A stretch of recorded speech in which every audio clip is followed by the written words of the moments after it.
Are we online? Good. Good morning, everyone, and welcome to the second day of acaCIMICs, Volume 1, Experimentation. We are very excited to continue our focus on collaborative innovation for future readiness, and a special welcome to the guests who joined us now and wasn't able to do so yesterday. So a warm welcome to that front as well. As a quick reminder, this is a hybrid event, and we are happy to have both our online audience and those who are here in person in for this engaging discussion. Before we dive into today's discussion, just a brief reminder, please keep your microphones muted. This is more likely for the audience online, and the cameras off unless invited to speak, and you are very welcome to raise your hand unless you want to comment something, and you could also use the chat at any time to make remarks, comments, compliments, whatever. So furthermore, the entire event will be recorded, and by participating, you're agreeing to that. Our today's moderators are Lieutenant Colonel Peter Schäfer, Branch Chief of Concept, Interoperability and Capabilities, who will join us later, Eleonora de Martin, working in the field of experimentation for the C-suite, and me, the academic advisor, Katrin Porat. So let me introduce you to the agenda for today so we all know what to expect. We will kick off with the NATO Science and Technology Organization presentation that will set the basis for today. And we will continue with our third academic session about simulations and exercises. Same format as yesterday, so after a non-hosted lunch break, we will get back in this room at 12:30 for the fourth academic presentation session that is gonna touch on case studies, showcasing how real-world examples of civil-military cooperation and how theoretical frameworks can be applied in case studies. And after a half-an-hour coffee break, we will get together one last time for our roundtable discussion. It's a very important part of the day because it allows us to discuss and share all the insights that we gathered throughout these 2 days and answer the question, so what? For yourself, so what does this new connections might involve for your own work, but also for the CCOE. So it's a discussion on how we can build on these connections and continue to work together in the future.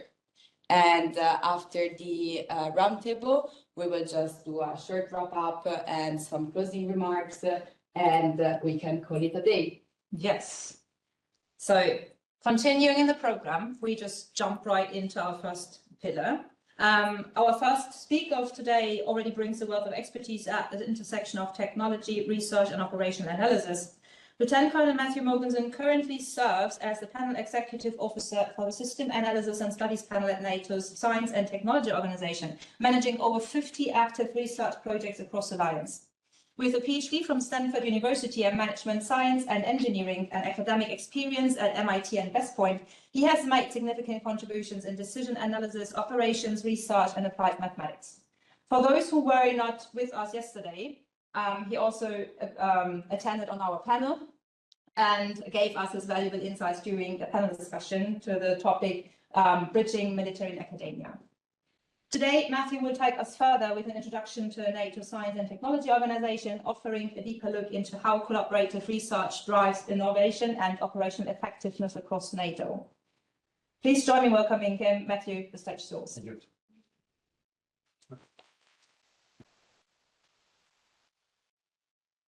So it's the big button? Yes. Is that right? Okay, thank you. Thank you for having me here. Normally, I'm not the person that necessarily goes and speaks on behalf of the STO. That's our Policy and Outreach Officer, Mr. Dr. Tim Povich. Interestingly enough, I replaced the person who replaced him, so he had my job back a long time ago. Now he's a NATO civilian in Paris. So thank you. So as Kathleen said, I'm a lieutenant colonel in the U.S. Army. I'm currently a voluntary military contribution to NATO, which means I'm in Paris for a fixed tour, approximately 3 years, after which I will go back and do U.S. Army jobs. So my basic branch was aviation. So I was a helicopter pilot for about 8 years during my career. And then at some point in time, I switched over to more of the academic side. And that's when I pursued a career in teaching. I'd say part-time. I bounced back and forth between operations research analyst jobs in the Army for U.S. Army Special Operations Aviation Command, managing their flying hour program, doing cost estimation for budgeting purposes, and then other things. So I kind of saw myself as sort of a consultant to the command. Essentially, I answered to the Chief of Staff and the Commanding General. And then I went back to West Point and I taught there in the Department of Systems Engineering. So it's fairly interesting and non-standard Army career for me. But that goes to show that at least from the US perspective, we're starting to value more civilian education for its officers in terms of fellowships, scholarships. We also have training with industry. So I think that's been going on for quite some time, but now we're sending more and more people because it is an investment in the future. So I do have experience working with civilians, both at my NATO job and my Army job. So today, though I'm not here to talk to you about the US Army, but about the NATO Science and Technology Organization. So when I say STO or STO, you'll know that's the NATO Science and Technology Organization. So we sort of tailored this brief into two parts. The first is a general overview of the STO, how the organization is laid out, what are the things that we do. And then the second part, we'll go over some opportunities or some examples of activities where civil military cooperation is at the forefront. Okay, so first, the Science and Technology Organization. So this is the NATO strategic concept, and this changes every couple of years. There's another one on deck, but essentially highlighting that in order to maintain an edge over our adversaries, we have to be technologically competent. We have to invest in science and technology at the research phase so that when it comes time to acquire things, we have the technology that we need to acquire those. So science and technology is very much at the core of the NATO strategic concept. So with that being said, the NATO STO, we have a collaborative framework, okay, which I'll go into some details, that helps us between the nations, so both between the 32 allies, as well as certain partner nations, sharing S&T resources and knowledge. Okay, we call ourselves the world's largest collaborative platform for collaboration. So if we count in our, we have a database, right, where all the activities are in there, all the people. So we can run analytics on that pretty easily. So there are over 5,000 actively engaged people on our activities, and I'd say at any given time, there are over 200 ongoing research activities, with many other ones either at the beginning of the pipeline or others that are in the publication process, which means they've completed and now they're going through the editing and such of their technical report. And the research covers a broad range of S&T fields, which I'll get into in a little bit. Okay, so first, the NATO S&T community is not just the STO. In fact, the STO down here, what will blow on the next slide, is just this. But there are many communities that are interested in science and technology. So for example, Diana, if you've heard of that, NATO Diana, it's the, what's it called, the Startup Accelerator.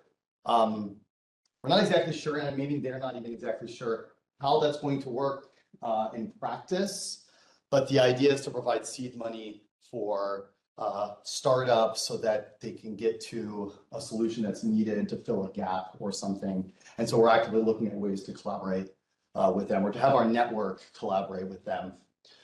Some other ones that I want to highlight, the Military Committee and Allied Command Transformation. Allied Command Transformation, which is not in charge of all the COEs because the COEs belong or run by the nations, but I would say, I don't know what the right thing is,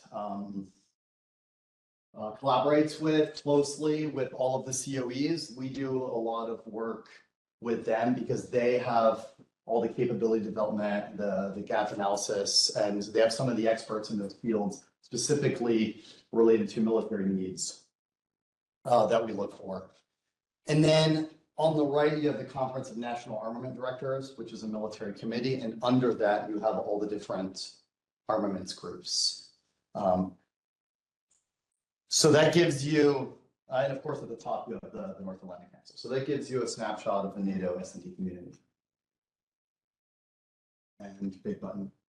There we go. Okay, so now I'm going to go back. Here we go. So that blow up of the Science and Technology Organization gives us this. So at the top, we have the STB, which is the Science and Technology Board, which is considered a level 1 committee on par with, say, the Military Committee or the Conference of National Armament Directors. However, in practice, even though they answer directly to the North Atlantic Council, in practice, things usually go through the Military Committee or the Conference of National Armament Directors if something, say, has to get briefed at the North Atlantic Council. But the chief scientist, who I'll get into at the OCS, he does, on an annual basis at least, and sometimes more, he's called in for special briefings, brief the North Atlantic Council. Okay, so the STB, okay, is made up of, at a maximum, so at a minimum, there can be any minimum, but we would like to hope that there's one representative per nation, and there can be up to 3 appointed, where one of them is a voting member. And then you can also have members appointed from different partner nations. So currently, in March of this year, the STB approved and the North Atlantic Council approved the enlargement of our partner nations, and those are called the STEP nations, the Science and Technology Enhanced Partnership Nations. And so there are currently 5, and I'm going to say these off memory, but maybe not in alphabetical order. Japan, South Korea, Switzerland, Australia, and Ukraine. Okay, so I got them all. So those are 5. And what that means is that generally when you start a research activity, you have, well, not generally, all the time, you have to decide the maximum classification level, whether that's going to be public release or NATO unclassified or NATO restricted or NATO secret and so on. The vast majority of the work that we do is in NATO unclassified. However, that doesn't mean the report needs to be NATO unclassified. Many can be public release. But what the STEP partnership means is that those 5 nations are now brought into the fold, and they're only excluded by design. So if nations that are working on something specifically say, we don't want to share this with whatever nation, then it would be NATO unclassified and releasable only to like a subset. But I think that's a great improvement, because before, say, Switzerland, which collaborates with us on a lot of things, wants to get involved in a research activity, there are a couple extra hoops that they have to jump through for the STB to approve. Now, generally, it happens, but it's also less paperwork for us. Okay, so now let me describe the 8 communities of interest. So the 8 communities of interest are made up of 8 scientific and technical committees. Those mirror the STB, which means they can have up to 32 nations. We call them panels appointed, 1 principal voting member, and a maximum of 3. Plus, you can have from the partner nations, you can have members appointed. And you can also have members from COEs appointed. So Kathleen, you are an appointed associate, called associate members, because they're non-voting, to the Information Systems Technology, which is right here. So we'll call it IST for short. I'm trying to limit the acronyms. So Kathleen, for example, is a panel member on the IST panel. So my job at the CSO is I'm the executive officer, read that as the secretary, even though the official position is called the executive officer, for the SAS panel, the System Analysis and Studies panel. So what I do is I manage all of the meetings, sort of like how Kathleen is doing here. And we meet in all of the panels, meet on a semi-annual basis in order to vote on things, discuss things, decide the future direction of the panel, decide which activities nations want to support or not support at this time. Yeah. So the 8 communities of interest. So I've talked about IST, SAS, you also have other ones. So you have applied vehicle technology, human factors in medicine. You also have the NATO modeling and simulation group. It's the only one that's not called a panel. It's called a group because they have an additional role in maintaining the NATO modeling and simulation standards. So they have a slightly different, so while they do everything that a panel does, they do just a little bit more. And so historically, they've been called a group. And then you have the systems, concepts, and integration, sensing technology panel. And finally, our newest panel, just approved last year, the technology and science incubation panel, TSI. Now, what I haven't mentioned is the researchers at all, right? So far, I've just mentioned a bunch of talking heads that sit around and discuss things, right? So we wouldn't have any science and technology if it wasn't for our, we call them level 3. So this is level 2. That's level 1. And then all of the research is done, we say, at level 3. So, and that's where you see all these POWs. So that's program of work. So every panel has a program of work, has a bunch of ongoing activities, and then of course has a bunch of researchers, both government, academic, scientists from industry as well, that participate in these research activities. And so we wouldn't exist if it wasn't for them. Those members, those researchers, are appointed by their nation. I'll probably go through that in a later slide. But essentially, they're appointed to the activity. That means they're authorized to work on this activity on behalf of their nation, and then whatever it is will then be shared with all 32 allies. So that's why it's collaborative. So you might have 4 or 5 nations working on a research activity, but the final product, the final technical report is available to everyone. Okay, so that's especially good for nations that perhaps have smaller budgets in S&T. So on the right, you have the CSO, that's the Collaboration Support Office, the OCS, the Office of the Chief Scientist, and the CMRE, the Center for Maritime Research and Experimentation. So those are the 3 executive bodies of the STO. So those are all the bureaucrats, okay? The panel members that's not their full-time job. None of them are paid by NATO. So both at the STB level and at the panels. Okay, so just keep that in mind. They are all university professors or military officers, and they have other jobs as well. We are the only full-time, those 3 are the only full-time staff that then support this program.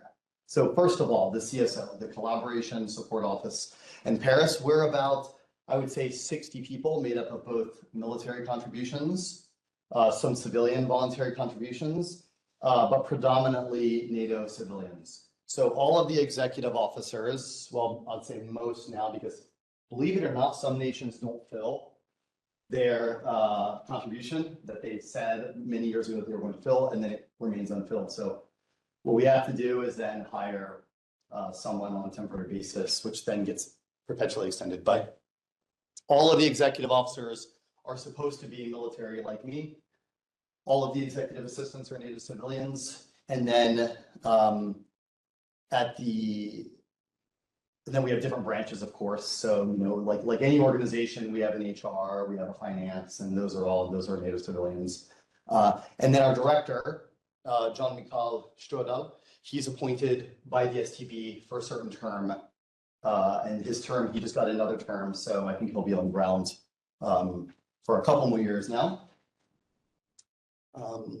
So what we do is we facilitate this research. So we organize the meetings, we provide certain technology solutions like WebEx, if you know, it's great, right? Are we running WebEx here? Yes. Okay, so we provide WebEx for teams who might not have the capability, who might not have a Teams license or something like that for their meetings. We can help them with hosting workshops, symposiums, conferences, and then of course at the end we help them with the publication process, and it's published, and the technical reports are then published through our branch, and it becomes an official NATO publication. Now there are some drawbacks to that. For example, and these are the sort of things that we work through at the CSO, right? For example, getting credit, right? It's important in academia to get credit for things. So sometimes things they can be republished, and I'm not an expert on that, but our publishing office is expert in all like the copyright things. And when teams say, hey, we did this really great technical report, For example, there was one on lessons learned in Ukraine a couple, like maybe 2 years ago that finished, and they're working on making a book. Now, one of the rules is it can't be for profit, but they're working on getting a book out that's public release so that it can reach a wider audience. And so at the CSO, we work through all those kind of eaches, all those special cases, and really our goal is not to be a roadblock, but we're pretty lean, but it's to help teams achieve success and then information to be disseminated within the Alliance and our partners. So then you have the Office of the Chief Scientist. The Office of the Chief Scientist has a couple of branches up there. It has the S&T Advice Branch, the Policy Branch, and they're the secretariat for the STV. So what's interesting is that in NATO, things are driven by the nations, but you still have this bureaucracy behind it. So I have many bosses, right? As you can imagine, I have the US Army, and then I also have the CSO, and then I also have my panel, right? I have my chair, I have a vice chair, and sometimes those priorities aren't necessarily completely aligned. So we're in the business of scientific diplomacy in the STO and building consensus. And then lastly, you have the Center for Maritime Research and Experimentation. They have some ships, they're located in La Spezia, Italy. They have some ships, they do a lot of things with sensors and things like that. All right. So Theodore von Karman, he has this quote, and he's considered the father of the STO. In fact, if you come to the CSO in Paris, there's pictures of him everywhere. We have one of our conference rooms, it's called the von Karman room. And I think we know, I don't have the slide of like when the CSO like was created, but essentially 1952, and then it went, sorry, the STO was created. And then it went through a couple name changes. It was called RTO, and now it's STO. Okay, I think since 2012. All right, I'm just gonna check how am I doing on time. Okay, good. So this gives you sort of a breakdown, like one snapshot of our network. So that's all of the researchers, where they come from. So government could be civilians, it could be military. We have universities. So if it's military university, it would be in this category, and then 17% from industry. And of course, that could be better with universities. That could be better with purely the civilian side. And I already mentioned the numbers of activities, and the 10-to-1 return on investment. I think that was, you know, I'm not sure the math behind that. That was calculated a long time ago.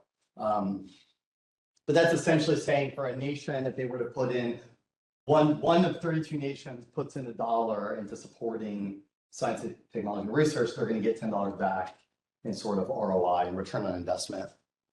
So.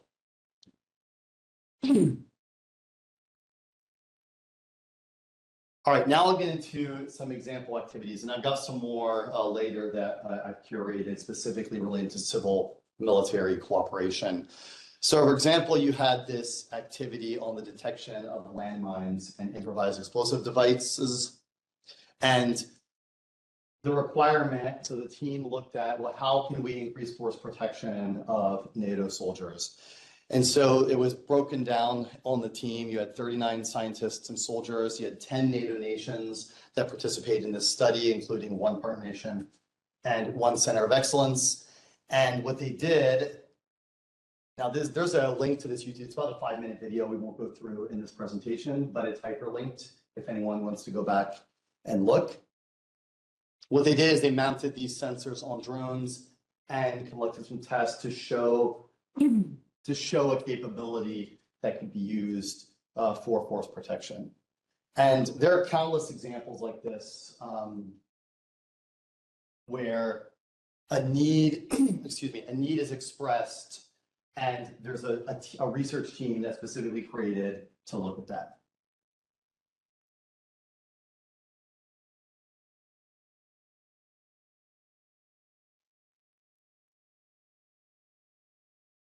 All right, this slide gives just a further breakdown on the committees. So I told you the names. Now you sort of know what their program of work is involved in. So you can see it's not just one thing. So applied vehicle technology, for example, vehicle, platform, propulsion, power systems, land, sea, air, and space. And then you have a couple that are more scientifically oriented towards certain technologies. And then you have others, which are perhaps more, I'd say, directed towards the realm of civil military cooperation, like SAS, IST, and HFM, which maybe conduct more broader studies on effectiveness of certain technologies, rather than in the further development of that technology.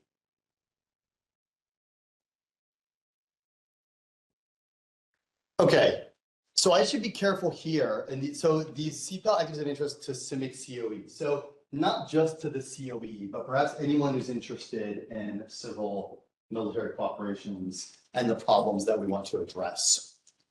So like I said, if we map sort of the programs of work of the STO, we find that predominantly the activities that someone would be interested in, who's interested in CIMIC, would be HFM, Human Factors and Medicine, IST, Information Systems Technology, and SAS, Systems Analysis and Studies.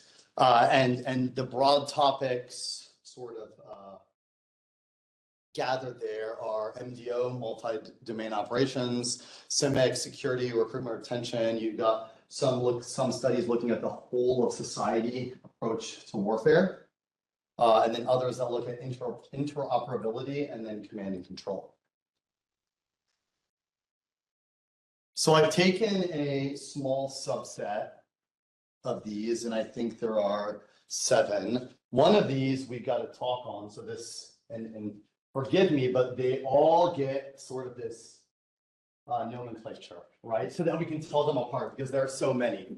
So for example, I would say, if I was at CSO, I would say, oh yeah, you talked about SAS HFM 208, right? And then you would look at me. But if I said yesterday, we heard acaCIMICs talk about inclusion of Gen Z plus the defense organizations, that would make more sense to you.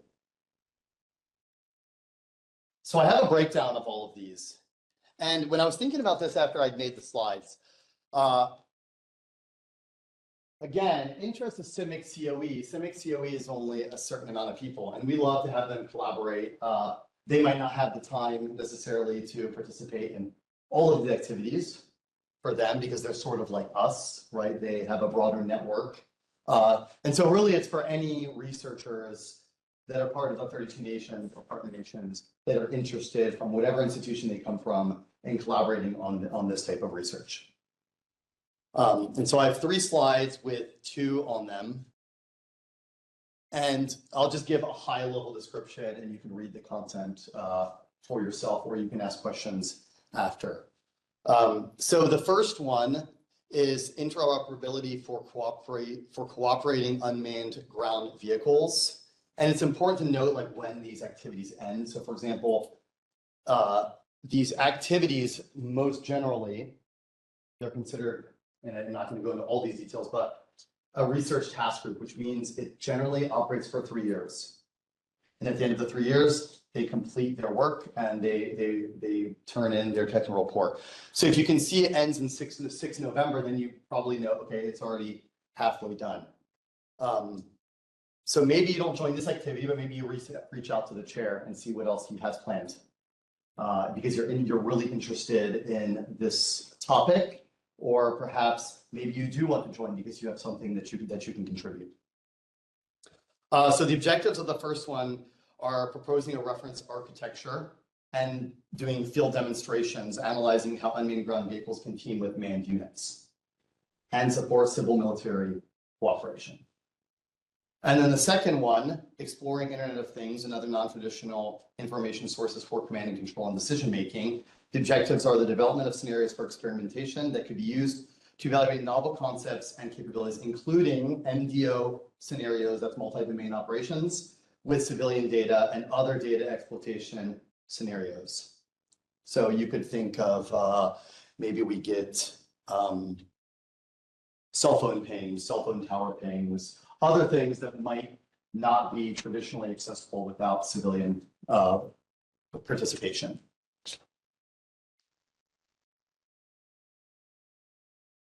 Okay, the next one, now this is an exploratory team. So you'll notice the nomenclature is slightly different because it has a dash ET. So I'll spare you the boring details, but an exploratory team is essentially a team that's created for 1 year because there's an idea and we think this is a good direction to go in, but we don't have it perfectly fleshed out as far as the scope and what the end state is. And so it's sort of this intermediate team that's created in order to come up with a well-written research proposal that will then kick off a 3-year research study. Okay, so this one is in its infancy. In fact, this is a SAS activity that was approved, I think, last fall. So these kind of get generated semi-annually at our semi-annual business meetings for each panel. And so they're looking at 3 major aspects that need further analysis: military personnel and civilian population, to look at sort of what helps or what is the driver behind a population or a government or military's willingness to defend. And so they plan on producing an analysis, categories of will to defend, and recommendations for further interdisciplinary cohesion on increasing and maintaining motivation for military service. Okay, and then the one at the bottom, you have human security and military operations. Based analysis on the value of human security approach to NATO operations and objectives, and as well as understanding the relationship between human security and international law.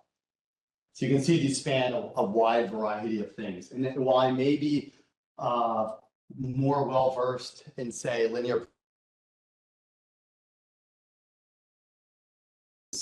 I have a wide variety of research activities that I might not be an expert in. But the good thing is that the nations, they know where their experts are, or they seek them out to then join these research activities. Okay, how many more of these do I have? Let's see. Yeah, so this slide will be quick because we've already heard from acaCIMICs on the top one, and so that's a perfect example. And then the NATO Summer School, so this is to give you an example that we don't just do research activities, we also facilitate workshops, symposiums, summer schools. So this one, I think, just reached its maximum capacity, but there are some that we plan on running every year.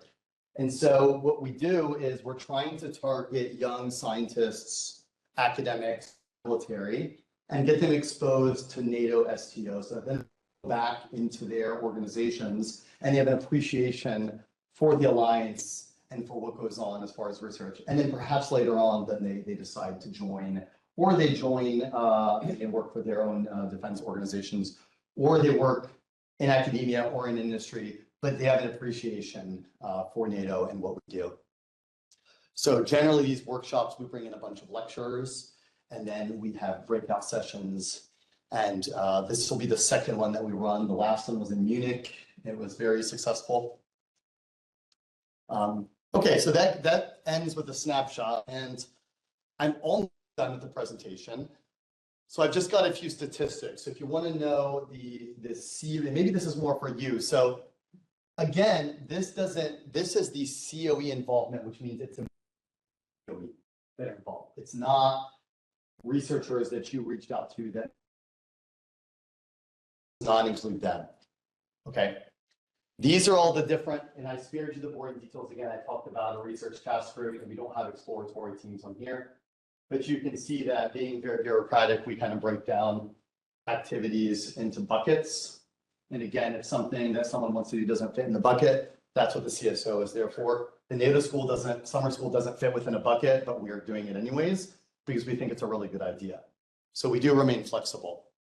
So this doesn't really show you much. It ebbs and flows, essentially. 2025 is not yet done, but you can see that the predominant participation from COE members is in 3-year research task groups. And this shows you the number of complete activities. Now, one of them is really high, right? That's the COE for modeling and simulation. And that goes back to that special relationship that our NATO modeling and simulation group and that special mandate that they have. So they cooperate on many things. They develop STANAGs, so new NATO standards. And by the way, any activity can be, its purpose can be to develop a new NATO standard. And some of them have come out of activities. So CIMIC is not on there, but maybe one day. Maybe one day. But you have a lot of on the second one. If you can't read it, it's JAPC, the Joint Air Power Competence Center, and so on. And then the ongoing activities is basically the same distribution. All right, so I'm reaching the end. So if you're a researcher out there and you're not quite sure how to start, okay, one thing you could do is you could just email me and then you could ask me and we can have that conversation. But this is how the process would work, right? So if you would contact the CSO or you would contact someone on the panel and you would ask to join an activity. And we have a website called eAppoint. Now, one thing has to happen, right? I'd say a few things have to happen before you're allowed to then start working on the activity. The main thing is one, you have to, the panel members or the activity chair has to say, yes, I want you on my research activity, okay? But let's assume that you have that. The national coordinators have to appoint you. Now, it sounds a little bit more scary than it actually is. It's really mostly just paperwork, okay? The NATO has a national coordinator for every nation. So it's someone that represents the nation and that is allowed to appoint members to NATO STO research activities. And the processes are different for every nation. So some nations, there's really nothing needed other than maybe a CV. Other nations like the United States, you need a CV, a bio, a letter from your employer saying that you can dedicate the time to, because remember, this is not paid, right? So it's either you have to do it on your own time, or in many cases, we have, for example, in DEFCOM in the US, DSTL in the United Kingdom, they're given, say, like a 70-30. So, okay, 70% you do your job, 30% you're allowed to work on this research project. So, so once that's done, then there's just then basically you're appointed. We go in, we validate, and then you get access to our online collaborative platform, which is it's called Science Connect. Now we're in the process, probably like many, of digital transformation. So eventually that'll go away. We don't know what the solution will be after. Maybe it'll be Microsoft 365. I don't know. But that's how that would work. So that process can take anywhere from a week to a month or two. If your paperwork's not in order, the US is very, like I said, they're very bogged down because they have one person in DC with a contractor that does it, and they handle a lot because we're a large nation.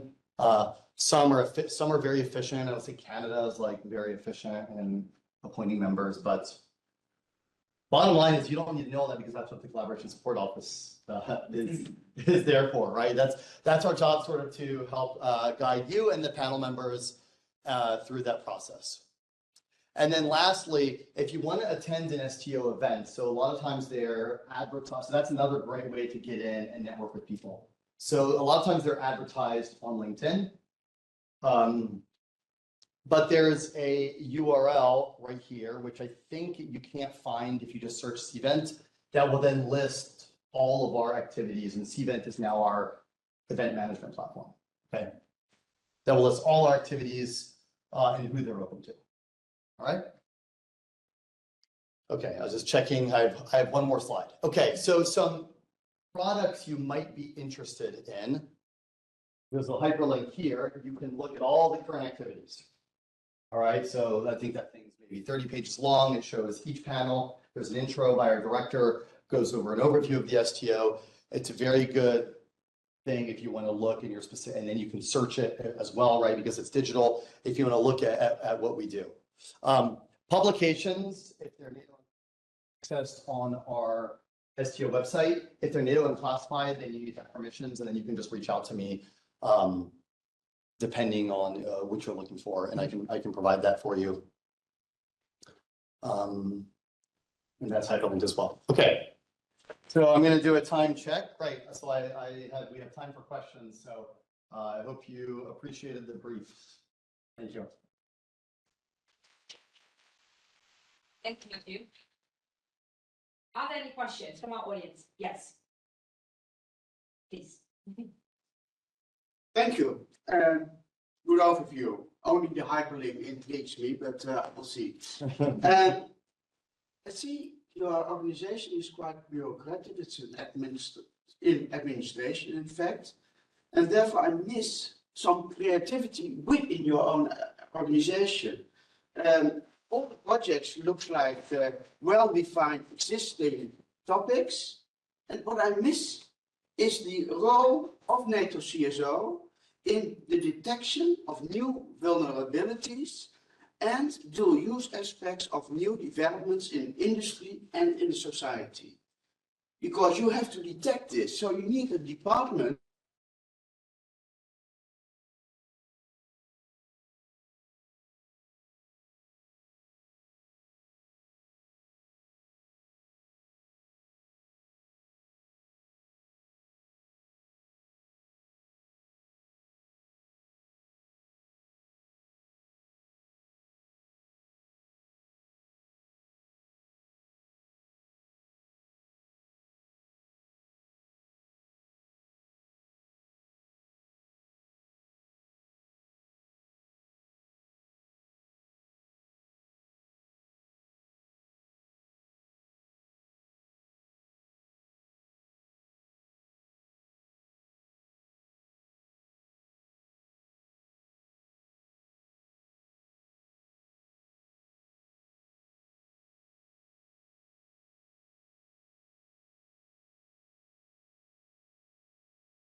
on the panel structure along the vertical.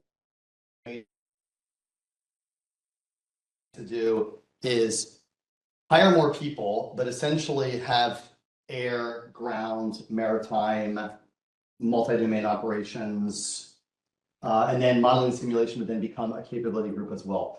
And their job is to link the capability developers within NATO, within, say, the armaments groups and others, with the panel so that the research can be more focused on what the capabilities that are needed. I will caveat by saying that research always originates at the nations. Okay, so for a research activity to go forward and be endorsed by the Science and Technology Board, you need at least 4 nations that are willing to commit to it. If you don't have 4 nations, then it will not go forward. Okay. So all that to say, it's again this game of scientific diplomacy, but we're trying to do a better job in the STO to get back to your question of linking up our research with the capability developers. Yeah, and still I'm missing something. Go ahead. And that's creativity, because you get also from the intel organizations of the different NATO countries, NATO members. And now I know this organization from non-NATO states, where they collect all this information and see what might be in the future a threat. And that should be within your organization and not getting it from elsewhere. You mean strategic foresight? Yes. Sort of. It's strategic. Otherwise, you do not get the information because it's seen as classified in all the countries. Well, I will say we do get some, we do get that. I mean, there are a lot, there are several nations that do. So there are several nations that invest heavily, that science and technology is very important. Sweden is like one that comes to mind. With FOI. With FOI. Yeah. So I would respectfully disagree a little bit. We don't, so I'll agree, we don't have the capability ourselves, and we do rely on the nations to do that. And some nations are better at sharing than others. But the panel members that are appointed should know their national priorities and their gaps, and it's their responsibility to steer the research and improve those that line up with those. So, all right, I'll take another question. Thank you, sir, for your question. Okay, yes. Much more mundane question, right? I was looking at the Human Factors and Medicine panel, and I was wondering, do you have any programs or activity areas set up for heritage, or does that not? Heritage, Yet? I don't know what you mean. Like Heritage, like tangible and intangible heritage, like patrimoine? Also, are we talking about patrimoine? yes. Okay, that's a good question. I do not know, but I can link you up with Sieben Wolf, who's from the Netherlands. He's the executive officer of HFM. If you'd like. UK one, I'm based in the UK. No, but you mentioned Human Factors and Medicine, Yeah. so I'll link you up with the executive officer who happens to be from the Netherlands. Be fantastic. Sure. Thank you. Are there any questions from our online audience? Yes, Mr. Ryan. Greetings, great to be here, and such a wonderful event, so we don't have to wait for a calendar and join online. Colonel Povich, my question is, when conducting the scientific diplomacy, also hostile countries or partners, can you hear me? Could you hear me loud and clear? Yes. Yes, I can hear you. So in the conduct of scientific diplomacy, we always have this inherent interest to wish to share information, but equally hostile countries, or let's say certain insider threats may be posing risks.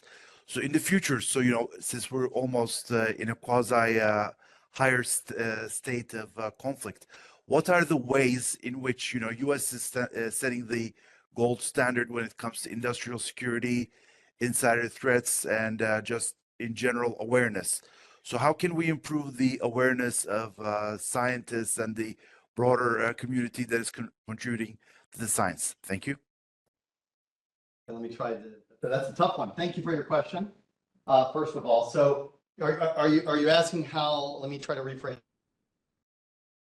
how we can make our work more resilient so it's less susceptible to insider threats from within the Insider threats, better force protection, I guess counterintelligence at an obvious yet unclassed level, and perhaps more anticipatory, but more of a shared risk perception. Over.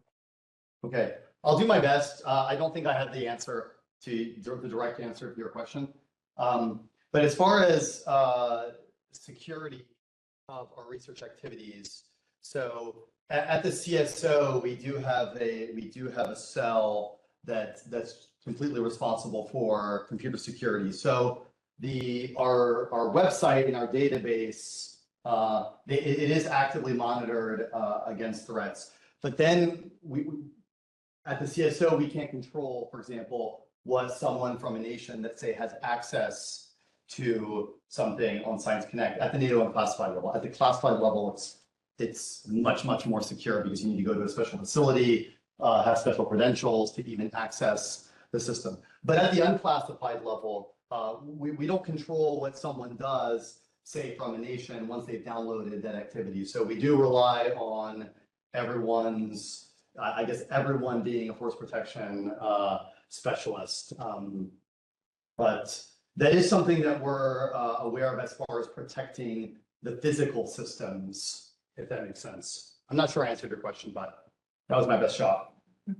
Yeah, I'm just also, because it's on the record, I also am not able to delve into detail, but hopefully we'll find the opportunities in the future. Thank you, sir. Thank you. Is there another question or comment?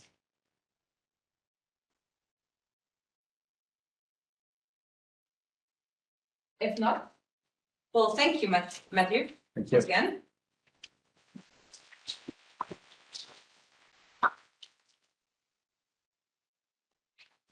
Okay, so now we can continue with the student session, and I will already mention the next session is gonna be simulation and exercises.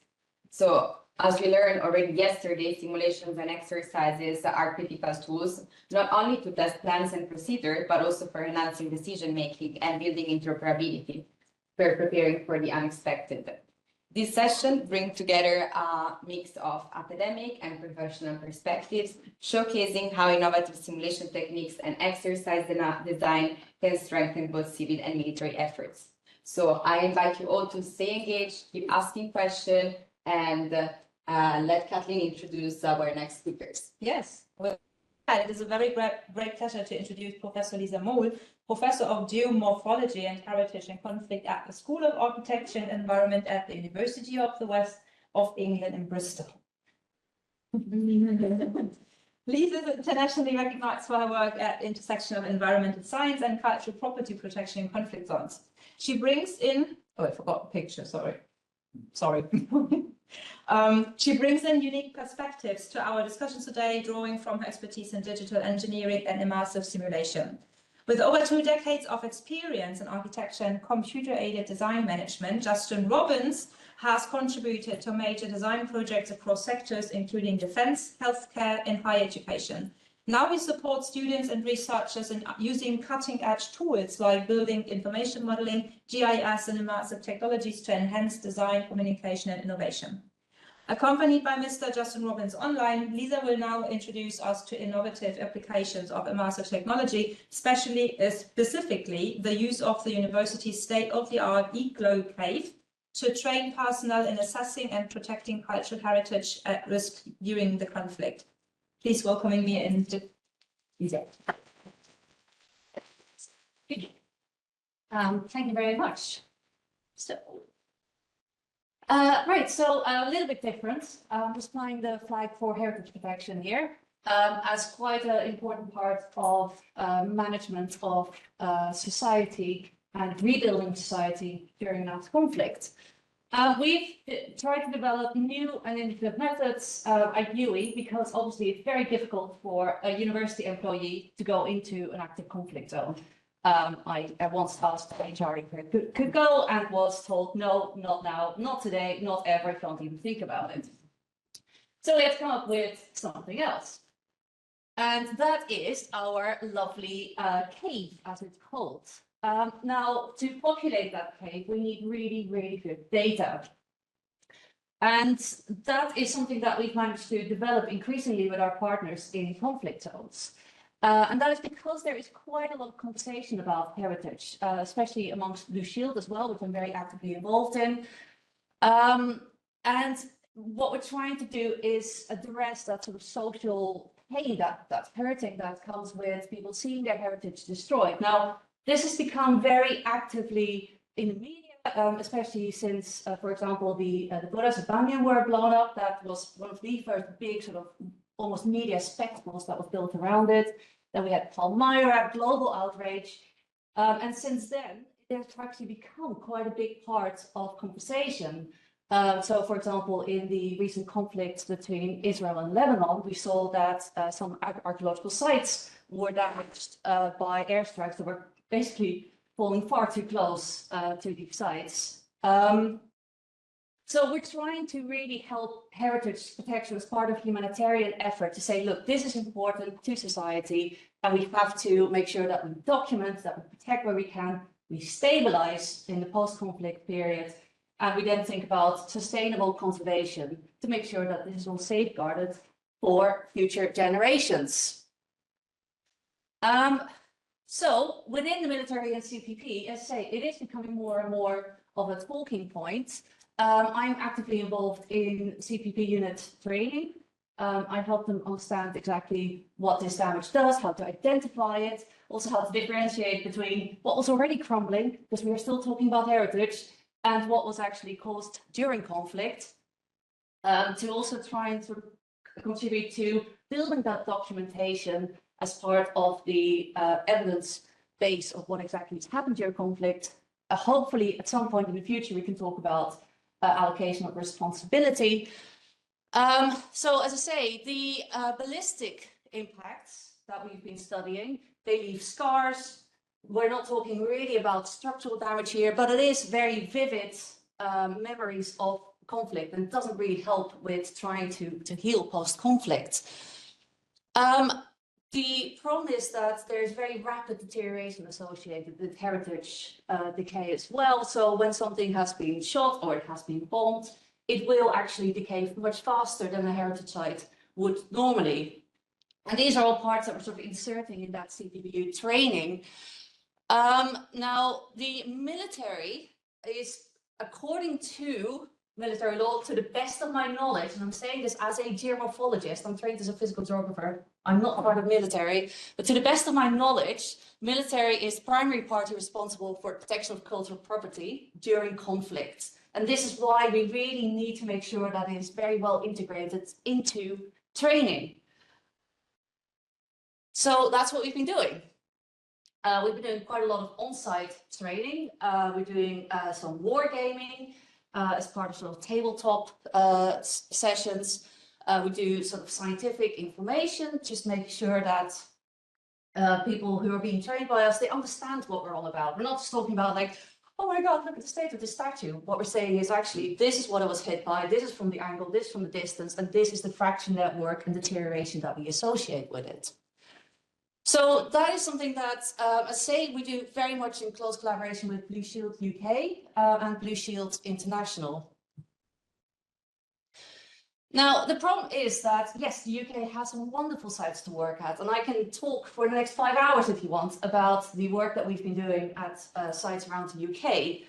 But what we're talking about here are more often active conflict zones, which thankfully, across the UK isn't. So what we're instead doing is using 3D models to be able to let people still interact with heritage in remote locations without actually having to go to. And we combine that, as I say, with our technical expertise.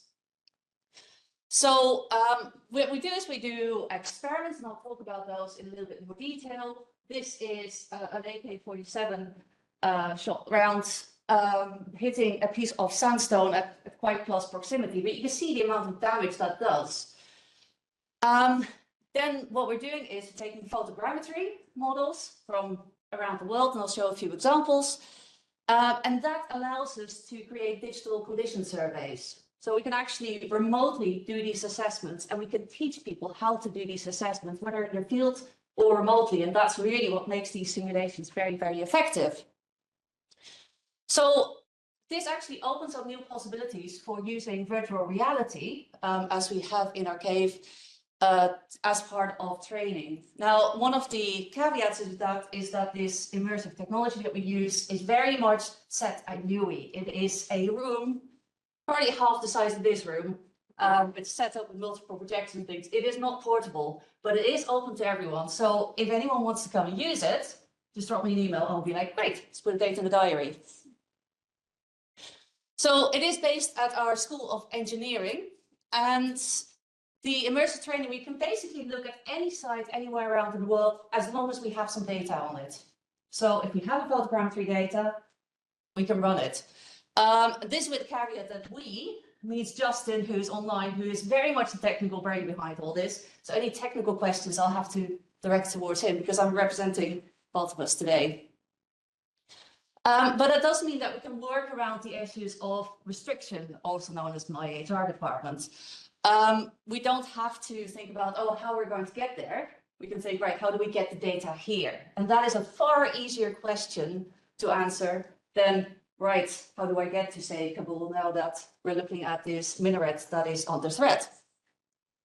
So that allows us to actually study quite a wide variety of settings, structures, conflict, and different cultures. So we can look at different architectural styles, we can look at different materials, we can look at different exposure lengths. That also means that if, for example, someone wants to familiarize themselves with a site before going out, we can run this in the cave and actually have them sort of walk around. Basically, we're trying to recreate Industry 4.0, which is the fourth industrial revolution, the data revolution. You can get multiple people in there, and they can all kind of collaborate together and see that 3D space together, which is really, really helpful. The fact that you can navigate around so many things tangible living. They have created, if we get them to do the groundwork initially in a model, bringing their invention or their design to life is another level for them. They can see it in 3D, they can look around themselves, they can move, and it's so much more immersive than just looking at a picture on a screen. So that just gave you a little flavor of exactly what this does. And one of the snapshots from there was actually one of our field sites, Sabrata, where we can basically walk right up to the wall to look at its condition and the important facets of, for example, decorations or very fragile stonework.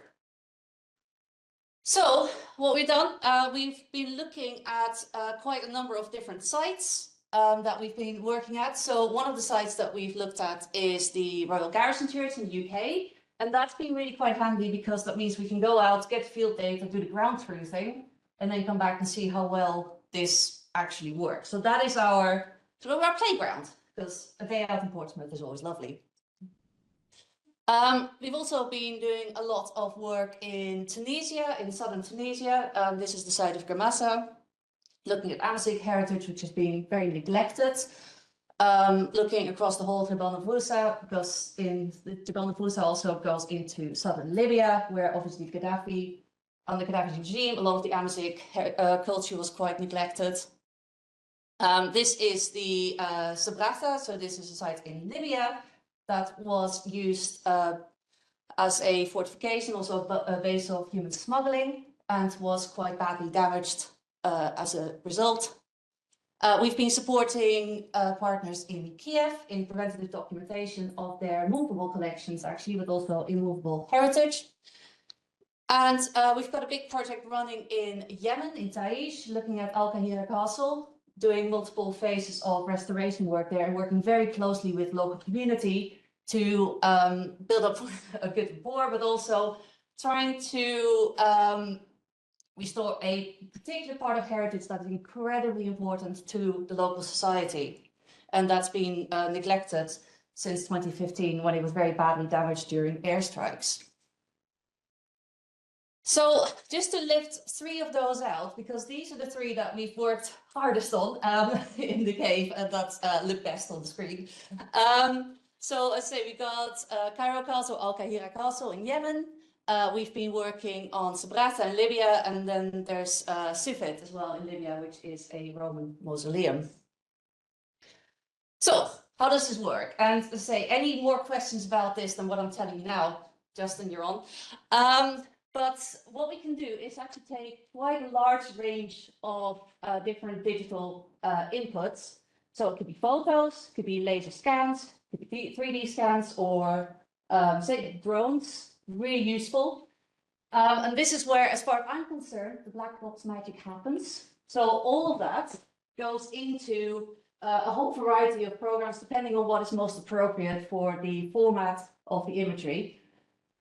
So we do converting the HD to the mesh, then that gets cleaned up, aligned, make sure that it all works. Sometimes you find that a doorway is somewhere hanging midair, and you have to realign that. And then inquire or enrich, just to make sure that as much detail as possible is coming through. And then we can put that into a format where it can either work as a digital workflow to explore online. And we've got a lot of these models actually online as well. We need to explore on the desktop in a much smaller format, or we can actually get it ready to be projected into our cave. So the site I kind of want to focus on, because this has been a really roller coaster of a site to work on. I would say like a great site to work on, but let's face it, it was a bit of a roller coaster. acaCIMIC Castle in Taish, it was actually earmarked as one of those sites that is not only very important on sort of a World Heritage sort of level, but actually for the local community, it was one of the places they could really congregate. There's basins where kids could swim. And actually, as the inverse, seeing it so badly damaged and then falling into ruin was incredibly disheartening for the local population, and a constant reminder of the economic and social pressures that they were under in this ongoing civil war. So the problem is that a lot of these structural sections were really quite badly damaged. So we're talking guard towers, the entrance, and quite a large sections of the wall. So until we managed to step in, the site was becoming increasingly unsafe. And one of the first things we had to do was basically send in a cleanup crew to get rid of some of the vegetation that was pulling moisture and was actually really speeding up the decay. And the way that we steered that on was to actually ask one of our partners to fly a drone around and get a really good image of what's actually going on. Previously, I'd work with little snapshots. Like, okay, great, so this photo, okay, it shows this kind of damage, but where is it? How does it fit into the bigger picture? Now I don't have to ask these questions anymore. I can actually say, oh, right, okay, so Northwest Tower, we've got a problem with the foundations, there's a crack running over there, but it's actually originating from there. So that's great. So actually, as a way of doing damage assessments, it's been brilliant. So this is basically where I went to Justin and I said, Justin, I've got a couple of drone videos. What can you do? And he's like, leave it with me. And then he produced this. So he took all these snapshots, worked out where exactly in the drone video an image was situated, and built it all up into this wonderful 3D model. And you can see here, for example, large gallery strike, but also cracks that are forming. The main gatehouse, unfortunately, collapsed further after a few months after this was taken, and we're trying to get it rebuilt now. And it also gives us a really good overview of how this whole site sits within the larger landscape. So actually, from a structural engineering point of view, this is incredibly handy because it gives you a good idea of how exactly this whole site fits together as a 3D space. And what we then do is put that into a larger setting again. So this is the city of Taiz. And you can see here on this mountaintop, that's where that castle is situated. So actually using GIS as a way of integrating further data of the wider landscape that this heritage is set on, to really get the positioning right. And for someone like me who works on environmental science as well, looks at climate change, and we currently have 5 trainees working on this site, looking at the impact of climate change on this site, that is incredibly useful. So it is all about layering up, scaling down, getting the right detail to really get to where you need to be. And what I can also do, so this is actually a bit of a data dump, but in some ways it's quite handy because you don't have to be completely true to geographical location. What you can say is, here are 5 sites we need to look at. And rather than loading each of them up individually, we're going to put them all within this one digital landscape and actually navigate between one or the other. So that, again, works reasonably well. So we're moving here from Taiz, and this is where the cleanup sort of was happening, but you could see Sufit in Libya in the background on a completely different continent, technically speaking. So as I say, it's a really good way of navigating around and really getting to know these different sites and really getting prepared as well for the work that we're planning carrying out. So it really speeds up efficiency as well. But yeah, you can see the huge damage that's been done. Let's say we're now traveling to Sufit in Libya. Would be marvelous if we could travel that easily. And this is a really interesting site. It's a Roman mausoleum. You can still see one of Gaddafi's tanks sitting there in the background. The site we've discovered absolutely strewn with ammunition as well. So a lot of metal going into this area. But what we can also do is really look at the incredible detail. I say this is just a demonstration on the screen because obviously we can't put you into the cave, which, as I say, everyone is welcome. But at the cave, we can actually just walk around this site and actually navigate. Everyone's got little 3D glasses on. We've got one main controller who can really navigate around the site in high detail, but people can actually just walk around in this room. So that is incredibly handy. So this is roughly what it looks like when it goes into the cave. So here you can see the mausoleum, the Sabrata Roman theater. So you got that characteristic 3D slight wobbleness that doesn't go away until you've got the glasses on. So once we come from the photogrammetry, it goes into a game engine software to get it ready for sort of desktop analysis. But then also we're going to, that can go into the cave, but we can also take it into GIS as we demonstrated with acaCIMIC Castle. And this is what it looks like. So this is actually some of my research partners. So we got a really interesting team here working across geology. We've got some visitors from China who were interested in heritage. We're doing some work with them on Silk Road heritage that's decaying. So like a different project, but as I say, this is just a way of training people in how to use these immersive different methods. And one of the things that we're looking at here is a big RPG hit on the west gate of the Sabata Roman theatre. And I say we've got quite a lot of different use for this. It doesn't just have to be heritage. I fly the flag personally for heritage. It's my specialism. It's what I really care about. I care about lots of other things too, but heritage is that one thing that gets me out of bed. But as I say, we can also use it for other technologies. We can create things digitally and then actually have a look around it before you start to really make a very expensive prototype. But this is roughly what you can see in 3D when you're in our cave. And as I say, one of the things that's really great about is that we can play around with sun, shades, really get to grips with the details within these features. I say this RPG hit, we did a lot of work with our teams on site as well to get really good scientific data on it. And then I don't think you can hear it here, but Justin also then very kindly put a bit of a sound of the sea in the background because it is a coastal site. And then I think at some point the sandstorm comes through, just add a bit of extra excitement. So there's lots of things we can do to really liven up this experience as well.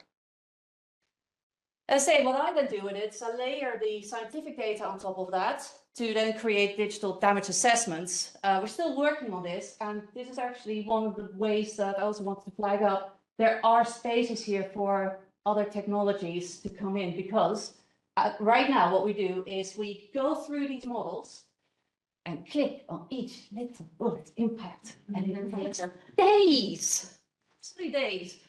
The problem is that with war damage to heritage, you need to know what you're looking at because the Foley, the cavernous decay, is a thing everywhere. It's very natural. It looks a lot like a bullet impact.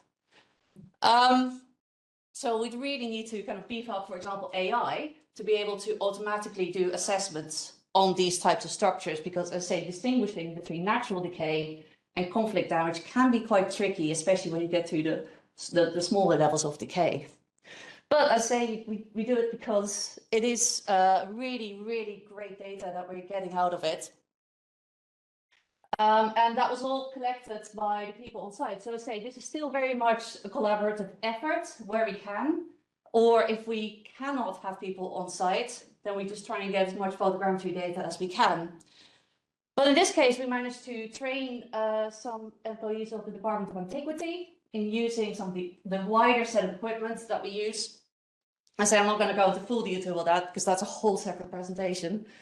But it allows us to really measure where there are problems with things like moisture, high temperature exposures, crumbling, different angles of impact that are causing issues, and also different types of materials.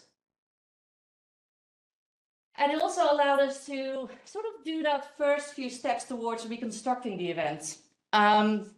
So using just the ballistic impacts, we looked at a map of Sabata and actually managed to do a bit of a reconstruction of outgoing and incoming fire to figure out exactly when there were skirmishes, what happened. And it turns out that this lovely upper part of the amphitheater was used as a sniper's nest, and the ingoing fire was not particularly accurate and hit quite a lot of things on the outside, trying to work its way through this one opening so they could engage with the sniper's nest there. And this is Sufit in Libya, and it's one that I've briefly alluded to. And here we're also looking at the impact of climate change, the destabilization of the trench that's around it. And again, trying to use this photogrammetry, because I've never set foot on this site, using this photogrammetry to do remote assessments and do this training. And we can get pretty incredible detail on that. So you can see the various blocks that are that have tumbled off this little bit of the rock face. You can still see the detail in some of the carvings. And equally, we've also managed to do, again, a good assessment of the bullet impact, individually clicking on every single impact. And we could actually have a really good idea of where exactly this mausoleum was hit by quite illegal military activity, because you can't shoot up heritage for the hell of it. And we could find no evidence that there was any military advantage to shooting straight at these walls of the mausoleum. And we're not just talk about military impact, we also use it to raise awareness. So we've got school groups coming through using this facility to learn all about heritage, but also as a way of seeing this sort of collaboration between academia and military as a good thing, as a way of really protecting heritage, not just the military as a people with guns who damage it, but actually saying, well, no, it is far more nuanced than that. So it is a way of also just helping the next generation get into this kind of work. So to say, there's a lot of potential for wider use. I appreciate that coming to Bristol is not the easiest way, but as I say, it is open to everyone. And it is a way of familiarizing yourself with a field site that either you haven't been to yet, or you're not going to be able to go to at all. So it gives us a lot of assessment of information that's gathered on the ground while reducing the risk to people who need to work on this, but don't necessarily have to go into a potentially dangerous area. So it can really enhance CPP approaches as well, and that's really what we've been using it for. So just a quick plug. 12th of June, we'll be having this thing up and running because we are actually hosting the Blue Shield Symposium. So if anyone is around in the Bristol area, please email me, register, and you can come and have a play. All right. Thank you very much.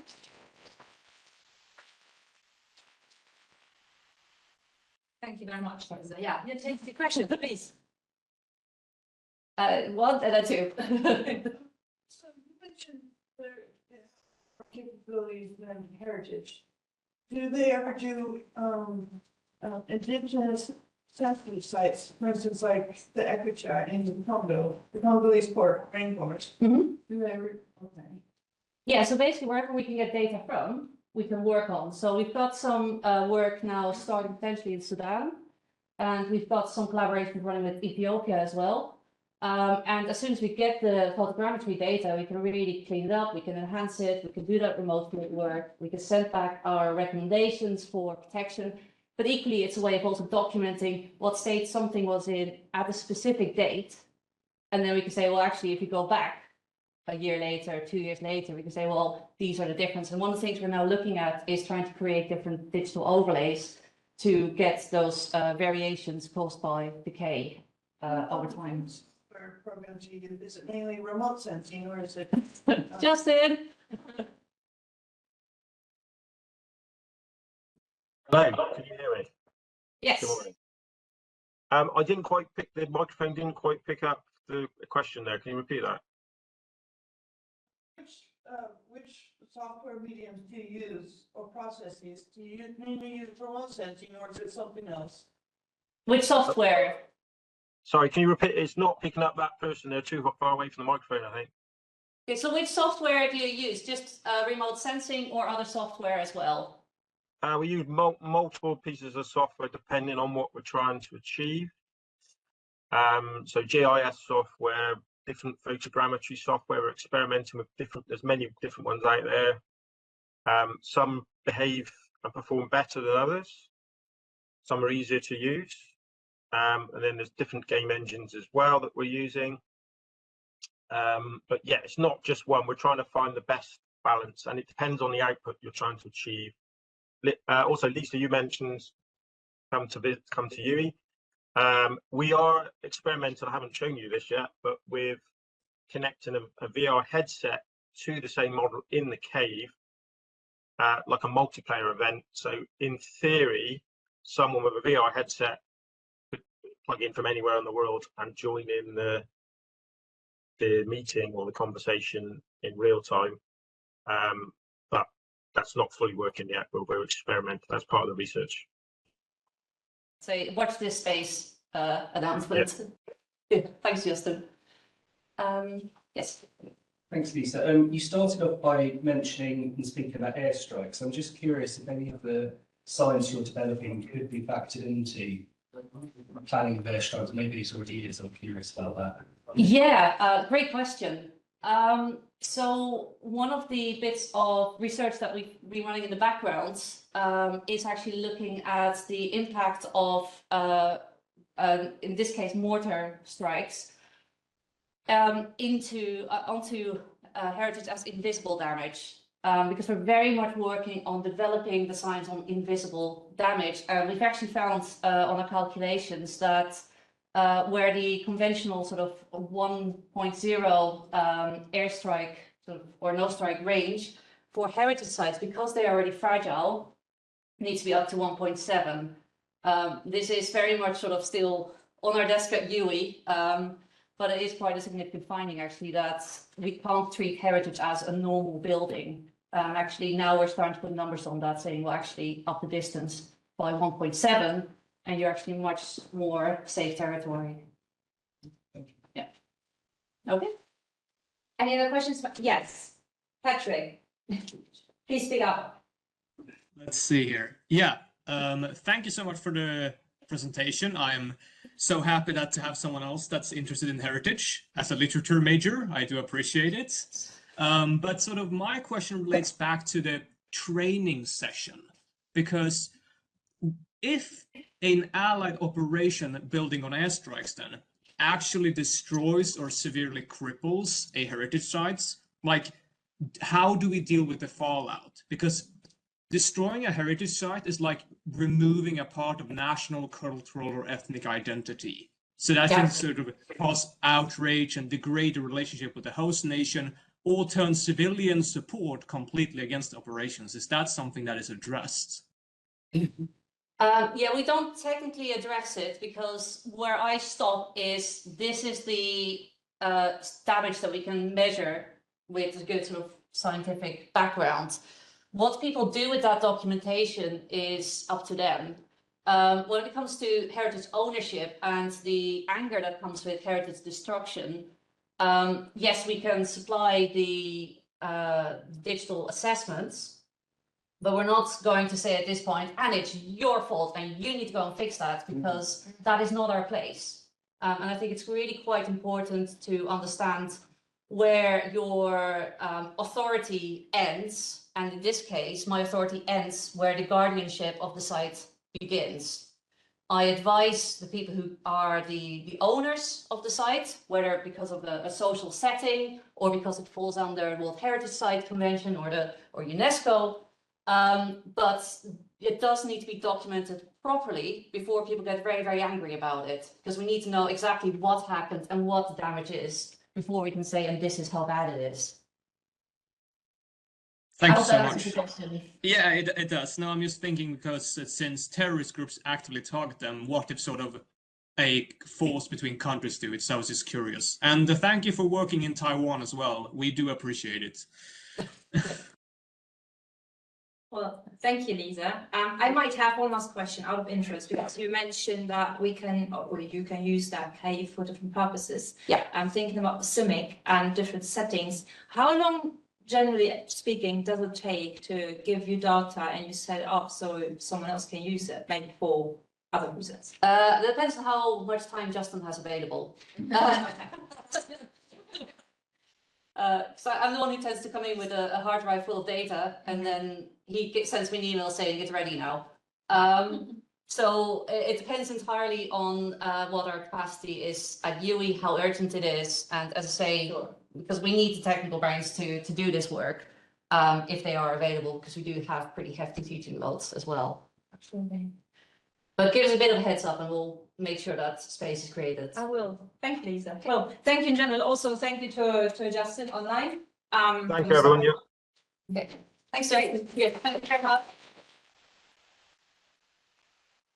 Thank you. Thank you, Linda, for this impressive work. I wish we could all go to Bristol just to experience it firsthand. It would be great. Yeah, always welcome. Thank you. And so now we move on to the next presentation about simulations. And it's my pleasure to introduce our next speakers, Isabel McRae and Adam Burr, that are here present today. Isabel brings expertise in transformation fundraising, economic development, and geopolitical strategy, with deep regional knowledge of Turkey, the South Caucasus, and Central Asia. Adam, with a distinguished career in the British Diplomatic Service and National Security, offers rich experience in international crisis response and hybrid threats. Together, they have co-founded the Strategic Simulation Program at the Center for Geopolitics at Cambridge. They design cutting-edge simulations that they place participants inside realistic, high-pressure geopolitical crises to enhance decision-making and strategic thinking. And today, they will share some insights from their work with us and explain how strategic simulations can transform our understanding of global complex challenges. You're welcome to come to the front. Thank you very much. Do I start this? Yes, I do.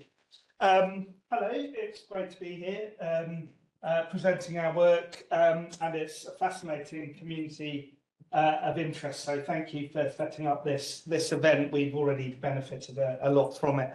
So what I just want to present today, along with my colleague Isabel, is work that we've been doing at Cambridge University for 10 years now.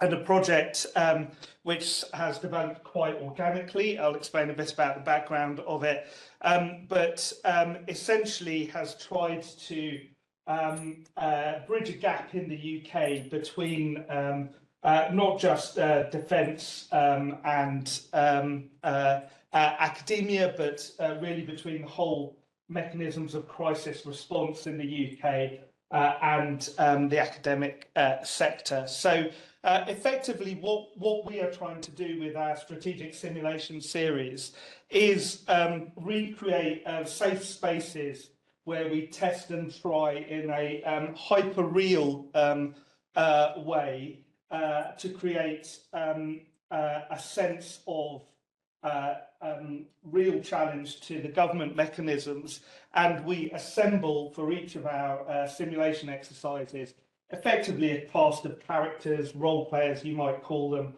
who will then run through a simulated crisis exercise as if it were real. And I think that is one key unique feature of what we do. It's to allow the academics, students and practitioners to experience the reality of national government responses as if you were on the inside. And one of the ways that we do, I think, that has been effective in doing that is that we include, certainly uniquely in the UK, actual political actors in our simulations. So we bring inside the room a whole range of people who've had direct experience, and I'll go into that a little bit more.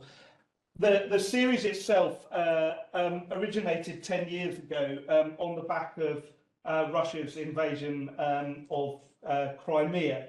I myself had a sort of long operational history in government going back to 9/11 and before, and had taken a career break and went to do a master's at Cambridge, where I was studying the way that governments responded to hostage taking in terrorist situations, and I got very theoretical with it. I applied a lot of game theory, and in doing that, connected with a number of academics at Cambridge who were studying grand strategy and geopolitics, and between us we sort of scratched our heads because we thought it was odd that there seemed to be no space for the kind of deep expertise of academia and the practical reality of dealing with crises in the heart of government. There was like no space for those two things to come together. So in conversation with my professor, Brendan Sims,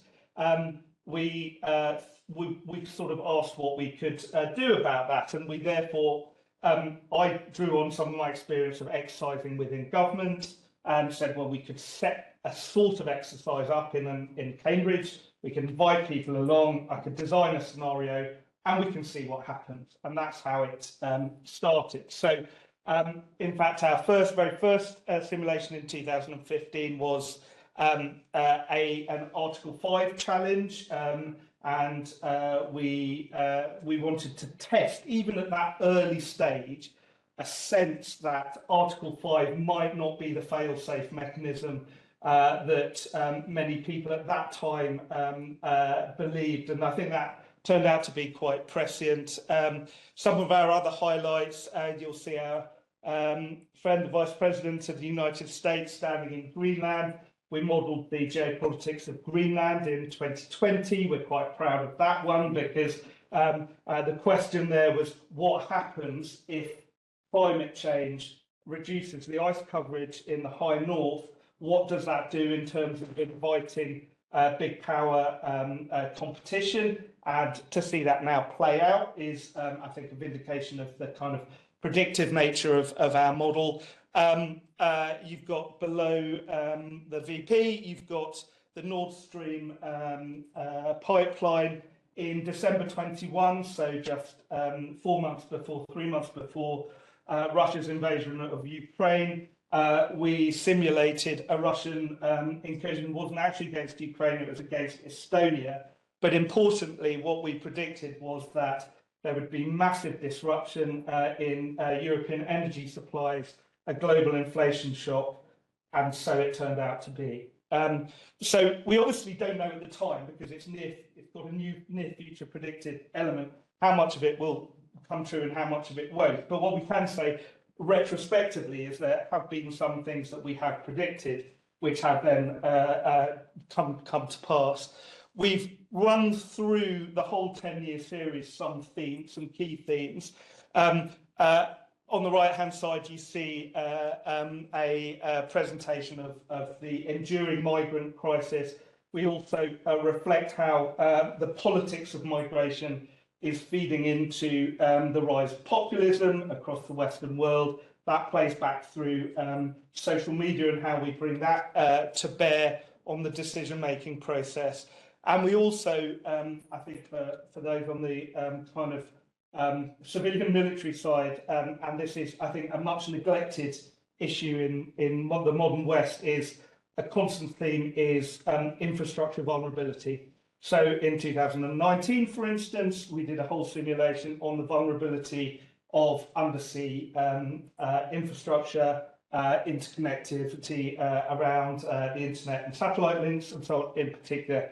Again, long before that was in the news, we were working that up. That actually got taken up by the British government and the minister in one of the departments who then turned that simulation into the basis of a conversation, which in retrospect, we're quite glad that we have. Any maritime North Sea nation knows how exposed they are to infrastructure undersea, and we still haven't got very many responses for dealing with it.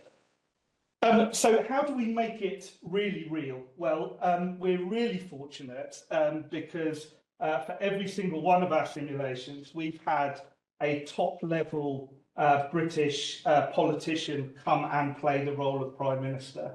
And we get them to do it as if they were in the room, as they have been in the past.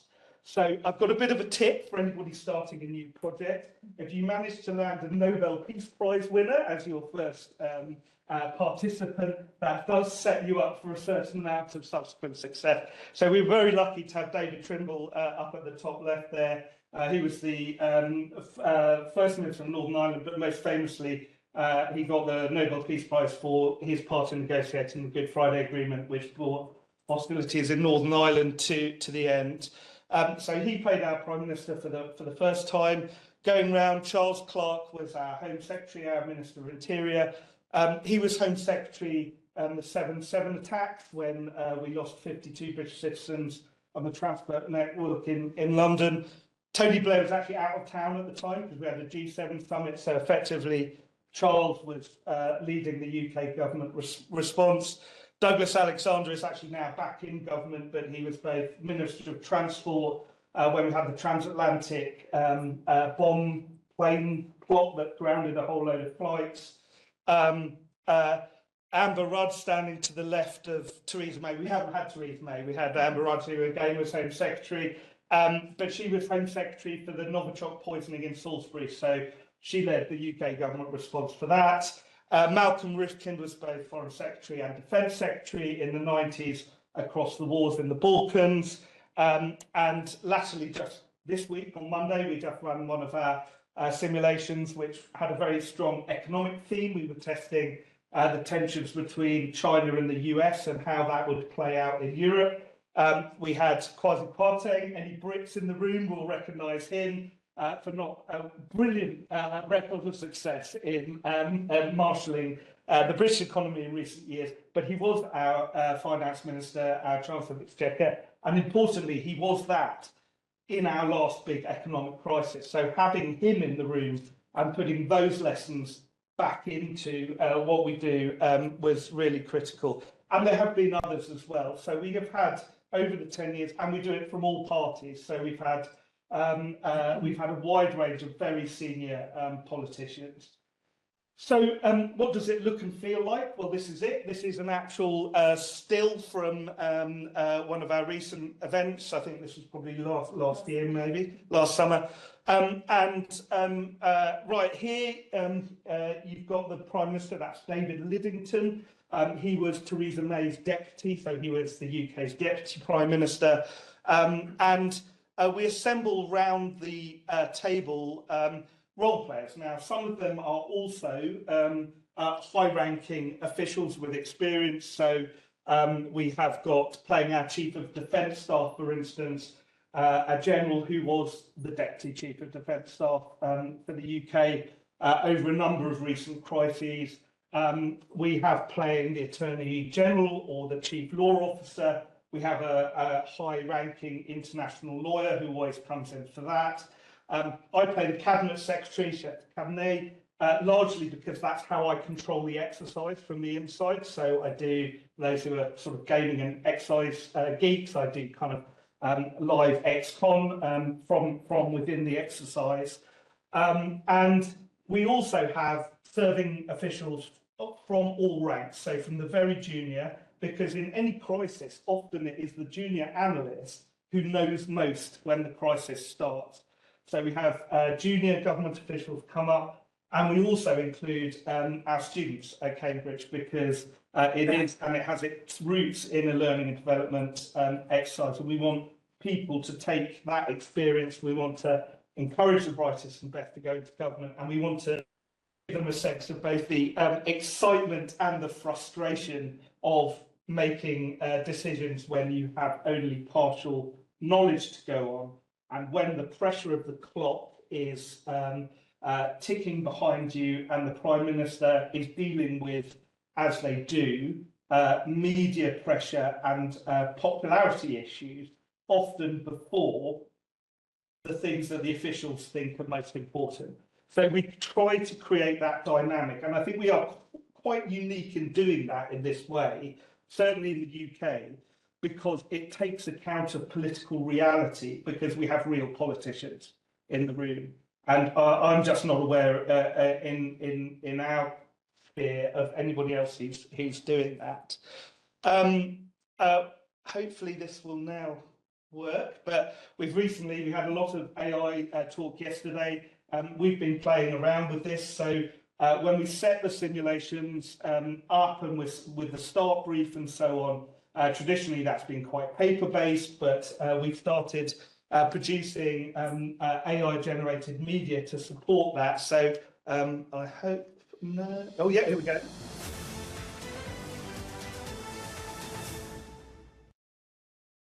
Welcome to the Late Night Briefing. It's Sunday, the 27th of July. And tonight's news is dominated by the escalating situation across Northern Europe as tensions continue to rise in Moldova and Russia threatens to achieve a decisive victory in the war with Ukraine. For the latest, here's Natasha. And now more on the unrest in Moldova. It's been 4 hours since supporters of the opposition leader Alexander Stoyanoglu stormed the parliament building in the capital city Chisinau and then set the building ablaze. Moldova's recently re-elected president, Maia Sandu, had been taking refuge inside the presidential palace where she repeatedly appealed for calm and an end to violence. However, Alexander Stoyanoglu, a close ally of Russian President Vladimir Putin, has been using social media channels to whip up anger across the region, accusing President Sandu of being a traitor to Moldova's heritage. Following her narrow victory for re-election, President Sandu accused the Kremlin of supporting Stoyanoglu by spreading misinformation and buying votes. Something from here. Again, we support that with social media in general. The AI, that was our very first attempt. You can tell it's a bit glitchy. The pronunciations weren't quite right, and obviously the technology is improving all the time. We ran it again at our simulation on Monday. It's already just in 4 months. World's better. And so we're going to continue to invest in that. Also on Monday, we had the AI generative team in the room, so they were creating media as we were exercising, and then they were playing that back. For Kwasi Kwarteng as the political figure, you know, that was sort of again adds another layer of reality. So. What does this all mean? Well, for us, you know, this is a sort of a highly dynamic kind of model. It's been done, as Isabel will say, largely on a pro bono basis by those who participate. So we're not sort of funded or directed, which makes it quite an unusual academic enterprise. Although we suspect we're now at a stage where we need to kind of formalise it as some funding is coming in.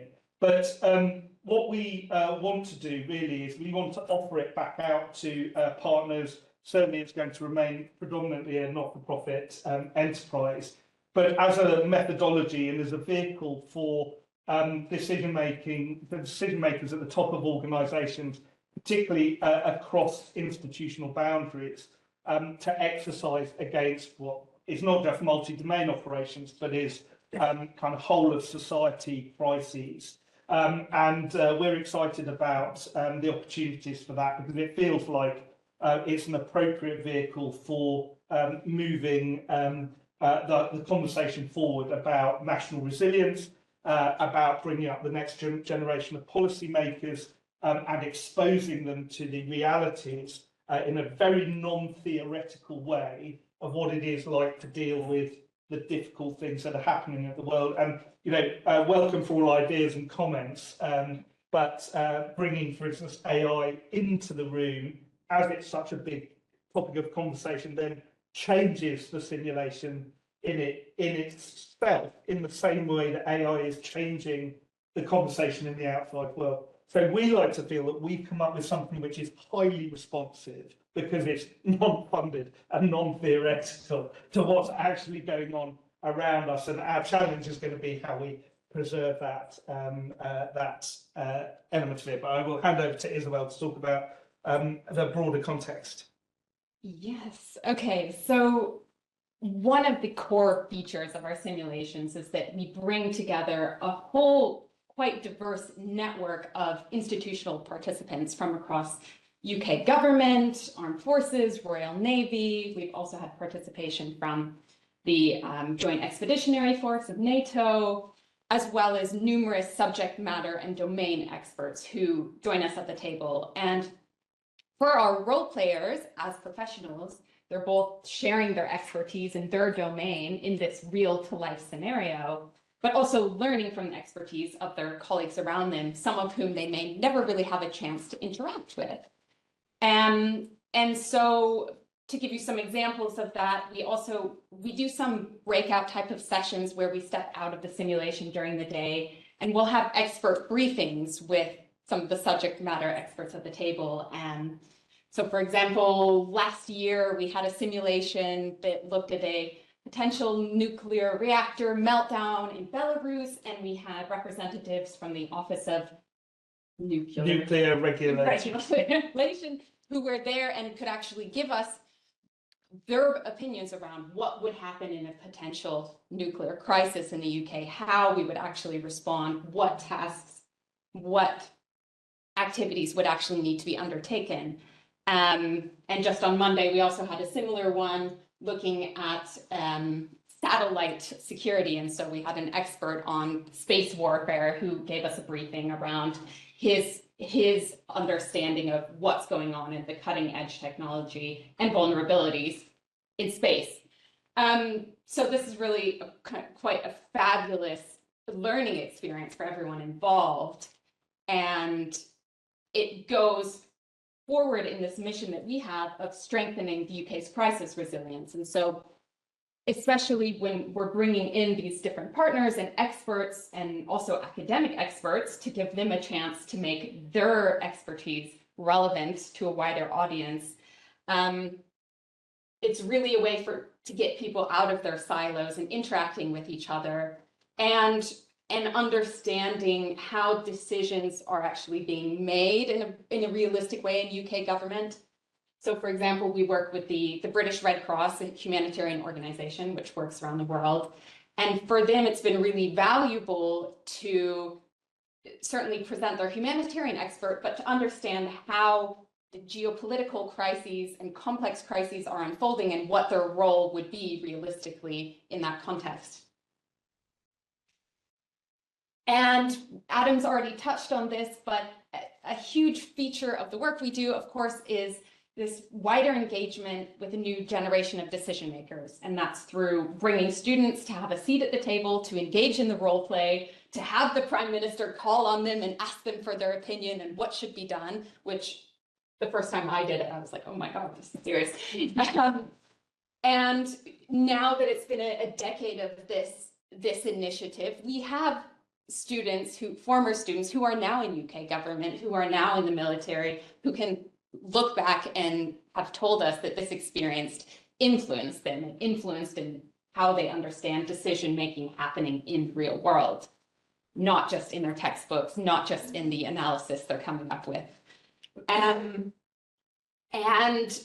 one side of that is another of our statecraft masterclass, one of our interludes during the day, where we'll call on some of the most senior cabinet members at the table who will share their personal stories and anecdotes about actual crises, actual emergencies that they were responsible for taking decisions in. So we had, some stories about the Salisbury poisoning this week, the withdrawal from Afghanistan. I mean, real world events where some of the people at the table were actually part of the immediate responses. Yeah, the guy playing our national security advisor was Sir Laurie Bristow, who was our ambassador in Kabul at the time of the withdrawal. So, you're hearing it. And that's one of the reasons I still love doing it, because I'm sitting at the table and just hearing the history from the people who were right there. Yeah, it's really amazing, and especially for students or even for academic experts who don't have that immediate personal contact with people working in government in this way, it's really a pretty amazing opportunity. And at the end of the day, we also do a big public wash up. We talk about what decisions were made, what the outcome was. I mean, the simulations themselves are Chatham House, but this is our public facing side. So we get to welcome the public into that conversation and then have a larger discussion with some of the experts on a topic related to the scenario. So this week that was on US and China trade policy and the UK's role in that. And that's also recorded and available on YouTube if you're interested. So here we are. We've come a long way in the last 10 years. And as Adam mentioned, this has been a nonprofit initiative. Of course, we're working through a university, conducted on a primarily pro bono basis, but now we're finally starting to develop a more sustainable platform through partnerships with the likes of the British Red Cross and support for social sciences impact innovation funds through Cambridge University. And we're also very excitingly developing a commercial offering of these types of immersive, bespoke simulations for groups of decision makers and executives.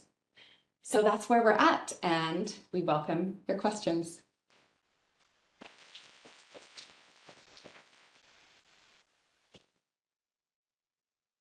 That's a new one. I have questions. Yes, that goes also to our online community. Yes, Mr. Ryan.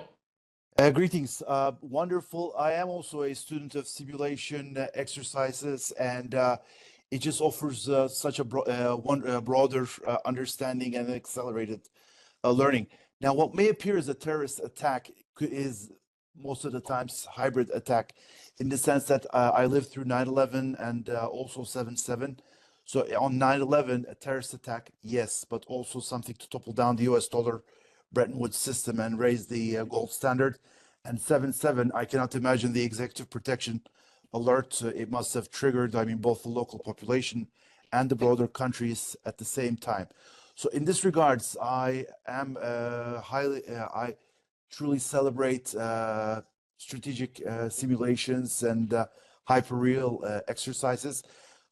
From your experience, how did this contribute to resilience?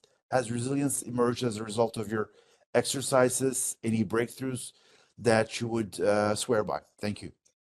Yeah, that's a really good question. I should have said perhaps a little bit more about my own background, because I'm quite hybrid myself. I'm a diplomat by background and training, but I've also spent 4 years running an integrated interagency task force within our Ministry of Defence, and was brought in to help modernise our defence exercising regimen, because we were tending to exercise against sort of made up, I saw somebody on a map yesterday, Bosnia and all of these sort of made up NATO countries, and in that time we moved the UK's defence exercising model to a greater element of real world exercising against real threat countries, state actors.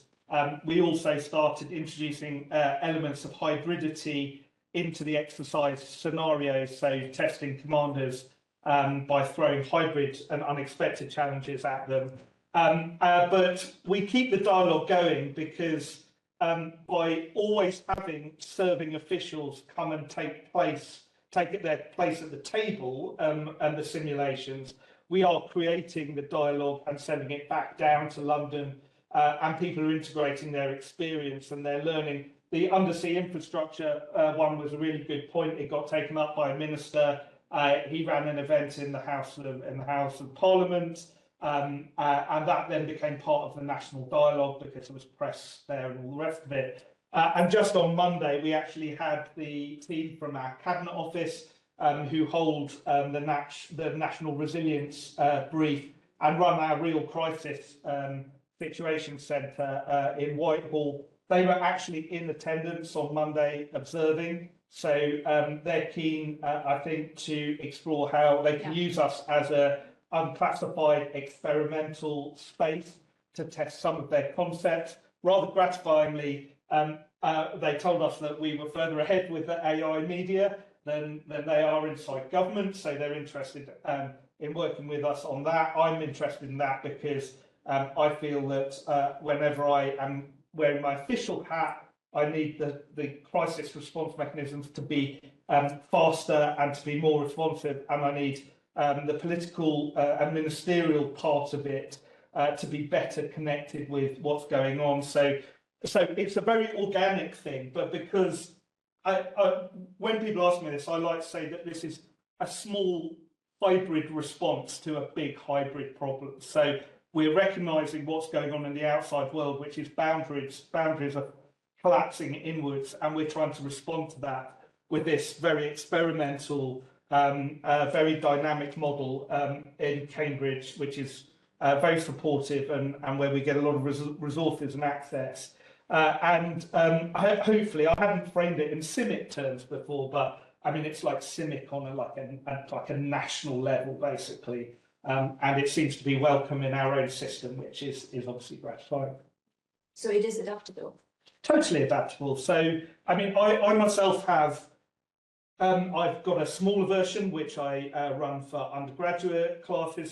So mainly we have MPhil, masters and PhD students participating, but I've run it I've run a version of this for our carrier strike group as it was standing up, because they wanted a wide kind of intergovernmental crisis thing to exercise against. So we actually did it as sea, in the North Atlantic, which is a unique experience. So I've run these things in lots of different. I did it for a large scale headquarters exercise from a car park in Stuttgart in tents. So I can take it where it needs to go, because I can bring the role players with me.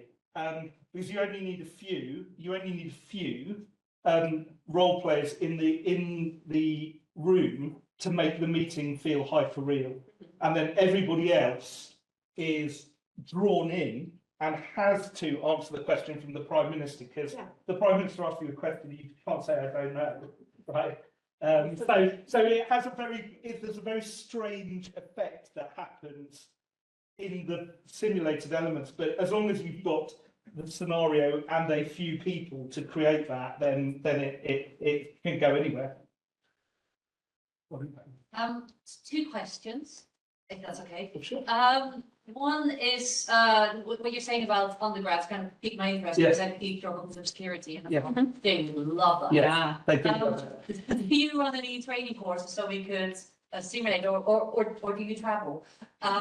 Yeah, so we do. As I say, I think the major problem at the moment is one of capacity, because as in the last couple of years, particularly, as sort of the world is getting its head around the need for new models of training and familiarisation for younger people, particularly, to deal with these high levels of strategic uncertainty. What was quite niche for us has just attracted a lot of attention, which obviously we love. But you know, I'm still working full time for the British government, so working with Isabel now to try and get the underpinning structures sorted out, to get this properly rooted in Cambridge with a sort of solid base and administrative support behind it. So yes, the answer is, let's take details, because for me this is a whole of society effort, right? So you know, I'm going to move from a university back down to Whitehall in classified spaces, unclassified spaces, with politicians critical. It's like, as officials, there'll be many in the room, we tend to see the politicians as a separate category, and we only try and bring them in when it's convenient. But actually, for them, they're there the whole time, and it's like getting this right. For young students, it's about giving them a kind of sense of the kind of the oddness of being in the room. For some of them, that will be the place where they get the real drive to do it, and will give them that motivation to follow a public service career, which is also something I'm very keen in. Yeah, that's brilliant. Yeah. The other thing, and this sort of fits into a wider debate about data management. Yeah. So looking at the videos that you show and that you produce, they look hyper realistic. Yeah. How do you make sure that, how do you deal with your data management to make sure it doesn't accidentally? Yeah, that's a really good question, right? So in a way, that's where my sort of responsibility lies, because I'm dealing with this in government as somebody who operates in both the classified and unclassified world. The trick is to make sure that the product has definitely got enough things which are definitely untrue, that if anybody accuses it of being true, you can just say it's obviously not, because the date's in the future, for instance, right? This is all tied together. We are going to need some protocol for this, because it's not that in a university you don't want to put restrictions around the nationality of people who can participate. But at the same time, if you're bringing very sensitive people into a room, you've just got to be a bit careful that you're not putting, you know, like a general in charge of a secret bit of something next to somebody who's being sponsored to come and do a master's by the Chinese army, right? You just got to be a bit mindful of that sort of stuff. So that's kind of my job, but it's a very valid question. We have one comment from the online audience, and they ask if you can expand a bit more on how you're integrating artificial intelligence. So you mentioned this AI expert team that focuses on developing more content during the simulation.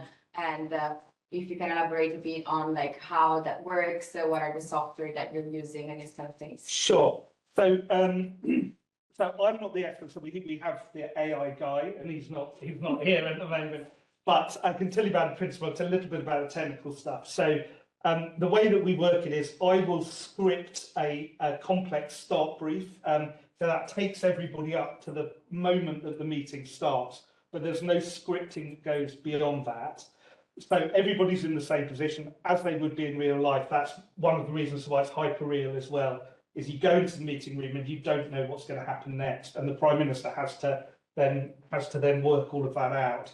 So I've worked with Andrew in advance, and he takes my start brief. He is a former news producer himself, so he turns the situation into a news report, which is what you just saw there, sends the script back to me for quality checking, and then we've built a set of avatars, so news reporters, presidential spokesman, terrorist leader, and they sort of sit on the shelf, and then you can basically put words in their mouth. So we're still working on this concept, but what he is doing when the first simulation meeting is running is he's sitting at the back of the room, observing what's going on and looking at it through journalistic eyes. We've also got other people who are looking at the other injects, so you might have diplomatic reporting, or you might have an intelligence report. So we then stop after the first meeting whilst we're doing masterclasses and academic presentations. I'll be people to the back of the room and say, well, actually, to make this kind of like for the next meeting, like what we need is we need JD Vance to tweet this, we need Nigel Farage to do that. We had Nigel Farage going up to the British steel factory, tied in with nationalisation and China and steel and tariffs. And so we have 2 or 3 hours between the two simulation meetings. By the time people come back, there's a new news bulletin playing on the big screens. There's new social media. And so when everybody's back in the simulation and we get the updates, then, the relevant people around the room will give the media updates. And so as you have seen on the news, Prime Minister, unfortunately, the leader of Reform has created some trouble for you, and JD Vance has supported his tweets, and that's difficult because we've got a state visit next week with Trump. And the Prime Minister sort of gets on that, and then off we go. Yeah, so that's how we. But it's a work in progress. Technology is moving fast. We're doing it very cheaply, I have to say, and it's interesting speaking to our national resilience people. They've got a big budget for this, but they're finding it difficult to spend. So it's a great example of how a university setting can deploy innovation just like that in days, when it will take government, like they just get so bogged down in the procurement process and finding the right people. You can't move the files between this system and that system. So we've overcoming all of that. So that's the AI question. Thank you. Thanks a lot. Thank you very much. So, and if I might spoiler that part, if you don't mind. So if you would like to hear a little bit more from those two marvelous guys, yeah, of course, but I was addressing more likely to September. So yeah, so if you would like to hear more about that, they will feature at our upcoming ACFC in September. So stay tuned for that one. So great. As we continue now to explore how innovation and structured processes can enhance CIMIC, to come back a little bit more to CIMIC again. Our next presentation brings us now to the evolving role of CIMIC, short acaC, a major step forward in professionalizing. Oh, sorry, I wrote the wrong line. Sorry. So let me start first again. I am honored to welcome Eleonora now in a different role. Let me start that way. Together with Saurav Narain, who will introduce us to the NATO CIMIC Analysis and Assessment Capability, short acaC. a major step forward in professionalizing CIMIC functions through standardization and structured analytic techniques. Saurav Narayan is a PhD candidate with the War, Peace and Justice Research Group at the Institute for Security and Global Affairs and works under the supervision of Professor Silvia D'Amato, also present today online. Their talk will highlight an ongoing experimentation project conducted in partnership with the Leiden University aimed at the added value of the NCAG in operational planning. Drawing from experiences in both tactical and strategic exercise contexts, their work seeks to capture expectations, evaluate effectiveness, and ultimately strengthen CIMIC's contribution to mission success. And now, Saurav, sorry for the introduction, but please, the slate is yours. Thank you, Kathleen.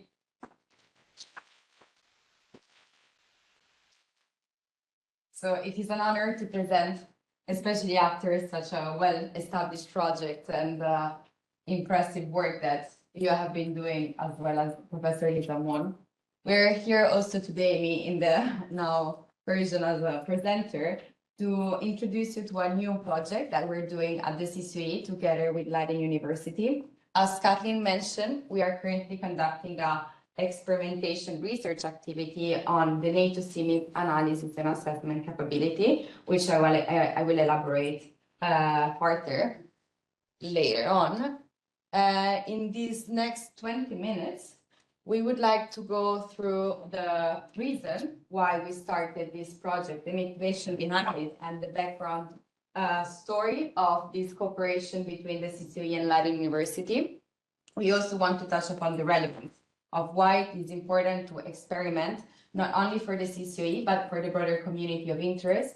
And if we want to look at even to a larger extent to the academic community, to improve military understanding, the understanding of the role of CIMIC and to enhance military planning in general.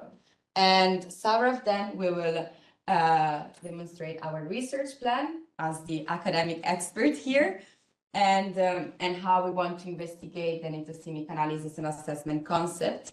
And then we will go into some limitations. Since this is an academic project, we also will need to be aware of the limitations, the implications, so what are the effects. And we are really looking forward to hear your comments and your feedback, since this is an ongoing project, and I think that there is quite a lot of expertise in the room. I look also at you, Yule, but not only. So we will leave plenty of time also for discussions and questions at the end.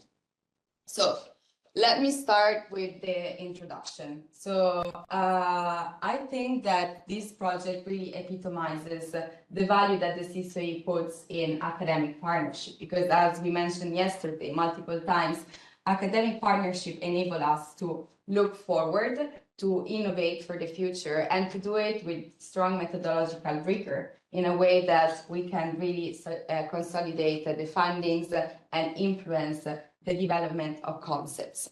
So among our many academic partners, here today we have Leiden University. Leiden University is one of our partners because, of course, there is a proximity, but because also we shared a lot of common interests. And in 2021, we formalized the partnership through a letter of intent.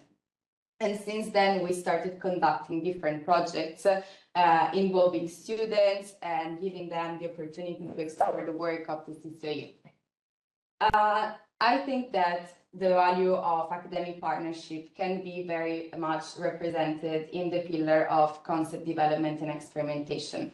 And you have heard yesterday, this is one of the pillars of the work of the CCUE, and we decided to continue working on it and further it, especially to focus on the NATO CIMIC analysis and assessment concept.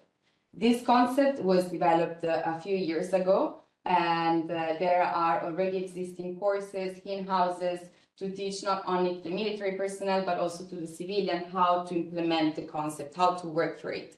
However, it is not being validated yet, so we still don't know how this concept is actually used by NATO forces and CIMIC units. Therefore, there is the need to understand how it's workable, like what are the limitations of the concept, and how we can improve it in the future. And we decided to do this with Leiden University also because we believe that there is a research gap on the role of CIMIC. So it is important also to advance academic research on the topic and to highlight the value of an academic audit to validate military concepts. So let me tell you a bit more about this NATO CIMIC analysis and assessment concept. Sometimes we shorten it down to NCAC. And it all starts from here. So this is a city. It's a city in Ukraine, but it could be everywhere else in the world. And as you can see, a city is composed of multiple elements. There could be schools, hospitals, places of worships, as well as working places, and most importantly, people.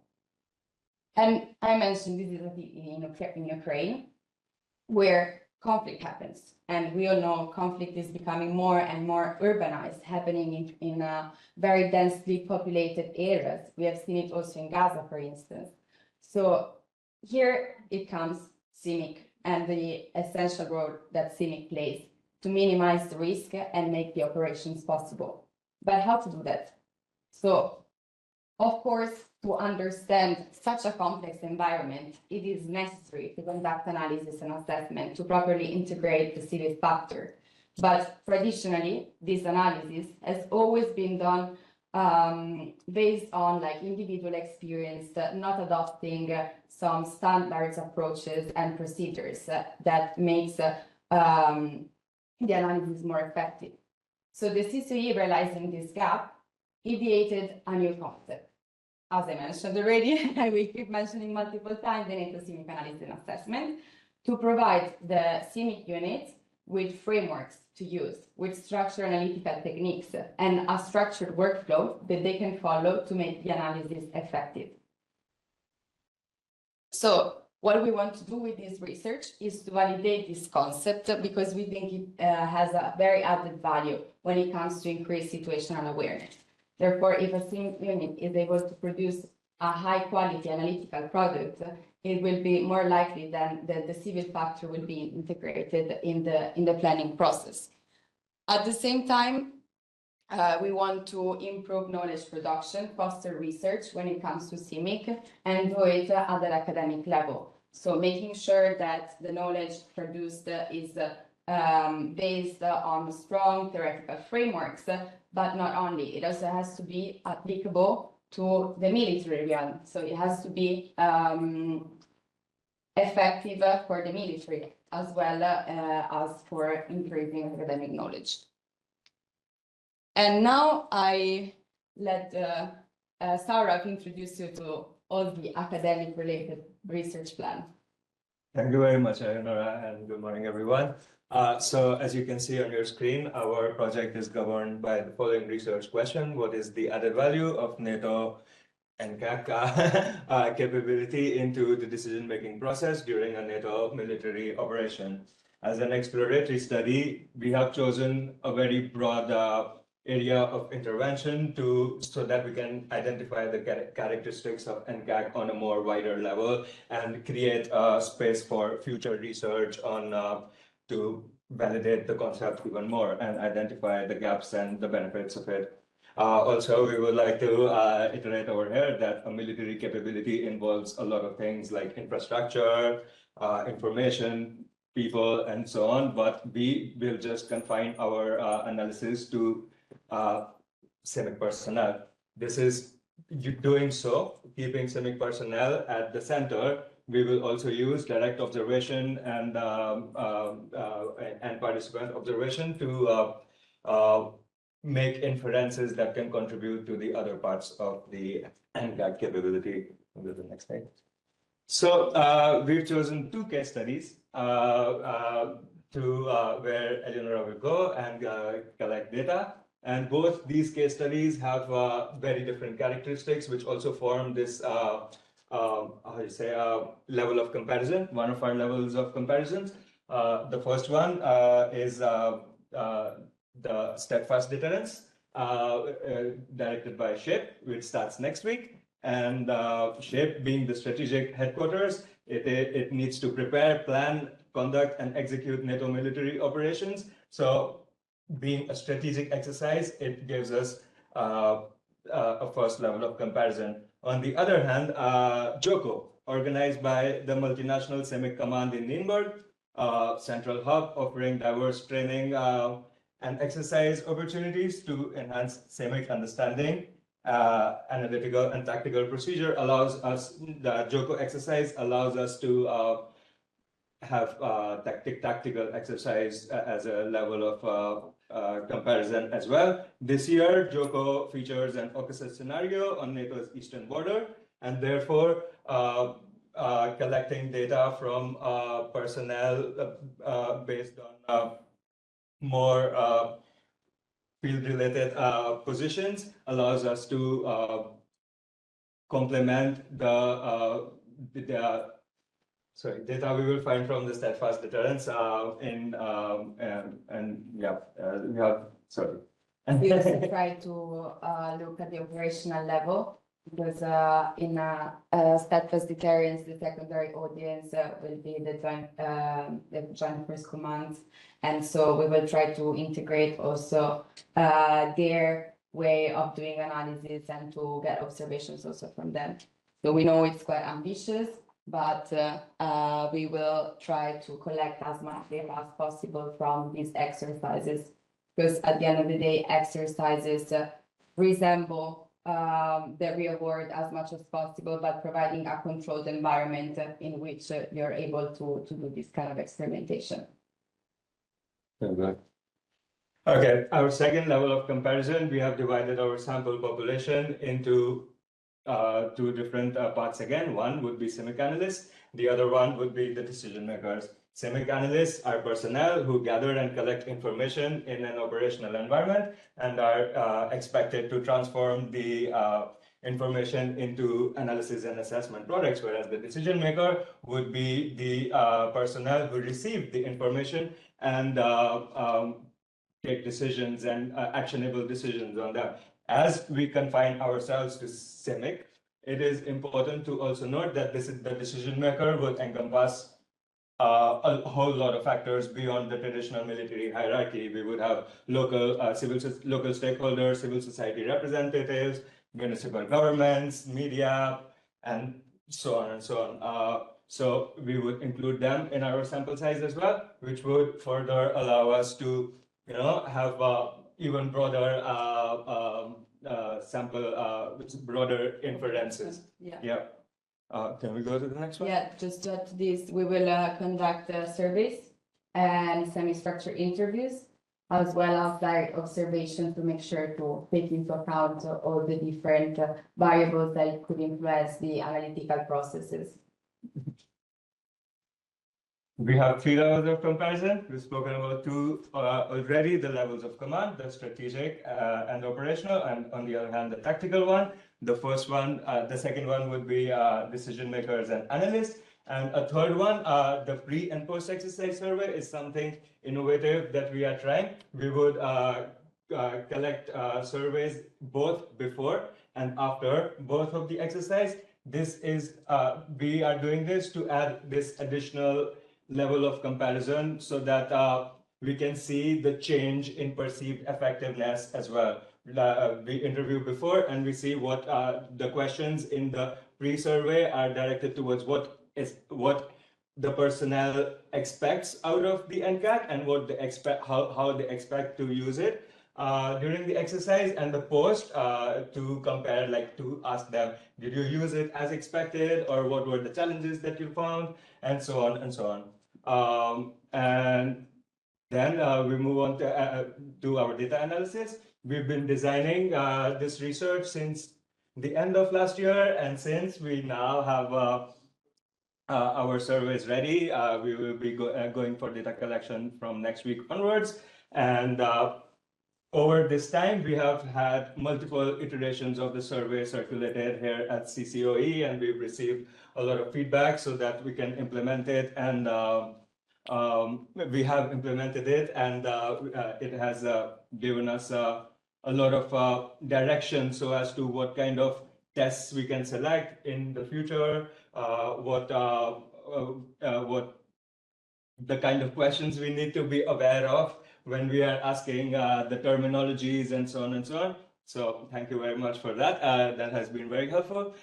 In the next 2 months, we will be collecting our data this month at the Steadfast Deterrence and next month at the JOCO exercise. And then on until October, we take the time to conduct our analysis, clean the data, organize the data, attempt to apply different statistical methods as we are able to compare pre and post surveys properly.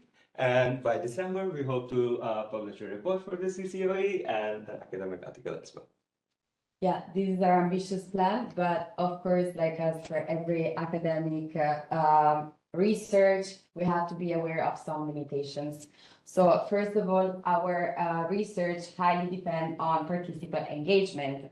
So of course, it depends on the motivation of the people to reply, which also introduces an element of bias because the people that are more motivated to reply maybe are the ones that actually are doing analysis, applying the acaCIMIC analysis and assessment concept. So we aim to mitigate this limitation by conducting semi-structured interviews to really go in depth and not only reading the survey where people, of course, might answer depending a bit on the expectations. And we don't want to make them feel like we're testing them, but just, how are you doing your analysis? To include them and make them feel more motivated to join the study. Another limitation in the data collection process is that we have to deal with sensitive information as well as with classified content because the Steadfast exercise takes place in an NATO classified environment. Therefore, although we're not going to ask about specific procedures or scenario-related questions, we might have to be very careful when we manage this data to make sure that there is not any leakage of data NATO classified. And the last limitation, quite academic, is the generalizability of the finding, because we are observing and collecting data in exercises that resembles real-world scenario, but of course, these are not like real-world. And the way that people might have to do analysis in the real world might be a bit different from the exercises. But as I mentioned, it's a controlled environment, and this is what allows us to make this sort of experimentation.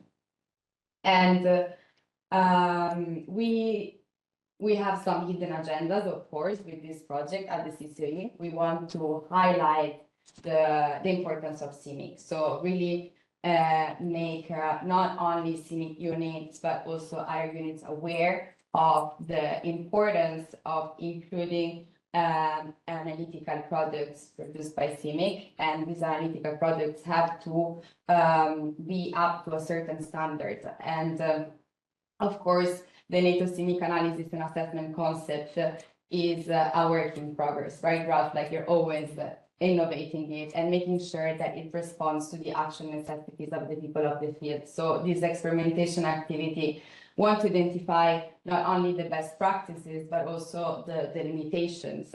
And this makes the CCOE relevant and adaptable to the needs of the people on the ground that have actually to conduct the analysis. Because yeah, it's nice to have a concept, it's nice to have all the trainings, but we have to make sure that this is all very effective and usable.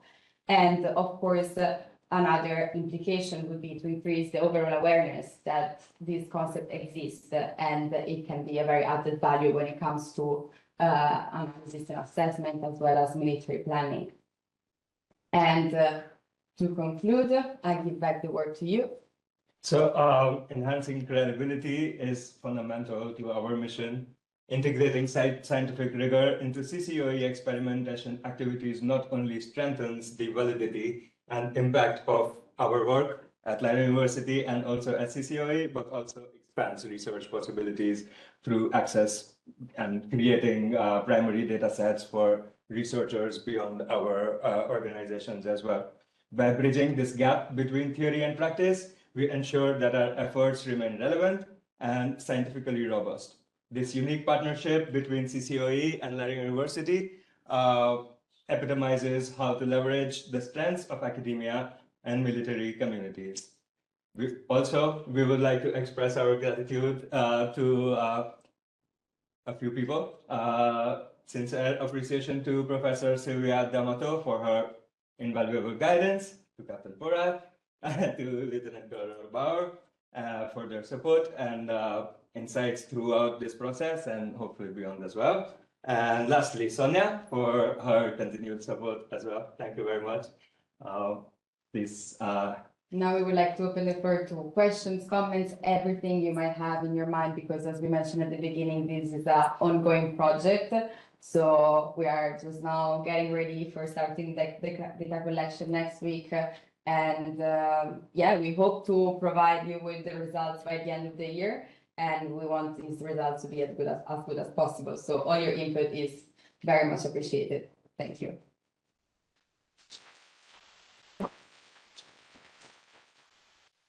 Any question or comments? I wanted to ask a bit more about your survey, and first, what is the sample size you're hoping to get, and how you may try to incentivize your respondents, because that would be very hard. Lots of people don't like filling out surveys, so you have to pull them in different ways. Yeah. So thank you for the question. The sample size that we're aiming at is approximately 200 participants. This helps because I will be in person at the exercises. And these are two very big exercises. That vegetarians is one of the biggest in NATO, and the joint cooperation exercise is the biggest CIMIC exercise in NATO, which is a great opportunity because, of course, like you have people coming from all different NATO countries, but not only, for instance, in the JOCO exercises, there is also the participation of the University of Regensburg. So you have also students over there conducting analysis. This is also very interesting for comparison, you know, like you see how CIMIC personnel does it, how people from the civilian world do it. So we are going to have a very varied population. And how to incentivize people, that is like my job, to go there and annoy them, hopefully not hindering their work in the exercise, but finding the time to really explain them the project. So we will have a chance at the beginning of the exercise to introduce them to our work so that everyone is aware, no one is surprised when we're going to ask questions about it, and make them understand also the value that this research have on their own work. So at the end of the day, it's not just for the CCOE that we like to carry out this project, but really to create a concept that is applicable and workable for the actual CIMIC unit conducting analysis. So hopefully this will work out. I will let you more after June. Yeah. Yes. I have also a question and also a remark in it. CIMIC is not in all countries the same. In some countries is we use civilian material. In some is it civil-military cooperation. Sometimes it's only the interaction and that you can communicate. And in this situation, you see more the communication with the civilian partners is the most important part of it. So you have a diversity already in your topic. And that is also what you sometimes see in the exercises in lean work. Yeah, exactly. This is gonna be like also an interesting factor because here we're talking about NATO CIMIC analysis and assessment concept, and our aim is to create like standardized practices that can be used by all the NATO units despite the national differences. So of course, like the different nationalities will be taken care into account when we conduct a survey. We ask the nationality of the people, and of course it's an element of variance. So we're aware of it. But so one of your products can be a suggestion. What would be the most effective way to have a good civil-military interaction or cooperation or using civilian assets in your military operation? So in our surveys, we will be asking what training they've had before in civil-military interaction from different courses that are available beyond CCOE as well. So perhaps the answers that we get can help us how different cultures have different practices. Okay. Yeah. Perfect. Thank you. Rod? Maybe we shouldn't make it too big and also not too small at the same time. I think Eleonora was talking about two different exercises to be looked at.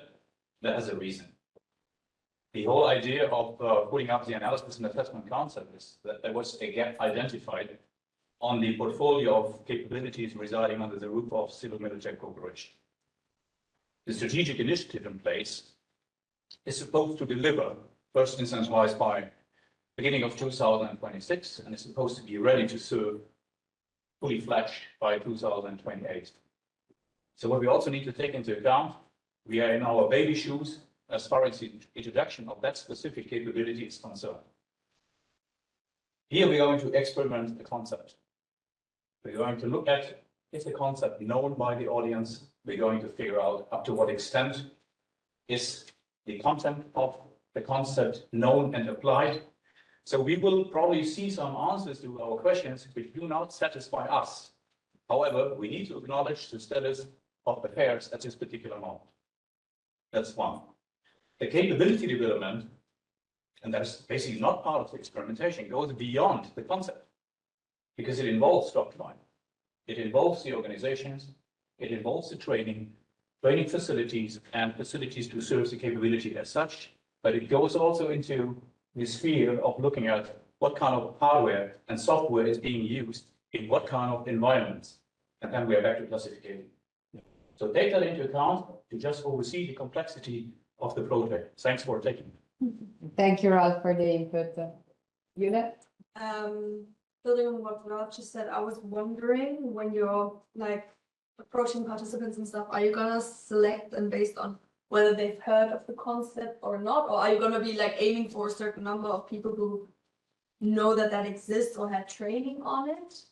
So we're to avoid that we have like 200 participants who never heard of the concept. So we took a very like layered approach. So we start from the general question, how do you do analysis? The answer could be like, I don't know, like randomly, you know. But then we go a bit more into depth. So if you used any like structured analytical techniques or frameworks, which one are these? Are you familiar with the acaCIMIC analysis and assessment concept? If so, how do you implement it? So it's gonna be a very like layered approach, not to exclude anyone, because maybe if you confront a participant with a question directly on the acaCIMIC analysis and assessment concept, you might feel like, no, I don't know anything about it, so I will not continue with this survey. That's why like we go in layers, and we think that also general information to get to know how people do analysis, even beyond the acaCIMIC analysis and assessment concept, might be interesting, might influence the development of the concept in the future. So that is the plan, not to focus only on people who did the training or that are familiar with it, but having a broader approach and then narrow it down. And of course, like the ability of doing interviews helps a lot, because then you can really go into that people that are familiar with it and maybe use it on a daily basis. Also, on the other side, when we survey the decision maker, as said, there's going to be a lot of non-military people. So I don't think any of them would know the concept anyways. Yeah, people outside of civil military cooperation, J9, they will not be familiar with it. So the hidden agenda is also to spread awareness of it. I think we have time for one more question from our online audience. Mr. Mooney, would you like to speak up? Yes, and it's actually a really good segue onto what you said. So my background is humanitarian assistance, and I have extensive experience in CIMIC. I don't necessarily am completely aligned with what J9 is doing in NATO specifically, but as someone who's worked almost exclusively in conflict zones, I have had a great array and a great sort of scope of engagement with NATO alliance countries as well as non.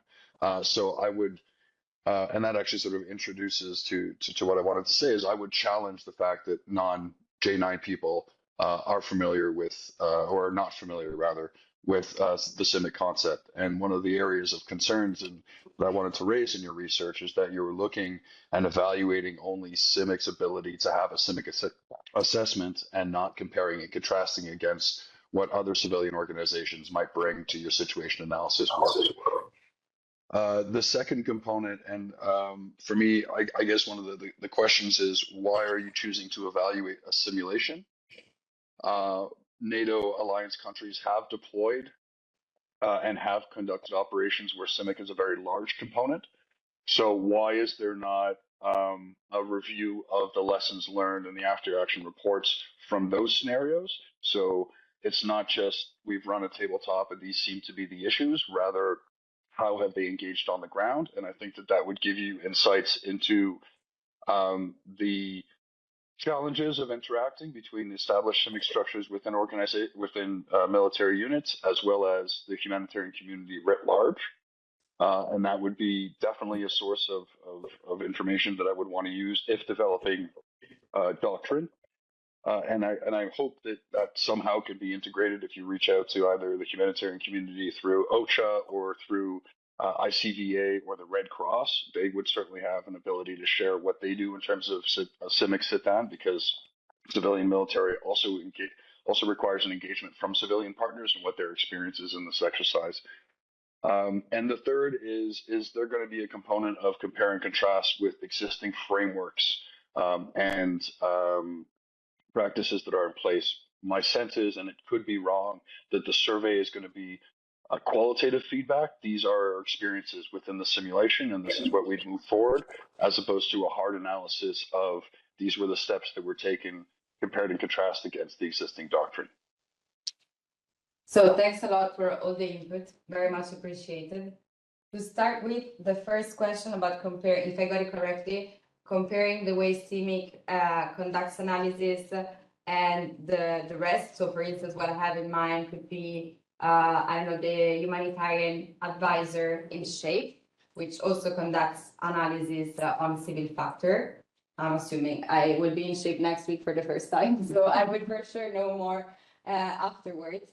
And this is a level of comparison that we actually want to take into account. That's why we are gonna spread the survey not only to SHAPE J9, but to the other personnel involved in the exercise, because we think that it's quite valuable to see and compare how CIMIC and non-CIMIC units conduct analysis. Then concerning the second question, so why we go to simulations and not to the real operations, it's because, of course, like they're more accessible and it's a first step. But we were just discussing yesterday with Yule that it could be like an interesting development also to look at how the people that are on the ground conduct analysis.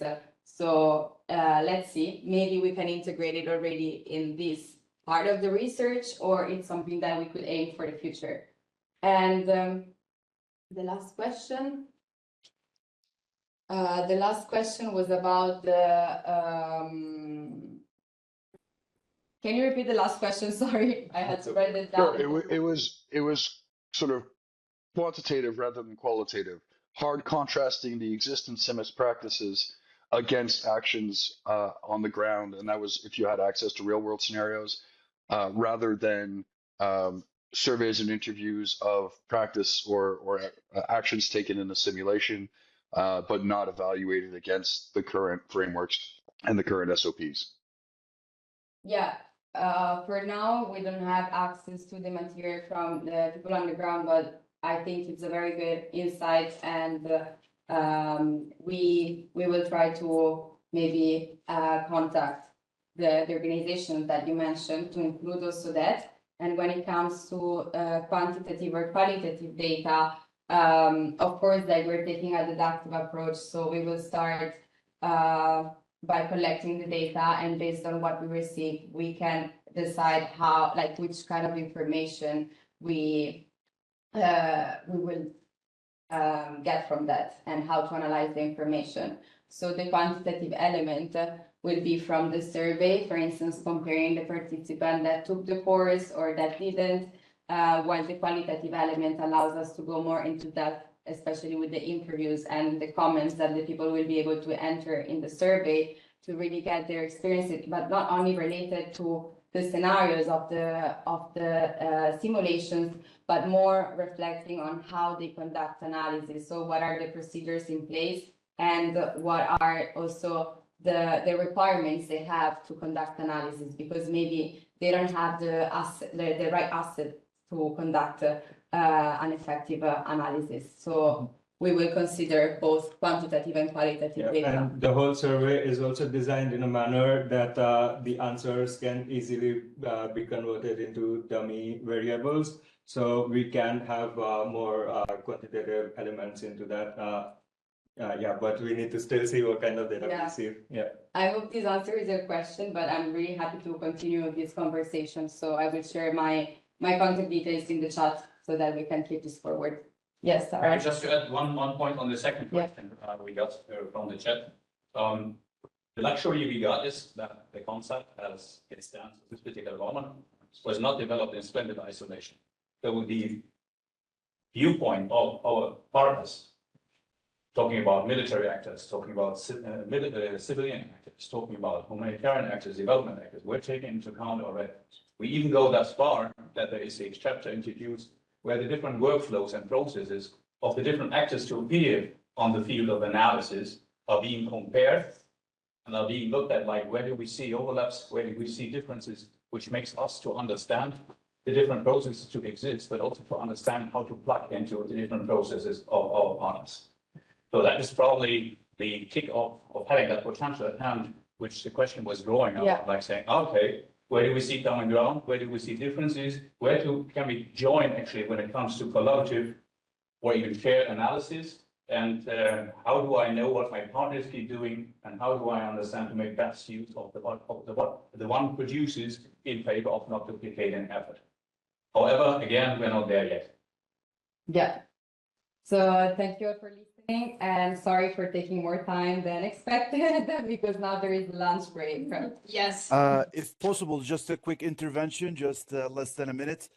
You have mentioned cultural differences, and we as the NATO alliance, there isn't a cultural differences. That's why there is the interoperability and standardization. And in fact, NATO is probably the only alliance in the world that has developed NATO cross-cultural competence to facilitate cross-cultural communications. Thank you very much. Over. Thank you for the comment. Great. Thank you, Leonora. Thank you, Saurav. And thank you for all the comments and remarks. We will take them into consideration. Without further delay, we already extended that.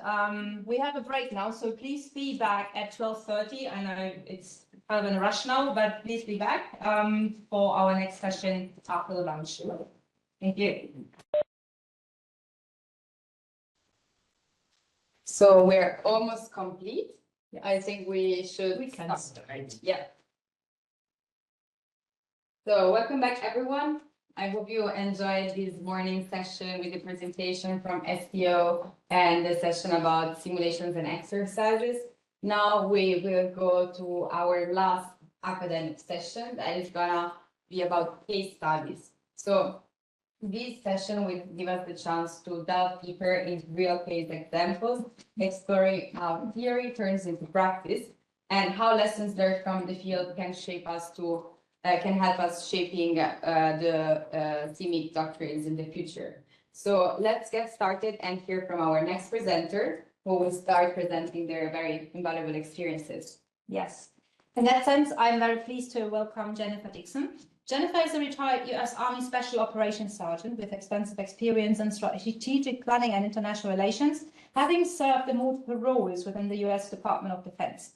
She holds a master's in international relations with a focus on joint warfare planning and is currently pursuing her doctorate at the Department of War Studies at King's College, London. Drawing on her operational background, Jennifer's academic research focuses on Russian strategic activities in Africa and, more recently, the urgent need for stronger civil-military cooperation in the wake of the 2022 Russian invasion of Ukraine. Her work bridges military expertise with academic insight, offering a unique perspective on how crisis simulations and cross-institutional partnerships can build national resilience. Today, she will explore how collaborations between Ukrainian academic and defense institutions and their UK counterparts are shaping the future of civil-military coordination, both within Ukraine and globally. Jennifer, the floor is yours.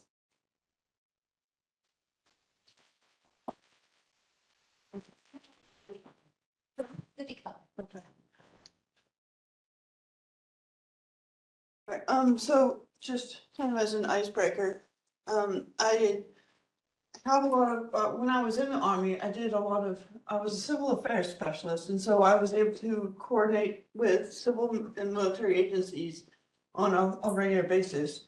And so, when I went for my master's, it was, very heavily laden with theoretic, and I found that, I mean, yes, things obviously work in theory, but when it helps to add practical applications in addition to that theory. So, okay, so this is the basic outline of my presentation today. Let's see. So with the Ukraine war onslaught in 2022, the global stage became divided in their assistance. With the initial wave of the Russian invasion allowed many civilians to step in to fend off forces without any previous military training.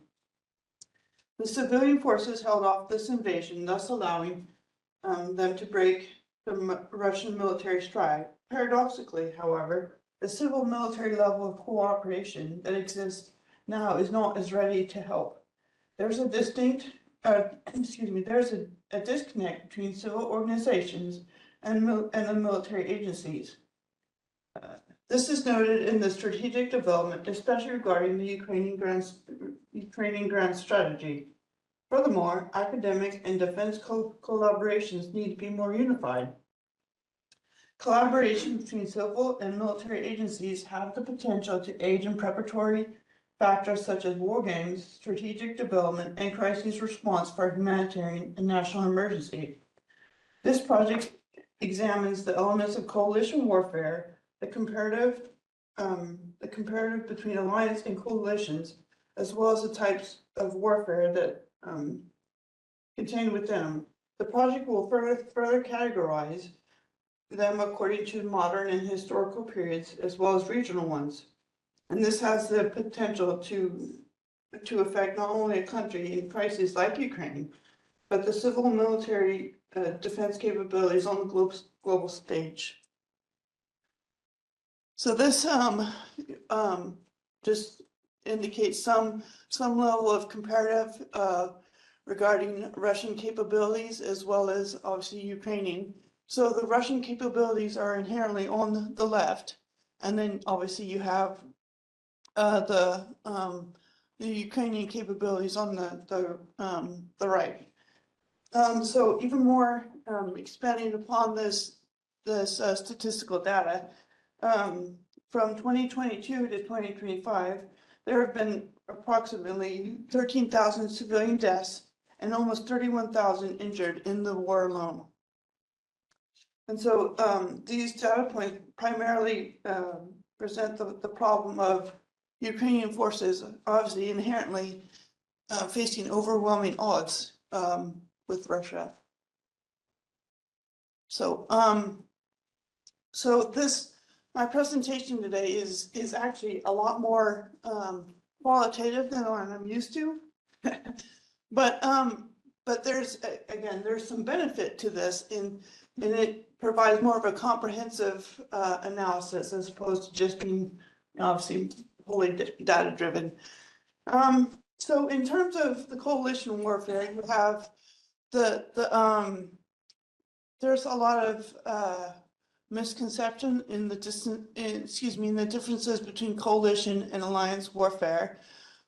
Simply put, the coalition warfare is more temporal based, as opposed to an alliance, which is more lengthy and supersedes outside the context of a specific war period.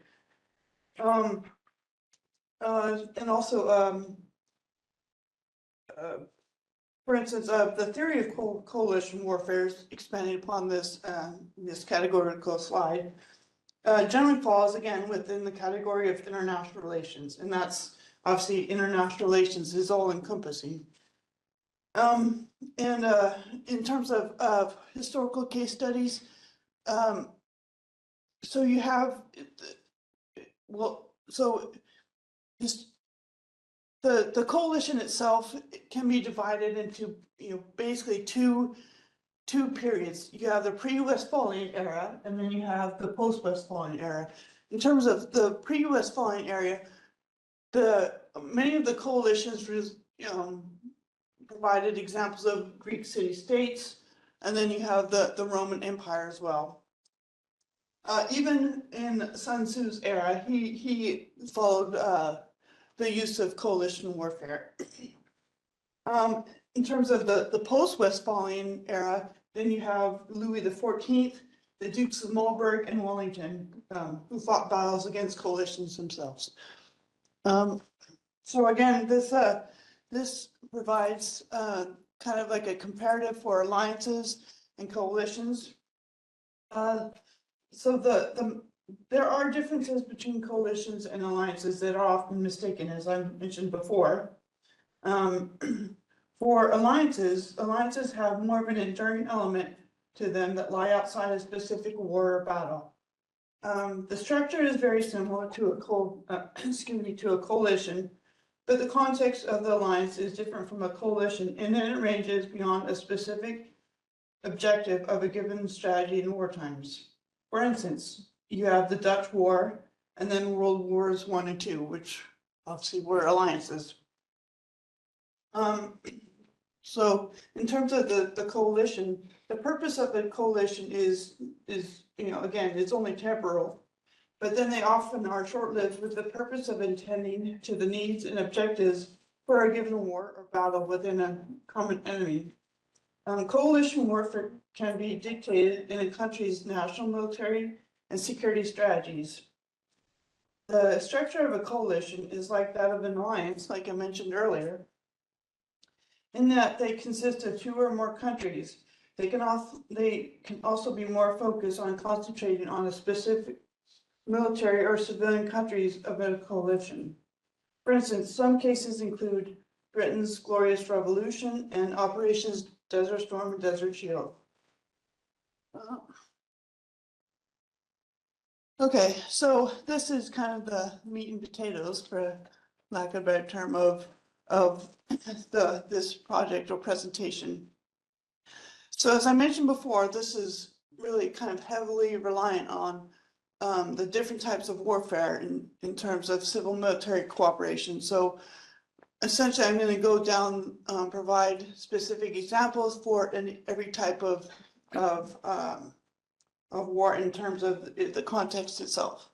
So starting with coalition warfare, obviously you can have these different types.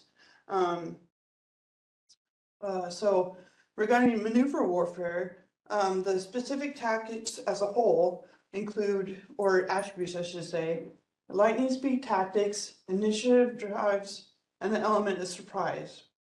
Maneuver warfare can be comprised of coalition forces as well as alliance troops.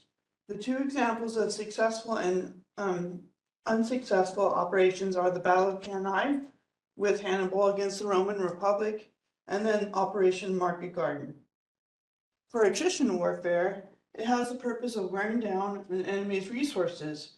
Unlike maneuver warfare, it is reliant on a lengthy campaign that exhausts the competitor's morale and resources. Some cases include the Peloponnesian War with Thucydides and the Battle of Verdun between the French and German attrition forces that lasted over 300 days. Regarding hybrid warfare, this has the purpose or objective of integrating multiple types of warfare to achieve a specific objective that cannot be done with just one type. This, again, is not a novel concept. For instance, you have the French and Indian War in the 18th century, and then the Battle of the Cowpens. For the French and Indian War, you had indigenous and mercenary forces. And same with the Battle of Cowpens, you had irregular forces, which leads to special forces utilization. The use of specialized forces is a strategic tool that inherently allots for any type of warfare. However, it is more useful against unconventional types of warfare. For instance, mercenary forces and privatized armories that have been that are the support, are the source of supplement, and had been in the pre and post-Westphalian eras. Some cases include the Battle of Ravenna in 476 AD, as well as the Battle of 300, which most people have heard of. Onto civil military cooperation cases. Civil military cooperations is another strategic tool that can be allotted for any type of warfare. It is also not a novel concept. And like I mentioned before, you have the Greek city-states and the pre-Westphalian era, which is a prime example of civil military cooperation, because their whole structure was based around cooperation. So the whole of government approach, and let me kind of digress for a minute. I recently attended an Indo-PACOM conference just via a webinar, and it was interesting to hear them talk about the whole of government approach, which is kind of what I'm talking about right now. But so there's an inherent need to have more of a comprehensive strategy of an entire government, or a state for that matter, that's being really kind of pushed upon and focused on lately. So anyways, the whole of government approach is a foreign policy tool and strategic method that represents a state's comprehensive process to overcome an enemy during wartime. Is a consolidation of efforts to achieve a given wartime objective. The types of war described in this presentation have their own specific objectives related to the whole government approach. This is contained within the DIME continuum, and I don't know if you guys are overly familiar with the DIME continuum, but basically it's diplomatic, informational, military, so forth. Regarding maneuver warfare as it relates to the DIME continuum, this mainly focuses on the military aspect within this concept tool. Attrition warfare, however, also focuses on the military aspect, but due to the nature of attrition warfare, it bleeds over into other aspects such as an economic factor as it wears down a country's supplies. The main difference from maneuver warfare that attrition exhibits is that it exhausts all of the DIME elements on both sides of the war, rather than utilizing limited resources. Touching on hybrid warfare, hybrid warfare touches on more than the military aspect in the DIME continuum. It also integrates elements of information and economic as well. So for instance, with the Ukraine war, you obviously have the informational side as well as the military side. The information side could be more along the lines of drones and so forth. And that obviously falls within the technological aspect to it. For the special forces utilization, you kind of have to switch gears, because the special forces is obviously more of a supportive role as opposed to dictating which type of war attributes it has. So the special forces within a state can present more of a supportive role to a whole of government approach, because they're able to really work closely with other state agencies and then external sources as well. For the civil military cooperation, in terms of the whole of government approach, it's like that of the special forces, as it presents more of a supportive role. It can also integrate private and commercial aspects into the whole of government approach due to companies providing services and goods in support of a given war. Academic institutions, specifically in regards to this project or presentation, and defense universities are yet another way to bridge the gap between civil and military organizations and the whole of government approach. Universities within the defense and academic realm have similar research departments that have the potential to offer tangible and beneficial research to seek a given solution for a strategic challenge. As you know, I come from King's College, and we do a lot of collaboration in terms of war games and so forth. And so this gives us the opportunity to really kind of branch out and work closely with defense colleges and so forth. So moving on to more of a global application. So civil military cooperation, as I mentioned before, was both a staple of Greek and Roman empires in the spheres that they operated. Civil military cooperation is now an integrated factor due to the increasing number of battles taking place in urban areas. So I want to kind of step away once again. So when you're talking about more urban-based warfare and operations and civil military cooperation, it's important to really kind of hit home that most of the battles are being taken place in urban areas due to the population growth of the earth. So, for instance, you have the various regions in Ukraine that are being fought in urban-based areas, and so inherently you will have a bleed over into not only special forces utilization, which kind of helps bridge that gap, but as well as civil military cooperation cases, which I'll go on to expand in a later slide.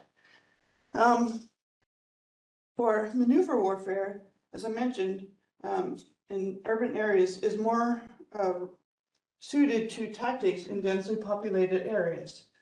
The main attribute of this war is that it relates to urban areas as it is the lightning speed aspect to it. Civil military cooperation is also the most tangible for urban maneuver warfare as it relates to a specific civilian, as it relates to difficult, it's basically difficult to separate civil and military agencies and populations. So for attrition warfare, it's kind of paradoxical in a way. It also has a tangible application of civil military cooperation. However, they are different from maneuver warfare in that it consists of exhausting the supplies of both civil and military agencies of a given country or coalition. Hybrid warfare, again, it's more integrated and existing more with one or more types of warfare. And they produce tactics out with enemy. It is less focused on the attrition warfare as the sole, however, it is not designed to wear down the country's supply and forces. Regarding special forces, once again, they're very iconic when it comes to their support to civil military agencies like Intel, State Departments, and so forth. Okay. So regarding European approaches, you have some examples of maneuver warfare, include integrated air combat systems, and their cooperation between multilateral Air Force commands and private military supplies. And these are just two examples. For attrition warfare, they're more geared towards multi-land units, private security firms, security farms and intel organizations within this category. For hybrid warfare, you have the privatized military technological companies that supply materials such as drones and combat systems in conjunction with the military forces. For special forces, you have supplementing civil and military agencies to combat proxy warfare, terrorism, and insurgency. And this. Lastly, for this aspect, you have civil and military components as well as private firms working in tandem in a whole government approach. Once again, let's see. Okay,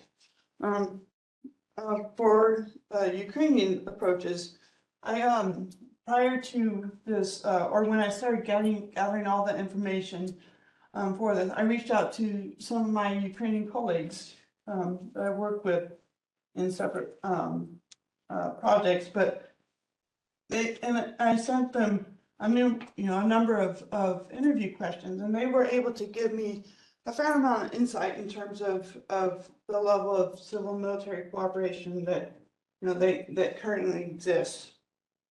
So part of their answers include obviously again these various types of warfare and so forth. For maneuver warfare, Ukrainian and civil responses to ward off initial maneuver tactics of the Russian invasion proved to be effective to hold them off for a time, thus allowing military forces to organize an attack. For attrition warfare, current Russian military strategy is based on a combination of superior firepower, as I mentioned before, and expendable infantry. Superior firepower such as munitions, UAVs, and classic tube rocket artillery, plus expandable infantry, slowly isolate the immediate combat zone from logistics and reinforcements, making it impossible to eventually for Ukrainian troops to hold off positions, forcing them to in turn retreat. Hybrid warfare, regarding the Ukrainian case, the Russians used to use classic armor such as MBTs, IVBFs, and APCs. It switched from intensive attacks based off of World War II templates to breakthrough tactical depth of defense for a given proliferation of ISRs and strike UAVs. It switched from attritional human-intensive attacks as well. New tactics were slower and pricier, but is only one possible way to given the hardware and tactical developments. One thing that I was not expecting for them to answer with was regard to the Wagner aspect. So just through my open source research and interviewing various people from the Wagner group, I was always told that they were still kind of heavily steeped in the Ukrainian fight, but from what these people said that they weren't. There's been a switch from the Wagner group and Russian proxy forces in Ukraine. And lastly, this is, I think, the most eye-opening and positive aspect to the interviews that I conducted during this project. It says, regarding civil military cooperation, political military cooperation has noted challenges due to the limit of Ukrainian military forces. This has also indicated the lack of cohesion when considering methods of grand strategy. And more importantly, grassroots civil mobilization through territorial defense forces from February to March of 2022 made it possible to foil the Russian original plan through ad hoc total defense methods.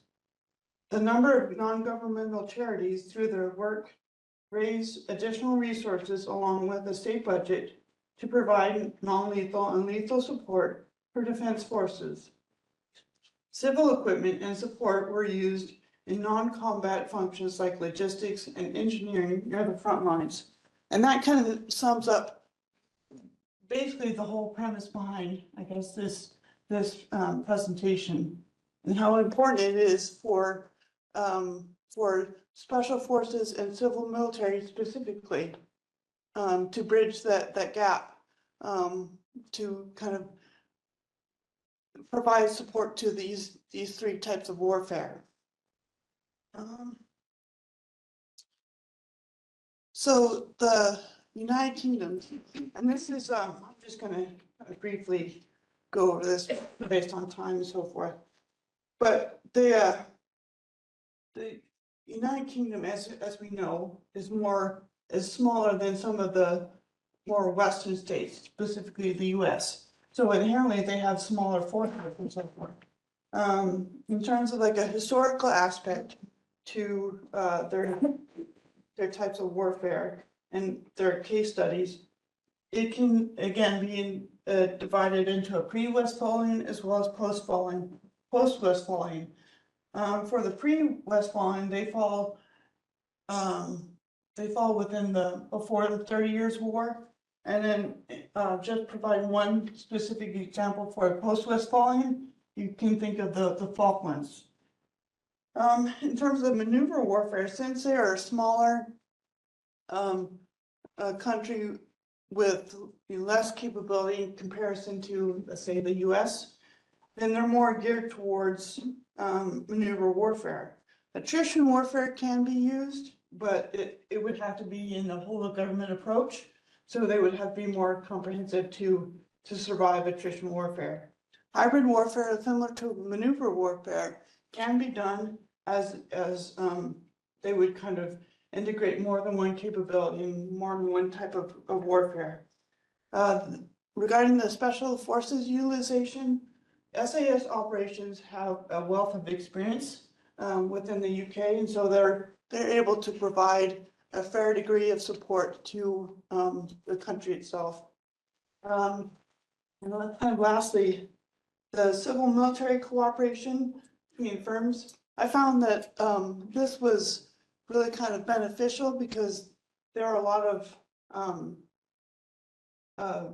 cooperation between private firms in the UK, as well as again, bridging the gap between academic and defense-related research.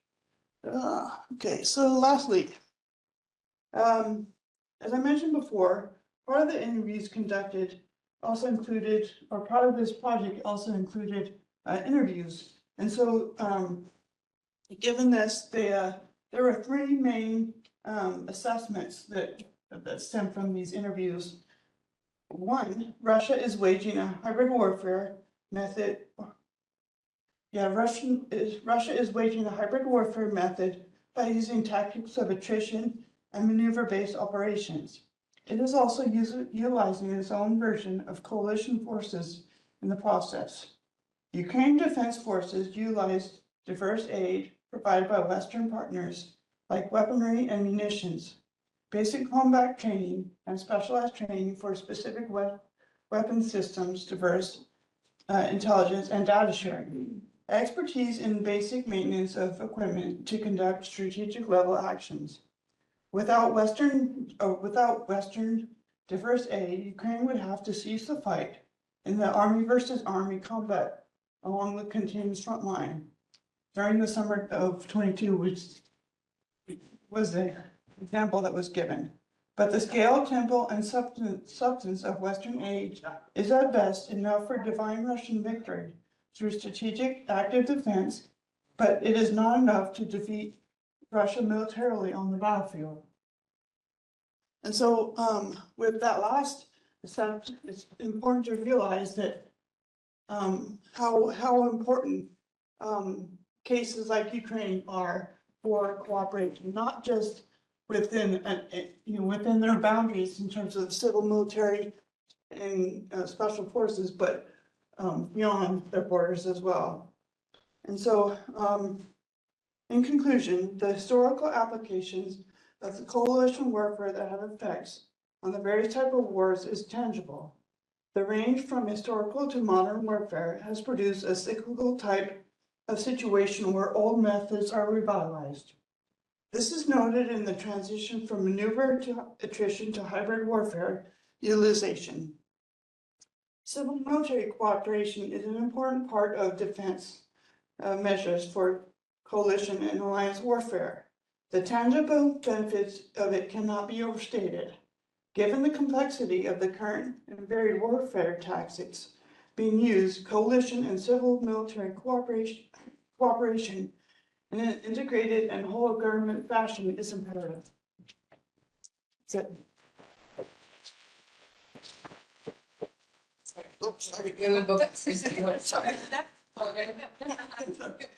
Short spider. Thank you, Jennifer. Unfortunately, we don't have any time left for questions. Yeah, that's all right. But you will maybe can share the contact details in case you have questions. And so we have already spoiled our next presenter. Yeah, Dr. Bolliot. Dr. Bolliot is a renowned evaluation specialist with over 40 years of experience in international development, governance, and public sector reform. With a PhD in sociology, he has advised major global institutions such as UNICEF, the World Food Programme, and the Inter-American Development Bank, working extensively across Africa, Latin America, Asia, and Eastern Europe. Today, Dr. Bolliot brings a fresh perspective to our discussion by introducing the Green Helmets Initiative, which is an innovative concept that seeks to repurpose military capacity towards environmental resilience and humanitarian reconstruction, connecting security and sustainable development in many ways. Remy, we're very excited to hear your vision, and you can go to the next slide with this button. Thank you very much. You're welcome. First, I'd like to thank very much the colleague from CIMIC Cooperation Center of Excellence for inviting me and to make this presentation. First,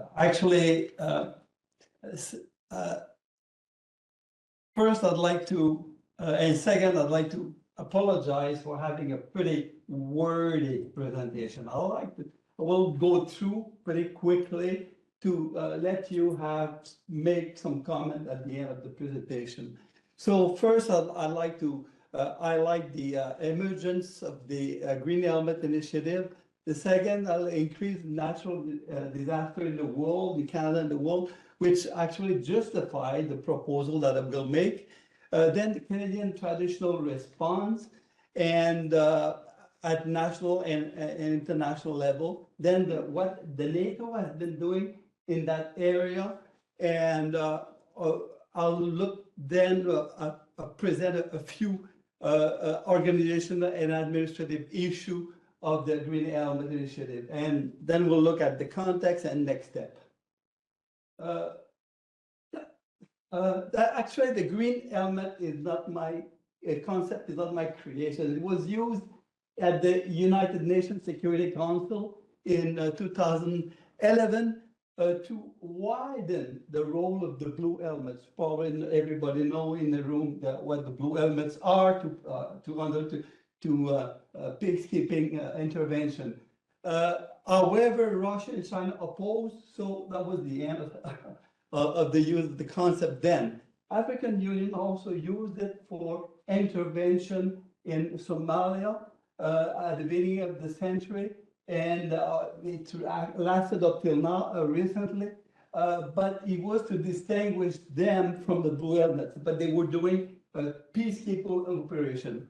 The green helmet that I'm going to be talking about actually was emerged in 2021. They were flooding in the natural capital area of Canada, and what we were saying was citizens with shovel trying to fill sandbag, and so community called the municipality for help, and then the municipality called the provincial government for help, and then the provincial called the federal for help, and then the federal called the armed forces. So the armed forces were the last one to come, and when we've seen them on television, they were having a shovel and they were filling sandbag. No, nothing more. So I thought, why don't we have a professional team actually doing some real work?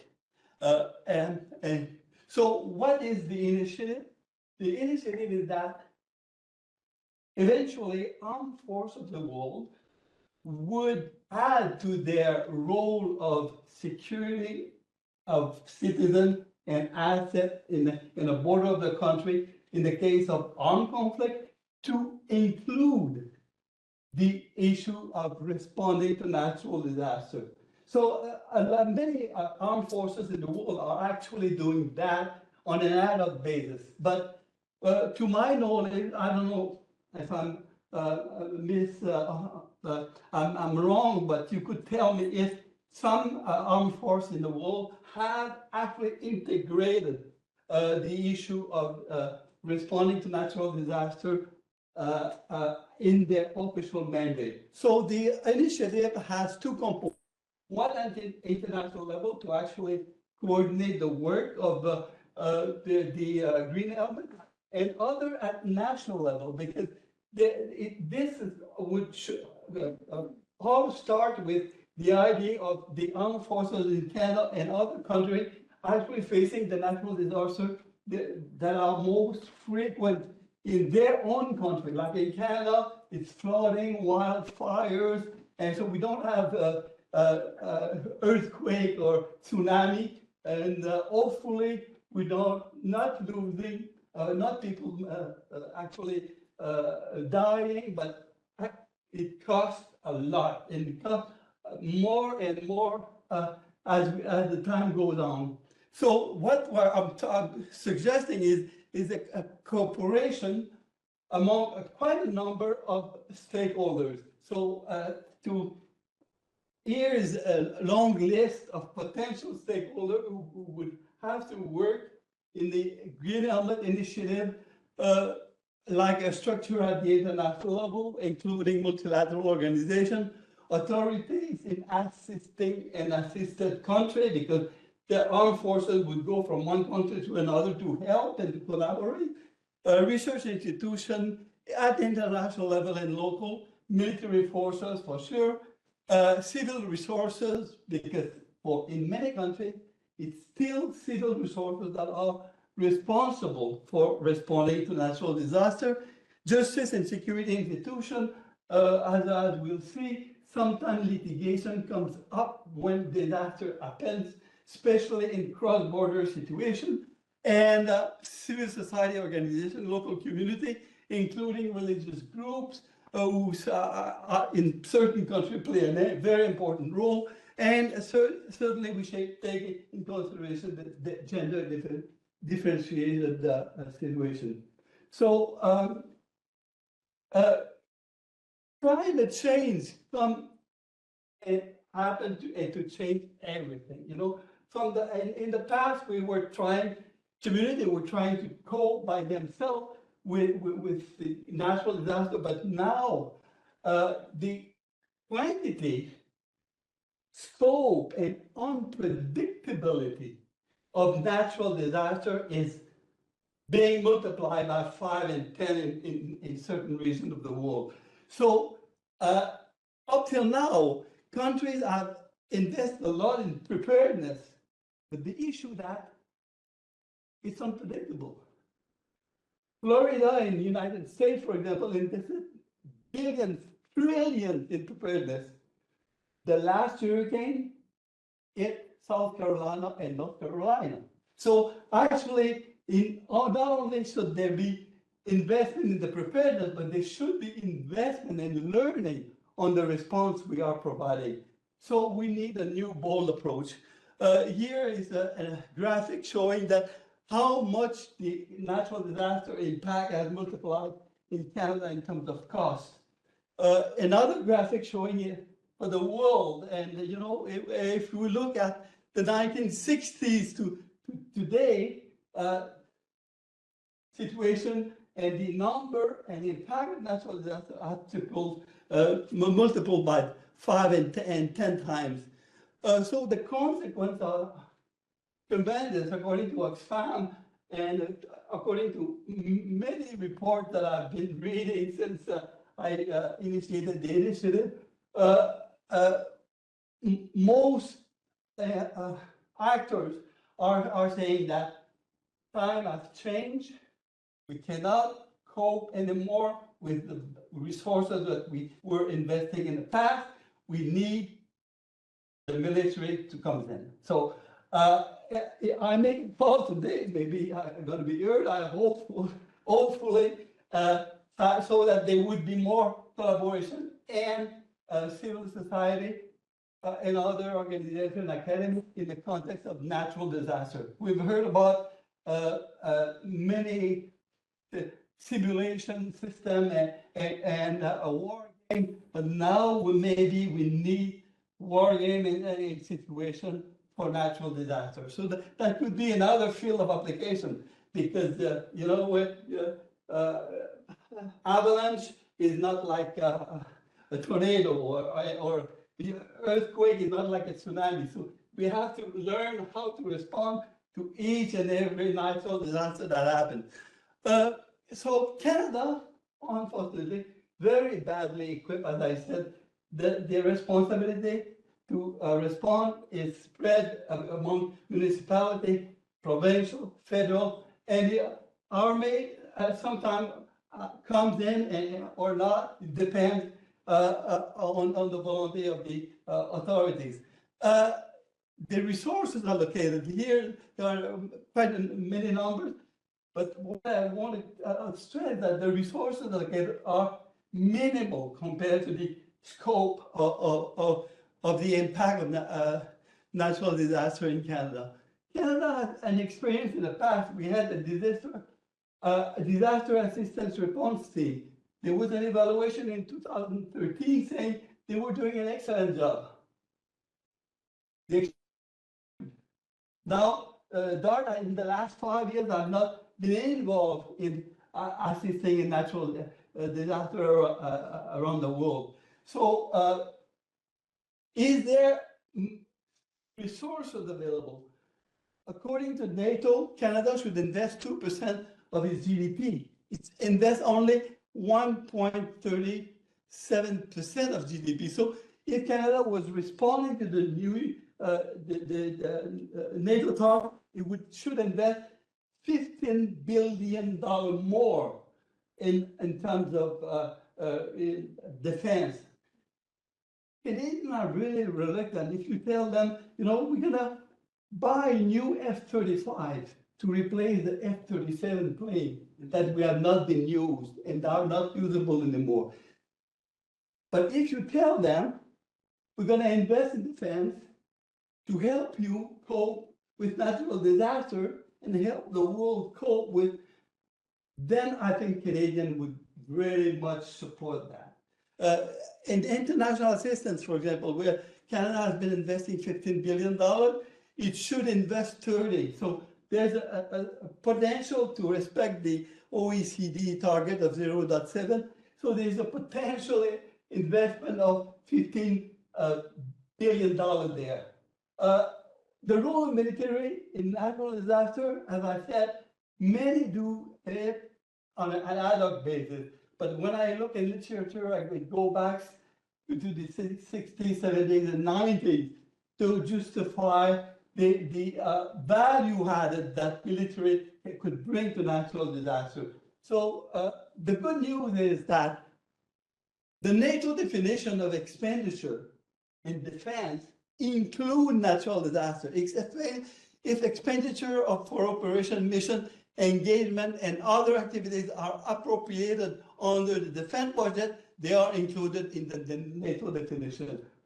Unfortunately, as I said, Canada and 8 other NATO countries do not reach the 2% target. Maybe there should be a 2.5 target. I don't know. The difference being used for face natural disaster. Another good news, NATO is doing something. Actually, NATO has a strategy for climate change and security action plan, and it put in place a Euro-Atlantic Disaster Response Coordination Center, and they have been operating since actually the 90s. So there is an experience and knowledge acquired by NATO in responding to natural disaster. Unfortunately, they do that mostly in Europe. Europe is the continent that is the least affected by natural disaster. First come Asia, then America, then Africa, and the Oceania and Europe are at the bottom of the list. So, but Europe should have a lot of capacity of assisting, like in flooding in Spain. Prime Minister there saying, no, we are a Pacific country. We don't want to invest in defense. But Mr. Sanchez, you could invest in actually helping farmers dealing with drought and flooding. So it is part of the NATO definition. So if that was they would be using that definition, there would be a lot of scope for responding and financing the green limit and responding to natural disaster.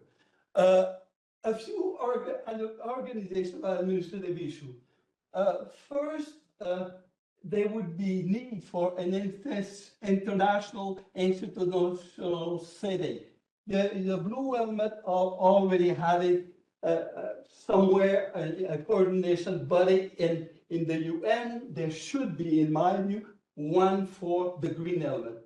The definition of the mandate should be refined. Should we include natural disaster, all natural disaster, including man-made, or only those who are actually the result of climate change? There could be service providers, so countries like Canada could help others, but each of the country specializing in their own natural disaster could make alliance, actually. Can you imagine Iceland, Turkey, Indonesia, and Colombia facing earthquake? Norway, Switzerland, Italy, Greenland, a country where there are actually avalanches in the world could create alliances. So it's hard to imagine that possibilities for collaboration would be immense and almost unlimited. For beneficiary country, when I look at the World Risk Index, they suggest two concepts. One is risk index, meaning the countries that have the most natural disaster and in terms of frequency, and the most vulnerable. The most vulnerable being the ones that have the lowest capacity. So those countries that are coming at the top of both lists should be those who should be prioritized. Coordination. I've heard about the concept of cooperation and coordination yesterday and today, but there are a number of levels of experience of collaboration and coordination. My experience in evaluating program and international assistance is that in most of the cases, one of the main problems facing the intervention of many actors in the context of natural disaster is absence or weaknesses in the coordination system. What I'm also suggesting is that the regional center, actually, one of the characteristics of responding to natural disaster is actually to be there right away when it happens, to be the first respondent.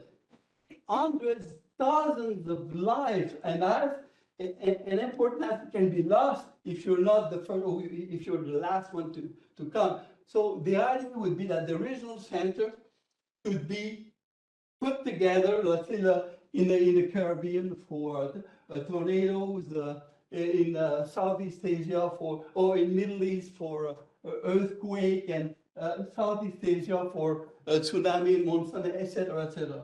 So these centers would be training center, so people could learn from. They could be forces from different parts of the world, and they could exchange experience.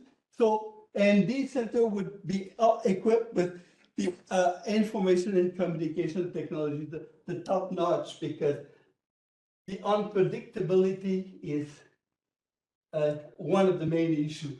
And let's say that a little parenthesis. Now, meteorologists have problem predicting the weather for next week.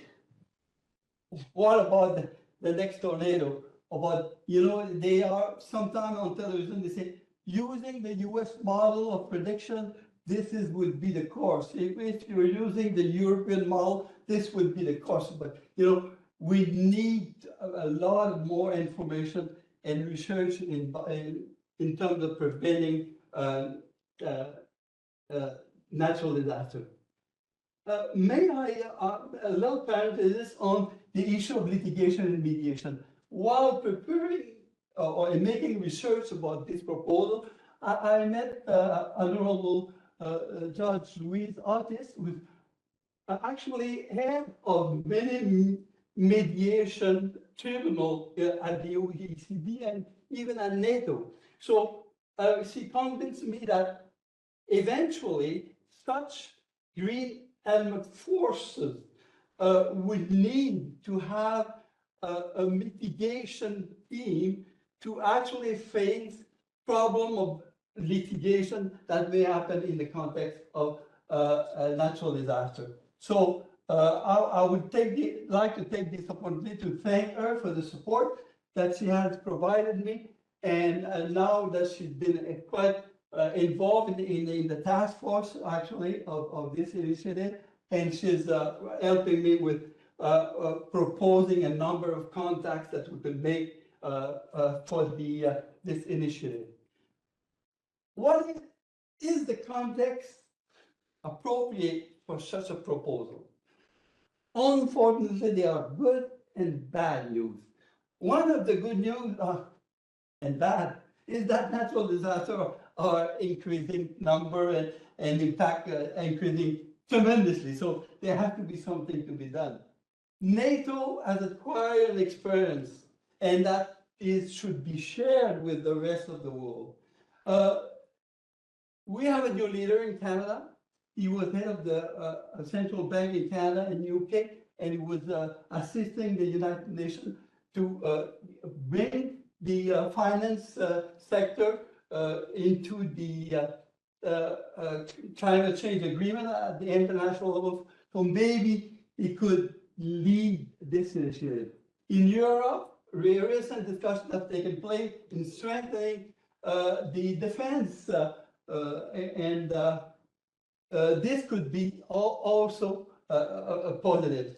On the negative side, unfortunately, the US are withdrawing from a multilateral initiative. So given their place at the Security Council, this may not be very helpful, but we'll see. We'll see. China, big interrogation point. They may take an opportunity to fill the gaps left by the US. Who knows?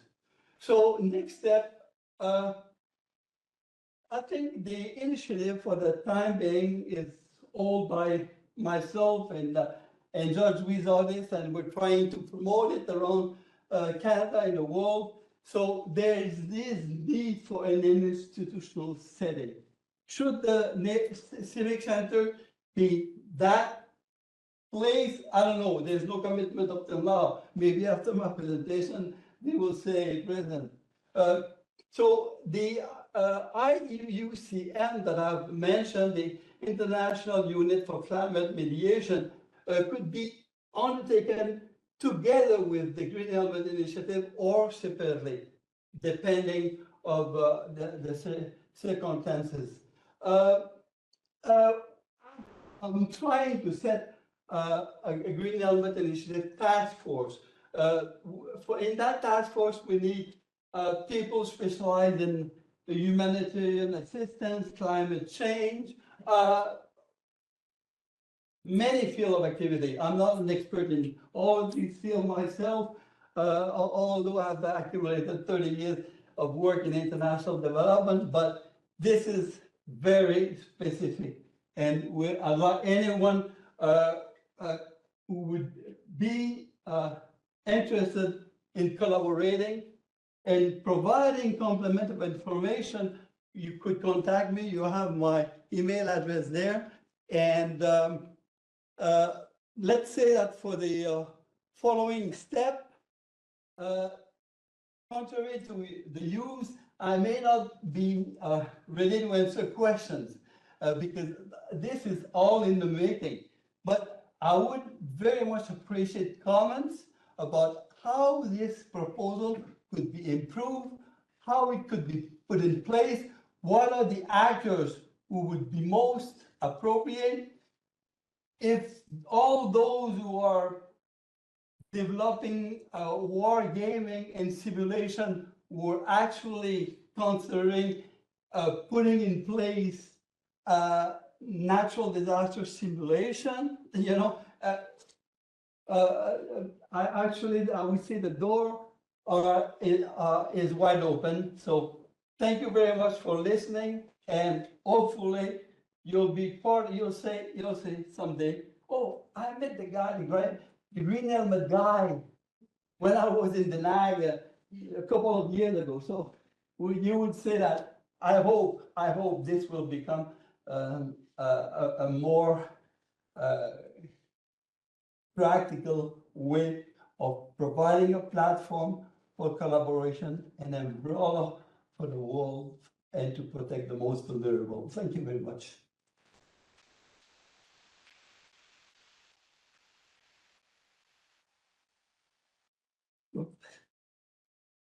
Are there any comments?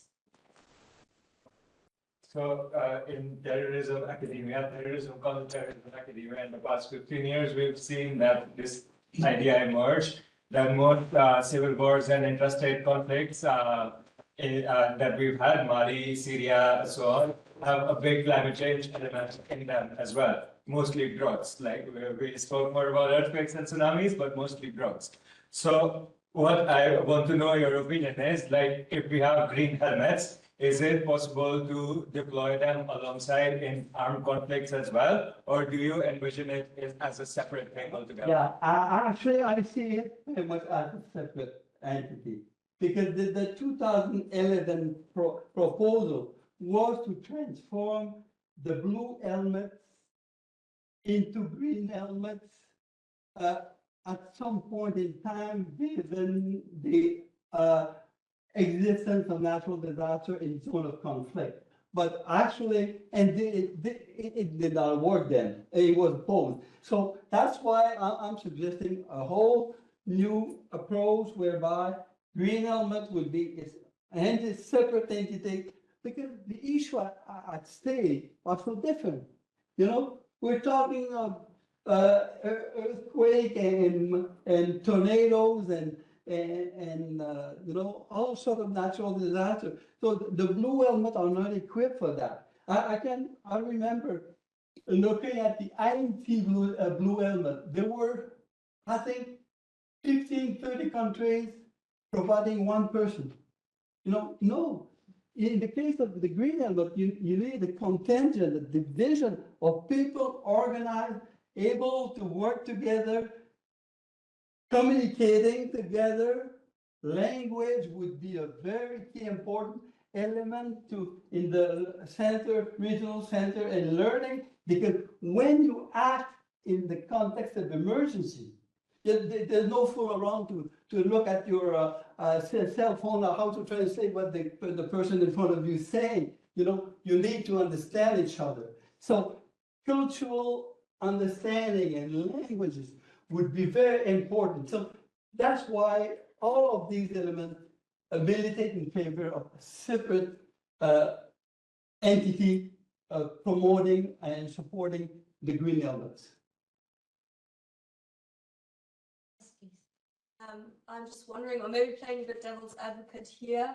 I certainly agree with you that that topic merits much more attention in the future, and it's been a bit neglected ever since, like, Russia and Ukraine and so many other things happen. Climate change is always like, yeah, we'll come to that at some point, right? So putting that back on the agenda, I very much agree with that.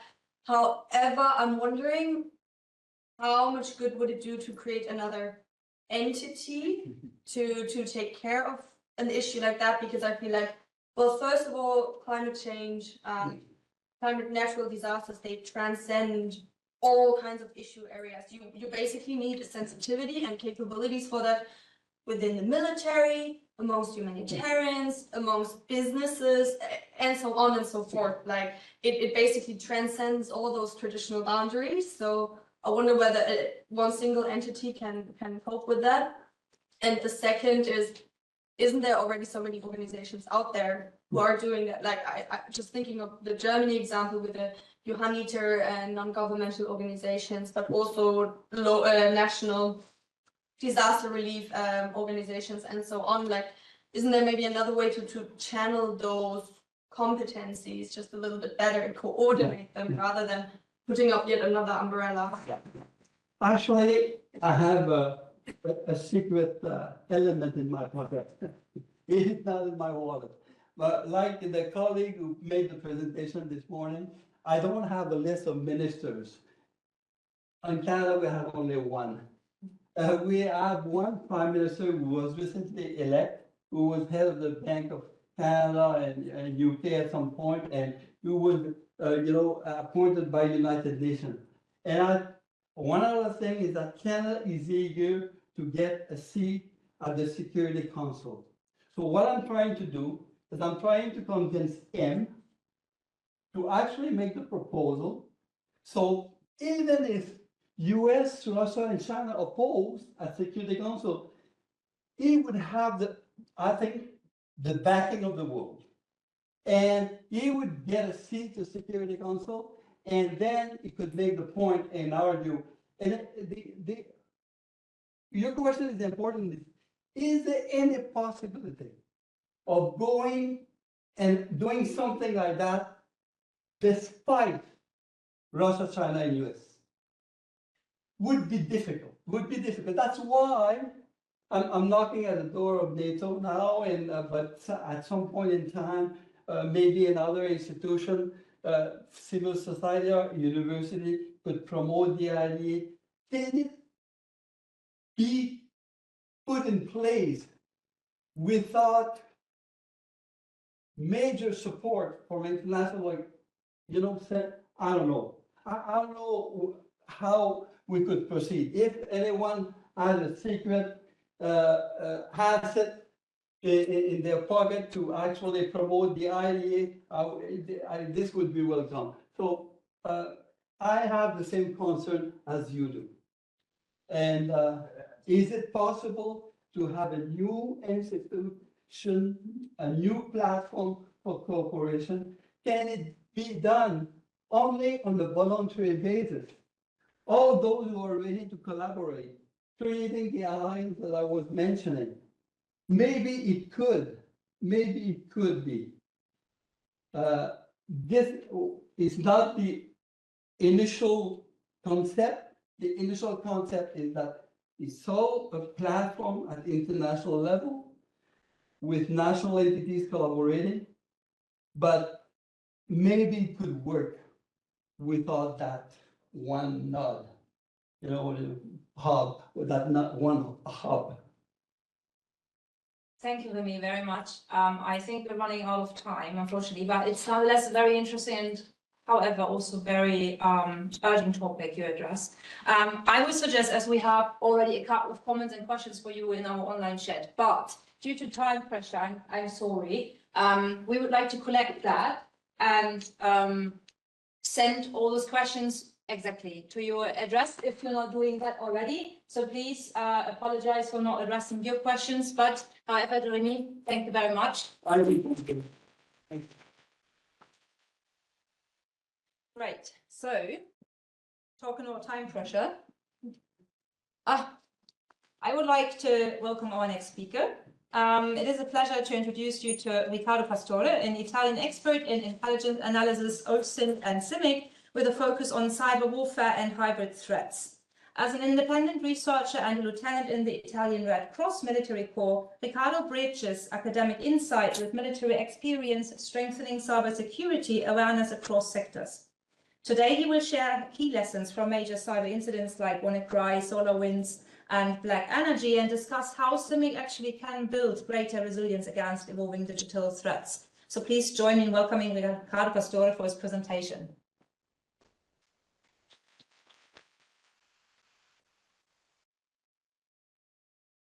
So imagine that you are waking up tomorrow, deploying on a mission, and you realize that your operational environment has been compromised. But this is not science fiction. This is what could happen to CIMIC operators on the field. So today we'll explore this topic that could be really useful in this today's panel. And securing CIMIC operation against cyber threats. So how modern hybrid risks and the operational implications can affect the multi-domain operation that we'll talk about. Before we do that, we need to clarify what cyber warfare is, because there are a lot of definitions. It depends on the doctrine or the approach, but this one could synthesize many aspects in a short sentence. So the use of cyber operation by state or non-state actors to cause strategic disruption or damage equivalent. So what does this mean? That cyber operation usually remain below the threshold of armed conflict. So cause hybrid and cognitive impacts on civilian and military systems and threaten operational security and societal stability. As we seen yesterday in the war game, the big arrow with the connected domain, the physical one, and the cyber one. So before we do that, in my research, I experienced a gap, a doctrinal gap, because as you can see at number 1, CIMIC relies on civilian derived information, such as NGO, civilian actors, and other actors on the field.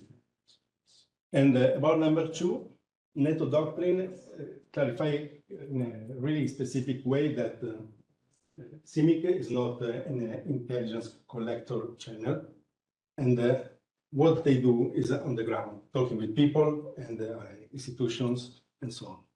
And number 3, of course, J2, the military intelligence branch of NATO, can support, but does not control the civilian data flow. So this is what happens when CIMIC operators are on the ground. They need to face with people, and they are not on time in what could be done before with the intelligence stuff. So ownership of information validation is a tactical at tactical level, and this is a critical gap. So this is a crucial question. Is CIMIC prepared to operate without trusted information? Because this is so relevant. And I think, as we've seen also yesterday, there's some issues that impact on CIMIC operation. Of course, cyber attacks, attack to the infrastructures, cognitive manipulation, all of them converge on CIMIC operation. So we need to address the information before we can face some issues. And to do this, I would like to highlight the evolution of the cyber threats during last period. As you can see, also, as we have seen with the natural accident before with the doctor, there is a increasingly forwarding curve of a trend, increasing trend of this kind of cyber attacks. At the beginning, we started with some local implication for the information systems, local computers, some kind of viruses. They were in such a demonstration act of force. Then in 2010,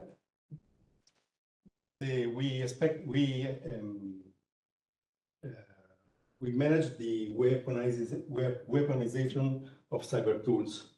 So there were not just a virus, but they start becoming something else.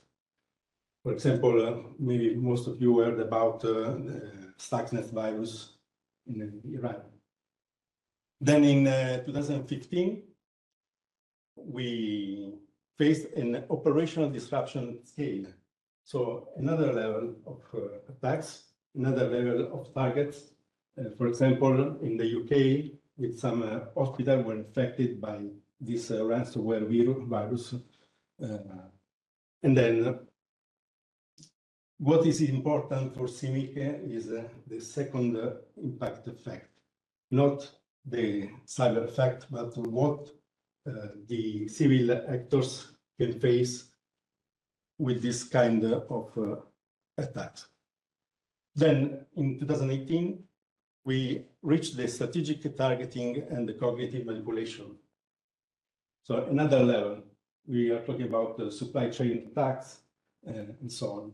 And nowadays, we are in the full spectrum hybrid conflict.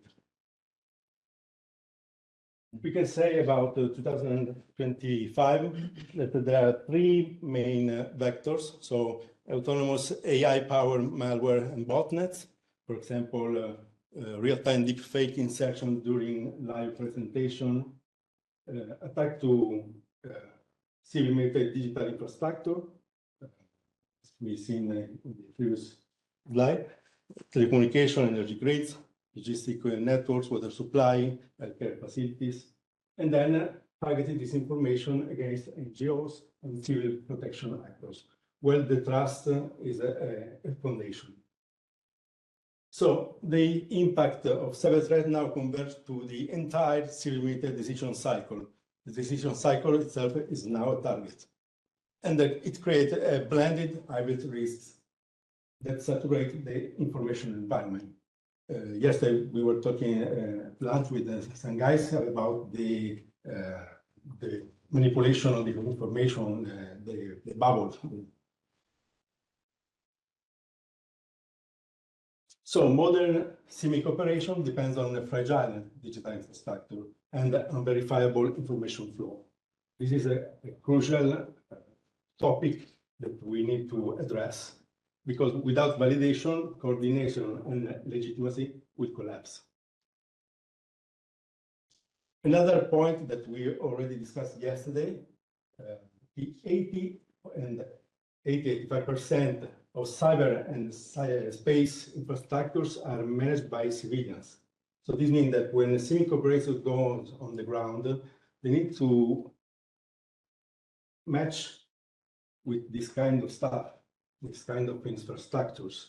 So this is not so good to find out that an infrastructure has been compromised, so the operation must divert to something else. Another aspect is that CIMIC depends on trust, coordination, access to information, and basic services.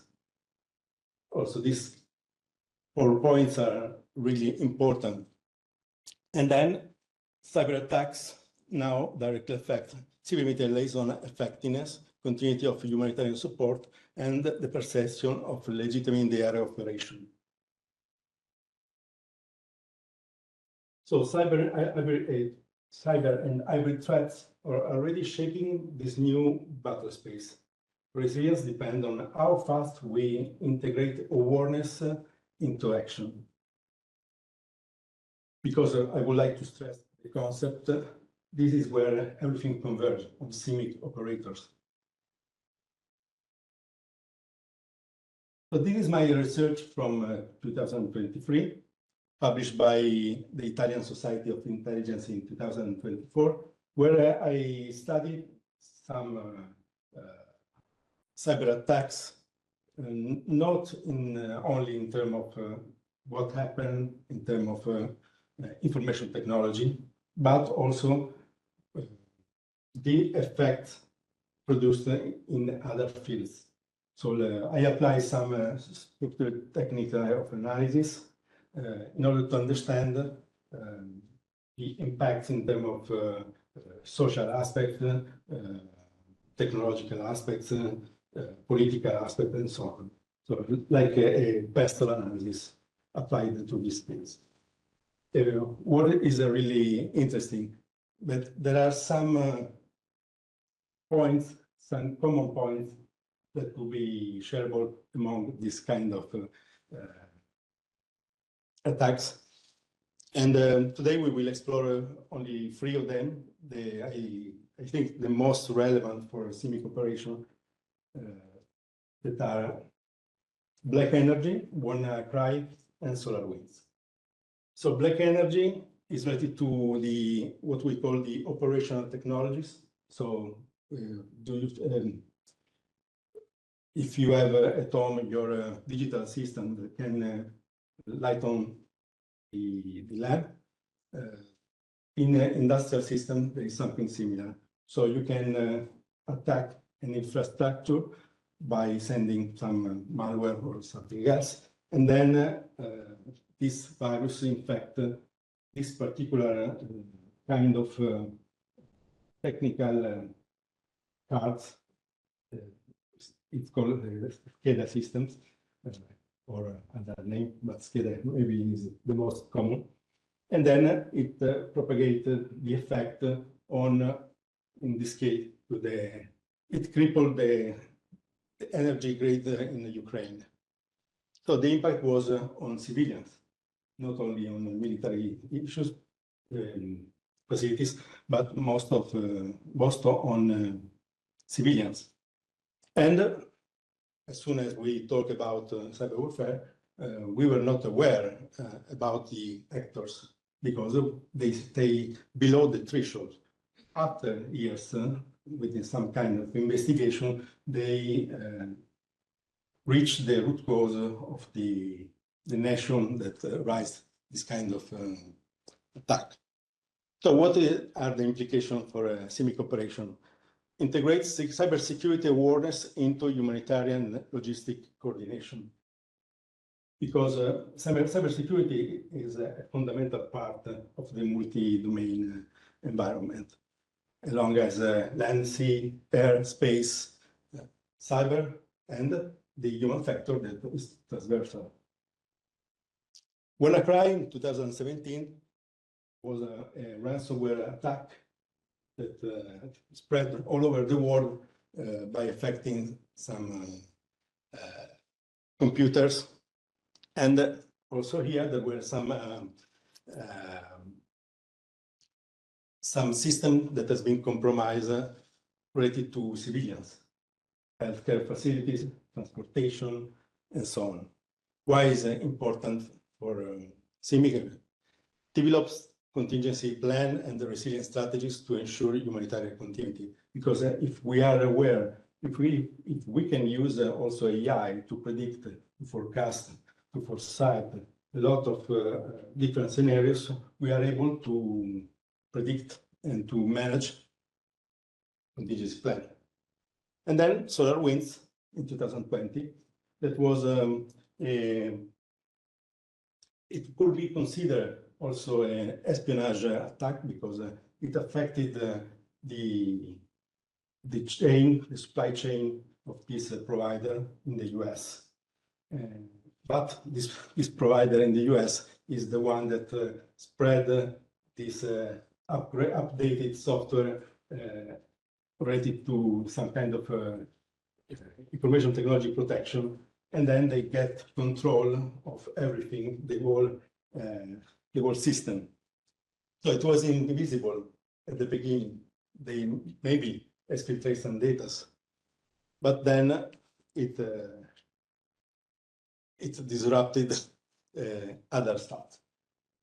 So the implication for CIMIC operation is validate information sources and enhance cyber awareness to secure operational communication.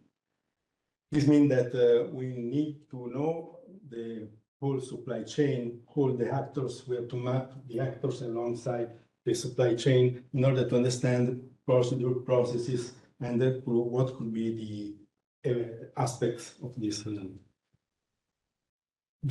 operation. So this threats converge on CIMIC's ability to plan, coordinate, and deliver. And once again, I would like to stress is where everything converges on CIMIC. The narrative, manipulation, cyber attacks, attacks with infrastructure, everything, then impact on the CMI and to the CFI. At this point of my presentation, I was thinking about how can we implement from a strategic level to a tactical one. and vice versa. So I applied a structured technique of analysis called hypothesis, concurrent hypothesis, in order to understand how these scenarios could be implemented in the real world. So I try to set the impact from tactical utility to strategic doctrinal integration and visibility in terms of short-term, immediate, and long-term. This allowed me to generate 4 scenarios related to quick win protocols, embedded those in planning, create a liaison officer that could be facilitate this matter, and a strategic function inside CIMIC related to this kind of aspects. More deeper. So quick win protocols, we are talking about 30 minutes awareness related to these topics in order to let the operators to manage these languages, to manage these episodes that occurred in the past, all things related to cyber attacks and so on. This is not a technological talk. This is about how the human factors impact on CIMIC operation. About number 2, so open source intelligence applied to scan civilian information and digital indicators to secure humanitarian access. So a continuous improvement process where housing could be useful in terms of from day 0 and before day 0. And also after, because we can compare it with an agile project, an agile process, we can expect this kind of circular approach. Then number 3, a liaison officer that could defend humanitarian narratives. So something that could link J9 with Stratcom, with cyber defense, and so on. And then the strategic one with the CIMIC function specialized on influence operation and so on. So each of these scenarios could be set as deploy, integrate, pilot, and develop in order to get success. So the key takeaways, I think, are trust, digital situational awareness, and resilience. That's because we must protect it, we must protect our physical assets. They are crucial for the legitimacy of our missions. So it's essential, and trust is fragile. It's like a reputation. Digital awareness must be inset and planned in CIMIC operation, as we said before, and must be a routine, not a singular topic that we face once in a life. And resilience, because we must be proactive and not reactive. So here again, phase 1, 2, 3, and 4. At number 1, no doctrine change is needed. And number 2, pilotable during exercises. Number 3, we need training and interbranch coordination. And number 4, require doctrinal review and institutional support. So cyber warfare represents a complex and evolving threat that demand a multidisciplinary and coordinated response from all stakeholders involved. And cyber resilience is not an isolated requirement, but must be seen as a core enabler within a NATO comprehensive approach to complex threats. So I would like to thank you, and I would like to share with you these questions that came in my mind and related to right now, it's possible to validate digital information in a CIMIC context, or have you ever formally validated a civilian verified information flow before using it operationally. But this question came in my mind. I would like to share with you, but I don't know if someone could have the reply, the answer right now. So thank you so much.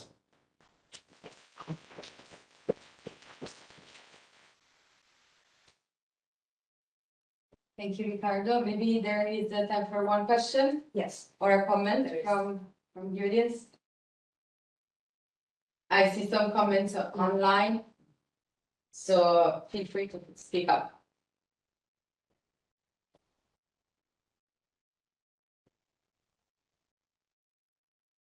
Mr. Mooney, I saw your comment.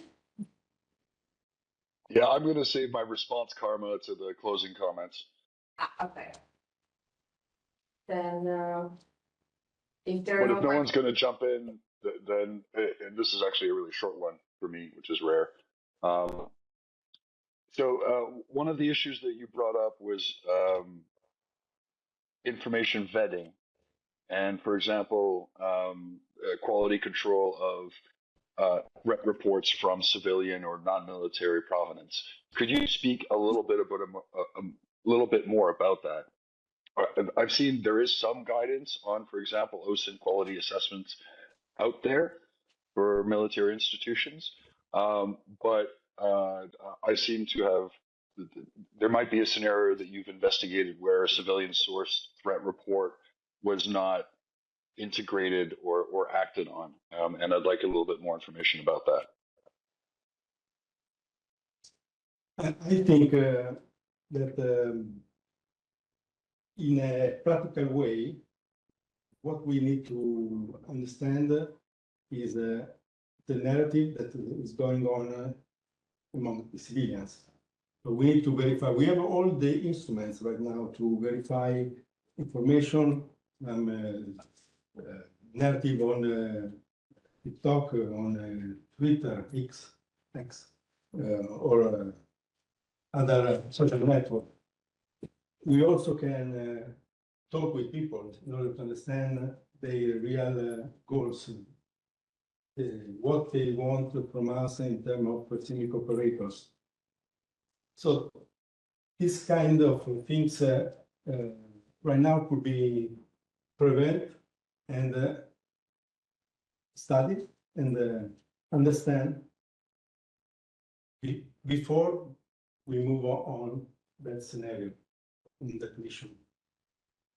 So OSINT should be, this is one approach.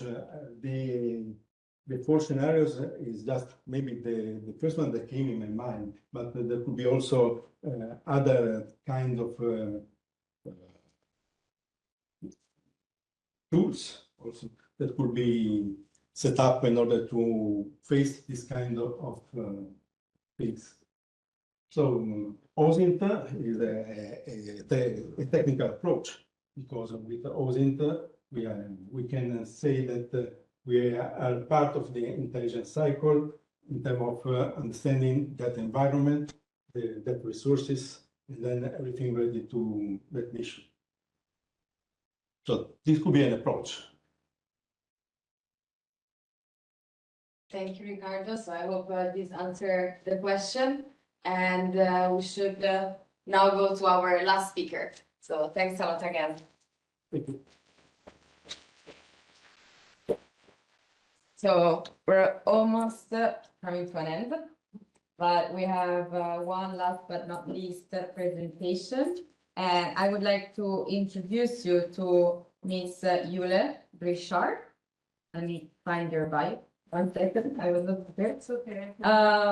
So I'm doing a minute, but I'm ready now. Here we are. So Yule is an emerging professional in peace operations, international development, and civil-military cooperation, with experience in organizations like the German Society for International Cooperation, the German Center for International Peace Operations, and here, the NATO CIMIC Center of Excellence. She combines strong academic foundations with hands-on practice in peace building and policy advising. Today, Yule will share her research on how organizational legitimacy shapes the willingness to engage in joint exploration with NATO CIMIC efforts. She invites us to rethink experimentation, not just as a technical tool, but as a relational and political process shaped by different operational environments. This project has also been co-authored with Professor Brzezinski, who was here yesterday. And well, I let you continue with the presentation.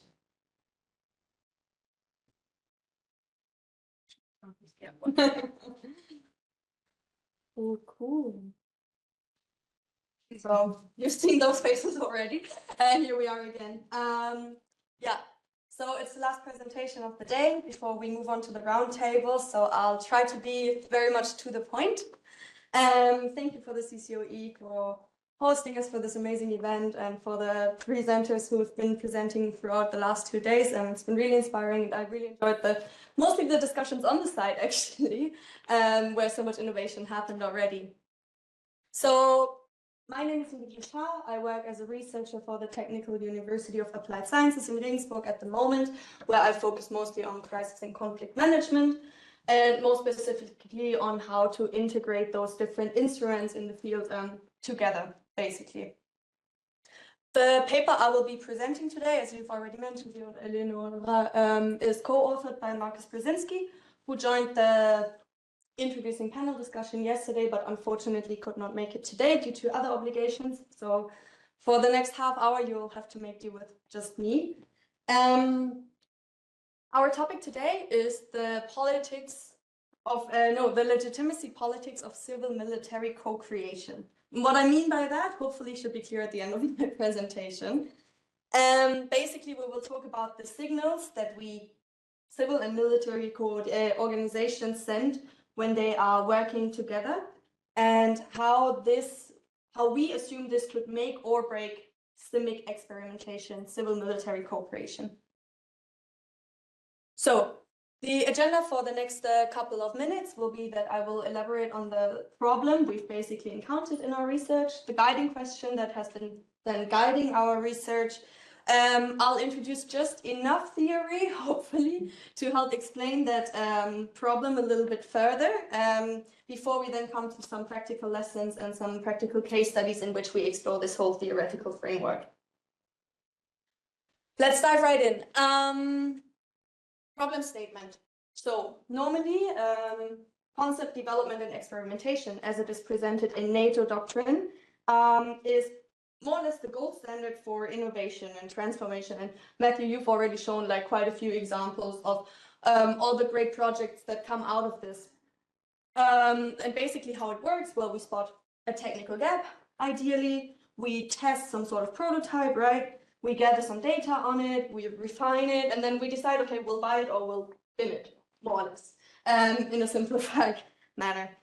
And this approach, it works super successfully already for radios, new softwares, new vehicles, and we've also seen so many examples already on where this has basically been applied.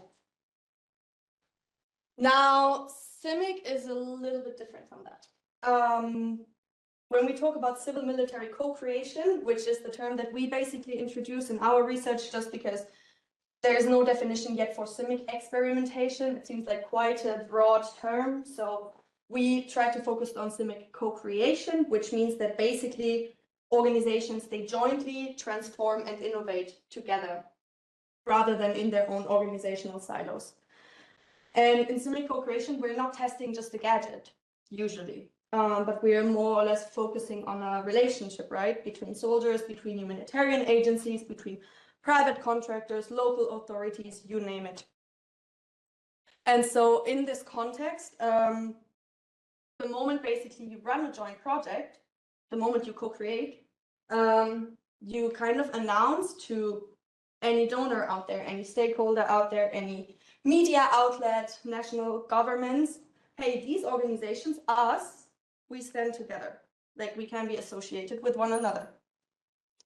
So in our opinion, or what we basically claim in this entire paper, is that CIMIC co-creation is not just a neutral function, like NATO concept development and experimentation is usually presented as, but it is very much like a political signal, almost.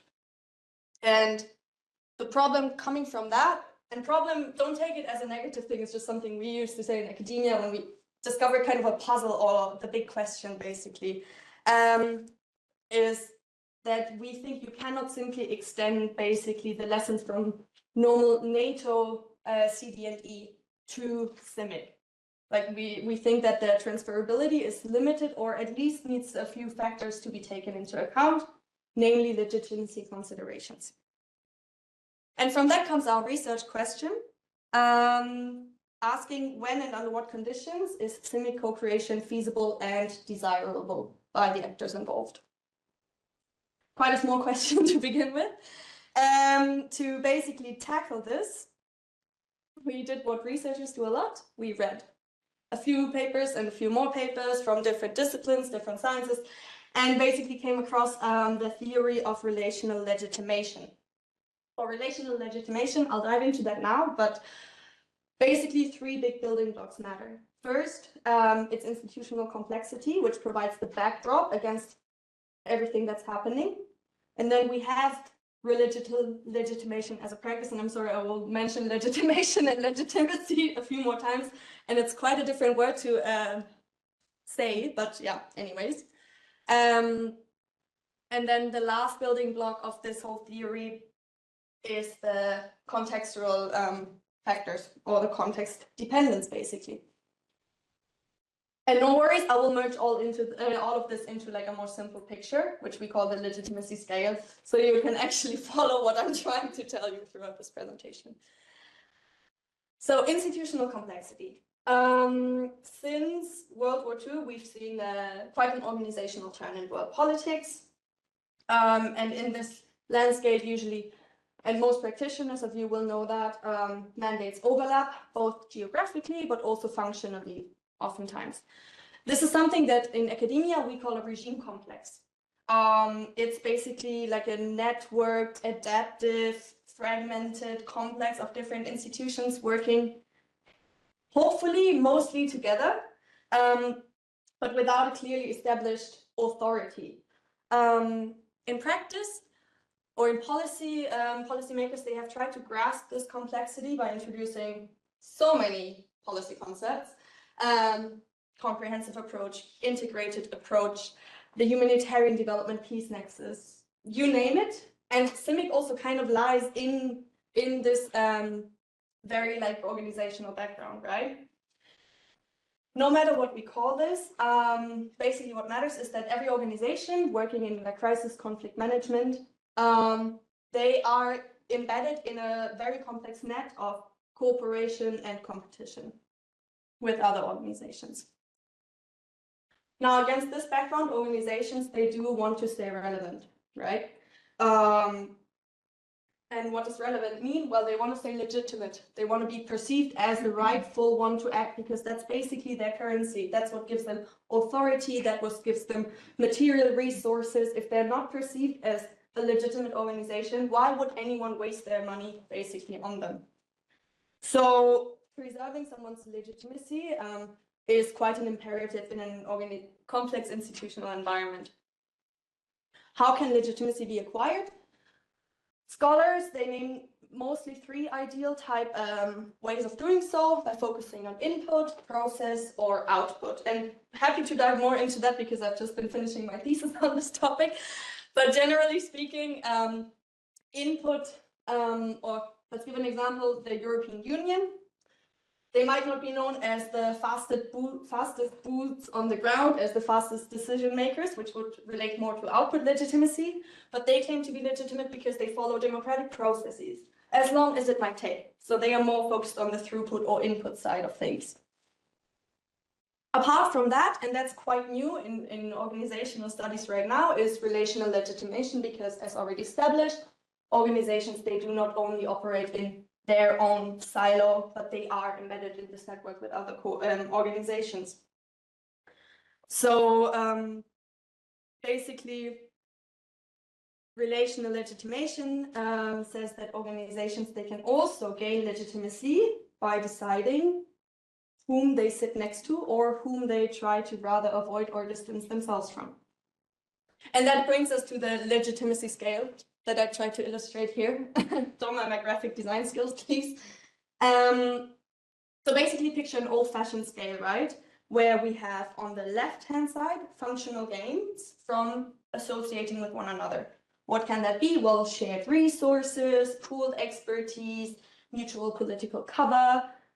On the right-hand side, we have our identity risks, losing neutrality, maybe blurring your brand. Imagine just an organization that is very, very closely connected to another organization. How can they make sure that they are perceived the actual relevant actor and not the organization standing right next to them?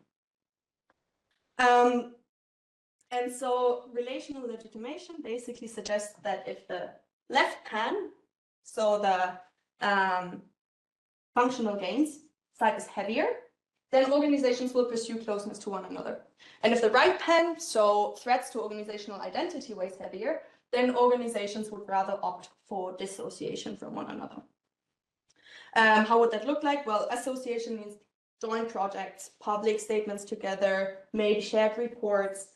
Dissociation, we see rather separate press releases, deliberate distance, and sometimes even criticism towards one another. Now, what does the context have to do with all of this? Basically, context decides which pan of the scale wins. So context adds the weight. For example, in a sudden onset disaster, where there's camera, TVs rolling, lives depend on literally the speed of action, and where there's not necessarily a political source of the crisis, functional needs are insanely high and identity risks do not weigh that heavily. So in those situations, for example, in those contexts, we rather see more association happening than maybe in other contexts. And before I dive too deep into that, we basically tested this exact logic with 3 very ideal case scenarios. Now, this is written from a very, very academic perspective, and I would be super curious to hear all of your insights later on after this presentation, because this is not an encyclopedia of every scenario in depth, but more very ideal type scenarios, just to basically showcase how this whole legitimacy scale idea works. But I'm very happy to discuss that then later on. So I already spoiled it a bit. We will look at natural disasters, among others. We will also look at stabilization missions and then territorial and collective defense hybrid warfare scenarios, just as what we see the 3 most relevant and distinguishable basically contexts in which CIMIC plays an increasing dominant role. So first, stabilization. In stabilization missions, we're all probably thinking of, I don't know, Afghanistan, but also Sudan at the moment, Yemen, contexts like these. We see conflicts that are very protracted. We see highly political interests at stake. We see high levels of violence. Oftentimes, when looking at these cases, what we can hear is humanitarian organizations like Médecins Sans Frontières, the ICRC, being worried that the humanitarian combatant divide is kind of blurred. We see that the messages they send are quite clear on oh, our neutrality is what saves our lives. Any association might weaken the humanitarian space. They even put it in their own doctrine, saying that the use of military asset can only be a last resort. So looking at the legitimacy scale, we think that in scenarios like these, the identity risks perceived by the organizations, and mostly, again, I'm here talking about humanitarian organizations, right? Of course, there's other actors in those contexts also active. For them, this legitimacy scale weighs differently, but for humanitarian organizations, the identity risk definitely outweigh functional benefits probably from association. So they would rather opt for distance, dissociation. Now, what does that mean for CIMIC experimentation or civil-military co-creation? We think that it is probably most feasible and most desirable to actually happen more in silos than jointly together under a broadly announced joint big transformation project.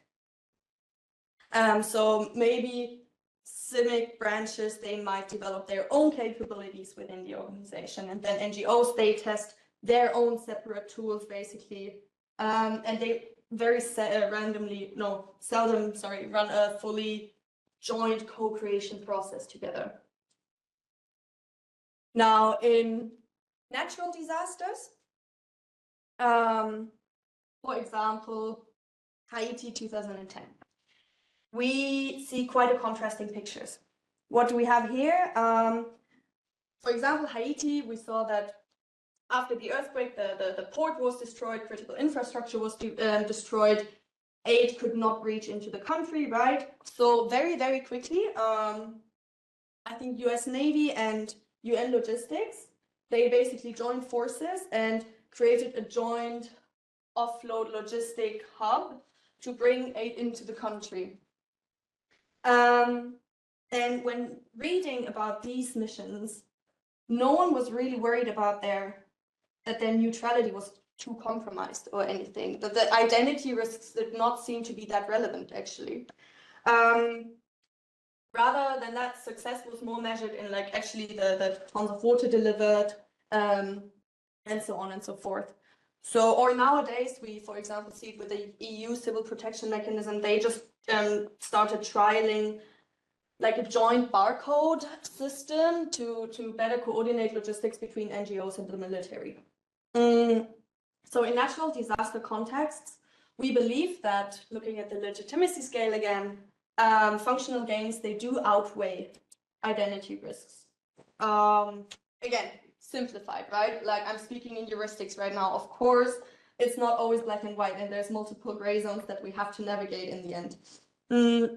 But we assume that that leads organizations to much more be open for open association, and that it basically provides a very fertile ground for experiments, for CIMIC co-creation. And then lastly, now this one is a funny one. Europe's gray zone, I call it. Territorial and collective defense.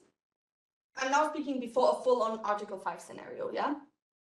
So basically, what do we see? Disinformation attacks to destabilize democratic institutions, sabotaging, for example, Nord Stream pipeline to manipulate energy security. Social media is kind of becoming its own sort of battleground.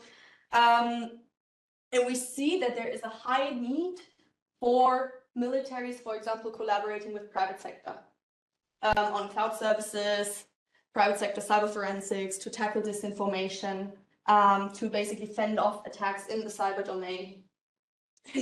I mean, coming from Germany, like we see how much the need is actually there for collaboration, I think. And it starts with basic things like creating technical interfaces to actually collaborate that all organizations could technically use. For example, to create a situational awareness, joint situational awareness pictures. So the need for association, for joint co-creation is definitely there. However, risks and identity risks, they also exist. If, for example, what happens if now we have civilian engineers providing critical support to a party that then becomes part of a conflict? Does that make them a deliberate or a legitimate target even under international humanitarian law? Then with businesses, will their shareholder actually tolerate the geopolitical risks associated with that? How loyal are businesses, or will they just sell their services to whoever bids highest? So basically identity concerns, they also kind of tip the scale towards the other direction. So we see it kind of wobbling, not necessarily stable, balanced out as the image might suggest, but more like in a way we can't really predict it yet. And so way forward for co-creation, we think we'll see much more, or we should probably see much more silent cooperation, silent memoranda of understanding, maybe classified arrangements, and, for example, very narrow co-creation processes, projects like narrow data sharing projects, for example, to move forward. So co-creation can and should probably happen, but maybe a little bit more quietly and then incrementally, while legal and reputational issues are still being resolved. So just to summarize, basically, we've looked at these three contexts, and you can see it depends a little bit on whether functional gains or identity risks outweigh, and that results in different outcomes, whether organization would rather opt for association or dissociation. But what are the implications for CIMIC co-creation? And that also brings me to an end of my presentation, so we have a little bit time for questions and discussions, hopefully. Well, first of all, recommendation number one is run a legitimacy scan first. What does that mean? Map your audiences and weigh the pans, basically. Who is involved? What are their interests and what are their concerns? And second one, and this is mostly for like designing joint experiments, right? Fit the interface to the context. So full integration of transformation processes is maybe good for a natural disaster response contexts, whereas we see in the hybrid space maybe more loosely coupled or incremental pilots to be happen, and classical stabilization missions maybe rather paralleled approaches. Number three is use safe to fail spaces, and this event and the presentations over the last days, they've provided so many like really useful practical examples for that, like living labs, tabletop games, controlled war games. They will allow to let partners also understand basically where for them the legitimacy scale kind of tips. But it does so in a very controlled environment before actually bringing it into the real life context. Fourth is embed legitimacy reflection. So when assessing an experiment's success, we recommend that you do not only based on the functional outputs that you get, but also whether someone's legitimacy was threatened throughout the association, whether partners feel that their identity was basically preserved, whether their concerns were met. And then lastly, leverage trust to ease future cooperation. So maybe start with a shared logistics barcode silently without a lot of like public branding around it. And then if that works, you might move on to bigger joint projects, and then make use of the understanding you built from previous co-creation processes to build maybe more fruitful relationships in the future. Because then CIMIC experimentation can become a facilitator for fruitful collaboration even.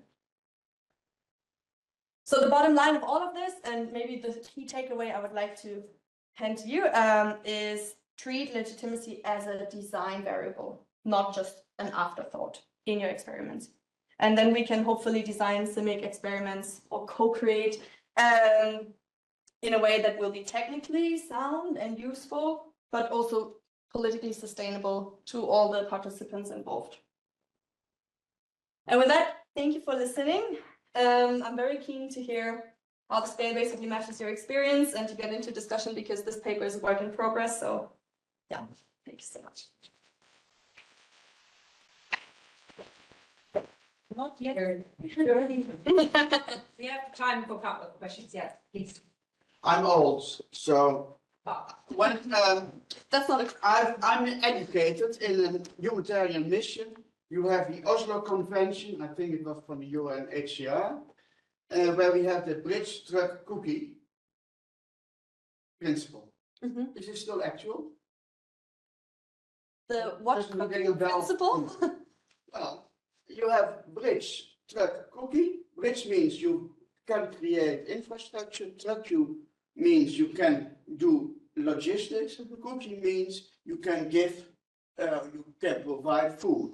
And that is depending on whether it's a peace enforcing or armed conflict. Yeah. And that is in a nice role. They developed this further a little bit. I mean, we now have it in the SimCode guidelines, for example, where they explicitly mention this entire spectrum from coexistence towards like full-on cooperation and coordination, depending a little bit on the context. Yes, the level of violence plays one role, but there's also a lot of other contextual factors to basically consider. This has been picked up and refined by multiple scholars as well. Like there's Cedric de Koning, for example, out there, who basically proposes, I think, like a 5-phase typology ranging from competition to coordination. I think what's the most relevant guideline are the guidelines for the use of military assets in humanitarian stabilization missions by the Interagency Standing Committee, I believe. And there it explicitly states that, again, use of military assets is really only a last resort, and yeah, that's basically the. And we have always a joke that the NGOs are located just between the airport and the capital, because then they meet the press. Yeah. Well.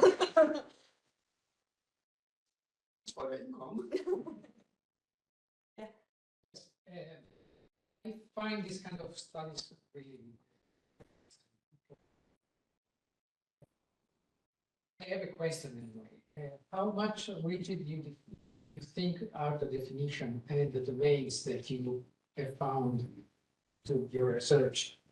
Because sometimes in the practical on the field, the things are way more blurry than that. They are. So this is why I already nudged it, basically saying that the scenarios that we presented, they're rarely a scenario, right? They're like a broad context, focusing on very specific actors within that context. So basically where we're at right now with that research is that it's just been discovered that relational legitimation is a thing. That we should consider how organizations position themselves vis-a-vis one another amidst that institutional complexity. And there's been researchers out there promoting for, yeah, we all associate now. We all build organizational relations, and there have been other researchers being like, no, like it's all conflict and just like chaos. So we're still very much at the beginning, and this is kind of the first time we apply this to anything real. My concern is that there is a saying that the end changes the means. And so when this becomes doctrine, for example, ways to be. This is not meant to become anywhere close any doctrine so far. This is more meant as a kind of food for thought for when thinking about CIMIC experimentation. Again, also whatever that might be defined as in the future, that legitimacy concerns, like something that is not just a hard functional output, needs to be considered to effectively design those experiments. So this is where we're at. So this question might be, it's a two-part question, and I'm sorry if it is going into theory too much, but I'm just, for my international relations, like education, I'm very, very fascinated by this kind of research. So when you talk about legitimacy and legitimation, are we talking, like, is your research implying that actors are self-proclaiming their legitimacy? That legitimacy is not something that is granted, but rather self-constructed, if you want, because I feel like this will have an impact on the kind of conclusions of research. So this is the first question that I can ask this. Okay. Yes and no. No, so legitimacy is definitely something that is transferred by relevant audiences to an organization. However, organizations, they deliberately employ legitimation strategies, which they think are effective. We deliberately not get into this effectiveness part of a certain strategy, because that would involve a different kind of study, right? So what we're looking at is like, what does an organization expect to work for them? And then in the future, hopefully audience perceptions on these strategies, they come into play and they're being accounted for in future research. And then I think, like, building on that, my second question would be, is there any space in your research to explain that sometimes, and this is just hypothesis, right, that actors can pursue association or dissociation based on whether they want to attain legitimacy or higher legitimacy? So if the legitimacy is not something they have originally, but something they aspire to have, will this influence whether they choose to dissociate from each other or associate together? Wow, this dives deep into this research, actually. Yes, it can play. We basically explain it with the focality of organizations. So organizations that are already perceived as very legitimate might, but here also the opinions differ, but they might employ rather an association because they have basically nothing to fear. Other scholars argue that they can actually distance themselves from the others, and organizations who aim to attain legitimacy, who aim to grow in that field, grow relevant, they rather link themselves up to the relevant organization. So there's space for that, but it's debated. And yeah, I think getting deep into that would now take up too much time and probably be too nerdy a little bit, but we can have a chat after this. Happy to talk about it. I think I've seen 2 more hands. I'm not sure if we have time for them. Let's do one more. I'm sorry, but one more. Decide which one. No. Let me see Adam. But yeah. Oh no, we have online as well. Okay, sorry, we had too much in-person questions. We take the online one. Whoever that might be, I can't see your name, so please speak up. Hello, Captain Porath Nasir. Hello, hi, Kathleen. So, first of all, controlled war game. Typically, war game has its own nature, changing with the circumstances, even people's mood. By control, could you please clarify exactly how do you implement it? And my second part, actually, this is more of a concern. Legitimacy is a bit of a too harsh of a word because any actor that you involve should be an entity. I mean, as an individual in good standing, no criminal background, as an organization, it should enjoy a good reputation. So if I may, I would like to propose reputation and credibility because you shouldn't be have any involvement with illegitimate. So it's kind of like born out of wedlock. So thank you. Yeah, sure. So for the controlled war game, well, I'm not a war game expert. What we mean by controlled is basically that it's a war game and not real life. So that basically hopefully quickly answers that question. We're not like concerned with the specific outcomes of the war game. It's more like that it's something probably fictional, something controlled in a controlled setting. Exchanging legitimacy to reputation and credibility. Well, we've rooted this study in organizational science and international relations, and there it is basically legitimacy that is this entire concept that they now call also hard currency. So if an organization is being perceived as the rightful actor to solve a certain task, that's when they're being perceived as legitimate. Reputation and credibility, I think, yes, you could add that to it, and it's probably something that is closely related to legitimacy, but I believe that legitimacy is just the more spot-on term, at least in that field of research at the moment, because that's what we're working with, that's what has been defined. But I'm happy to look also into the other terms. So thank you for suggesting them.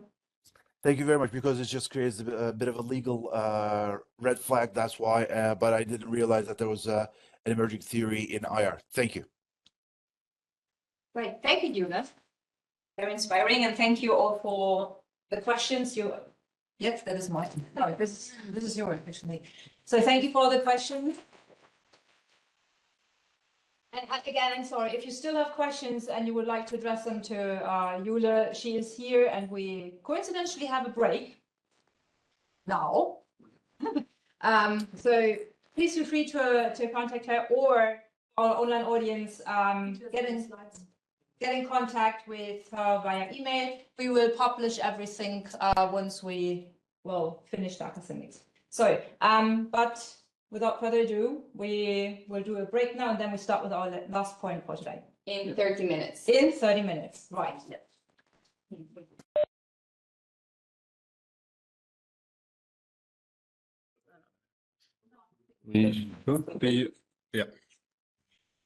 Okay, so now we're also online, and we're back for our final part of today's program. That is quite exciting because it allows us to bring together all the different insights and perspectives in a roundtable discussion. The topic of the roundtable discussion is the way forward for CIMIC and academic partnerships. And this session, it's an opportunity for everyone to think about the future and explore how we can strengthen collaboration moving forward. We will reflect on the project and insights that we have shared today and yesterday, and identify the areas in which CIMIC and academic institutions can work together. The key focus is questioning the so what. The so what for CIMIC, for academia, and for the broader civil-military cooperation landscape. So let's use this opportunity to find a common ground and lay the foundation for potential future collaborations. This is going to be a very interactive format, so everyone is invited to engage, to ask questions, to provide inputs also from the online audience. We will keep monitoring the chat, and you can also speak up with the microphone. So Feel free to engage as much as possible. Every comment is going to be valuable, and I think this is a great opportunity to sum up everything that we have discussed and make sure that we don't lose track of it in the future and we can keep working on it. And now, Kathleen, you will explore a bit more the Yes. technicalities. How we do that, because we're not only facing our in-person audience, but also our online people. And for that, let me briefly introduce you to Miro. This is not Miro, but Miro will be visible now. So Miro is our digital whiteboard for today's session. It is a very interactive tool that allows everyone, so both online and here in person, to collaborate in real time. For our online participants, feel free to share your ideas, suggestions, or comments in the chat. One of us will add them directly to the board, so your voice is included in the discussion later. For our in-person audience here, you're very much invited to contribute actively by helping us build a live mind map of the screen. So think of it as a shared massive brainstorm session, and where every thought counts. I can make it bigger in a bit, don't worry. Yeah, so let's talk to it. And we invite Peter to moderate this whole discussion. And I will I will tell Sonia also to join to help me with the in-person. Okay, fantastic. Hello again. I'm not sure why I was chosen to be the connective part today. Someone has to do it. Someone has to do it. Okay. What we already mentioned, we would like to bring things together. And we started yesterday with this question, okay, how to bridge military world, military things with the academic and with the academic outcome. This is something what we would like to do today. So the question is, okay, maybe after we heard a lot of impressive presentations, we saw a lot of impressive presentations, how we can connect to each other. And it's not necessary that we have to connect it through the CIMIC Center of Excellence. So maybe there's an opportunity that we can connect the one silo with the other side, that we can connect the one company, for example, with the other research project. But we can also connect a research project with the CIMIC Center of Excellence, and then once again connect that with a different research project. So as Kathleen mentioned, this is a pure brainstorm. It's not a solution today, just ideas. So we would like to grab ideas, to bring it together, to have a good, I would say, approximately 16-minute discussion about that. And if that is not sufficient for today, then we will continue. So my first question would be, is there anyone outside or inside here in the room who sees a clear, after what we heard, a clear connection between two things, maybe within a silo or without a silo, or in between the silos? What do you think? The different topics. Yes. Yeah. One of the things that I noticed yesterday was that there's always a thing about data being secret, but data simulation, data anomaly, it's easy. Why is that not? Or it has to do with the data always need to be in a paper to be published, and a published paper with random data or simulated data is not a valid paper. Is that the reason? I'm not sure, but I would like to hand over that question more to the academic part. As we heard a lot of things about papers, publications, and something like that, maybe we can help out.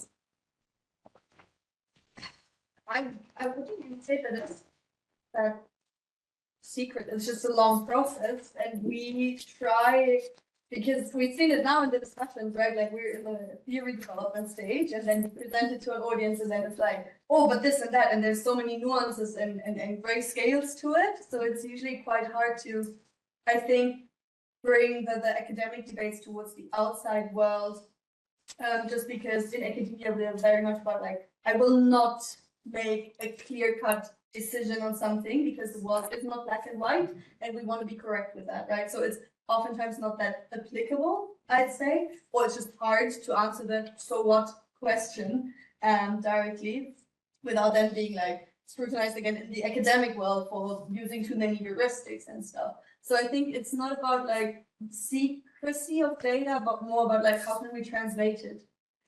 from one business silo to the other. I just echo on that. Somebody who's like operated in cyber military commands in university in Sweden, it's like the silos are largely because of the bureaucratic constructs that go around them, and security classification is just one of those. So I've always thought the key to interoperability is actually people. So we've got something we can make much more use of is through populating our university courses with people who then return into military commands, and vice versa actually as well. And I think this was touched on yesterday, but I think it's become sort of taken for granted and old-fashioned, and people have forgotten that you can do that.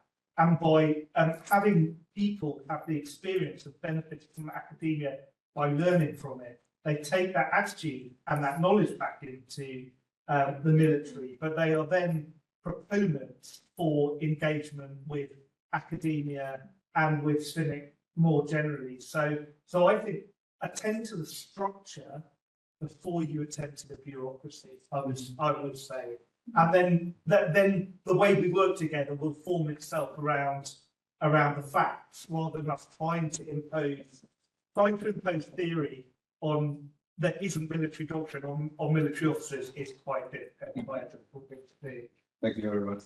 I would like to grab one point. This exchange of personnel, maybe.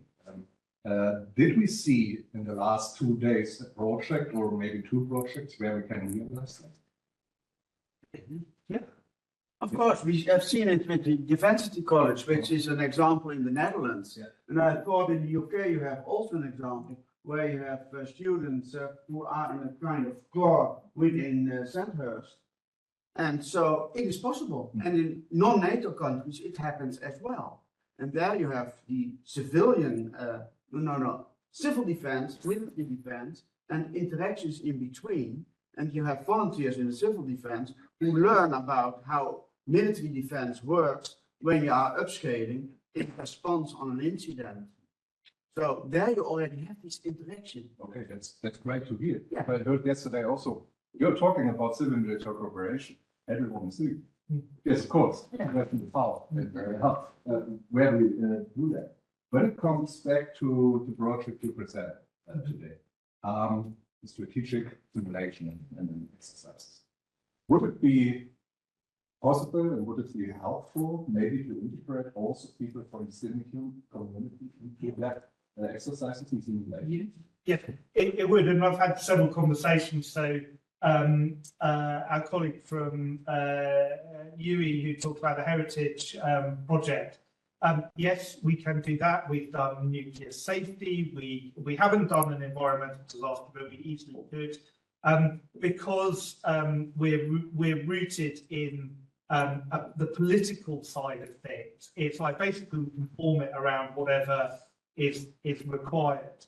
So, and I'll just go back to the earlier point. There's one real core built-in advantage we have at Cambridge is that ever since the 1970s, we've had 6 mid-career military officers come and do a master's program.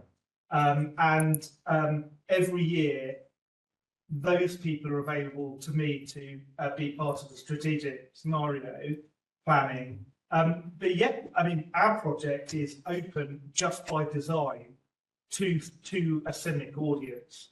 And we've already connected with a colleague from the British Force of Broadcasting who wants to come and bring his actual journalists to practice in there. So yeah, it's meant to be a really open project that deals with the most complex national challenges. So by all means, send me emails. I'll get everyone. We will. I would like to come back to the presentation, what we saw about the team now. Thank you very much. Very inspiring. You already called for collaboration within your presentation. What do you think, seeing the presentations here the last 2 days? To whom to collaborate with your help in your organization? Actually, I've discovered a world that I didn't know nothing about. When people have talked about war games and simulation. I think this would apply perfectly, to the green element. I know there's never a good time for dreamers, but sometime down the line, green element may come up. But meanwhile, what do we do? So if research institutions could start collaborate, and I would be willing to, develop simulation. So eventually, when the tornado happened, people have been used to work together. So there could be on the side type of simulation of how can we cooperate? Because my experience in evaluation over 30 years of international cooperation is that in the case of natural disaster, the worst, the things that doesn't make things work is the absence of proper and knowledge about cooperation. How do we work together?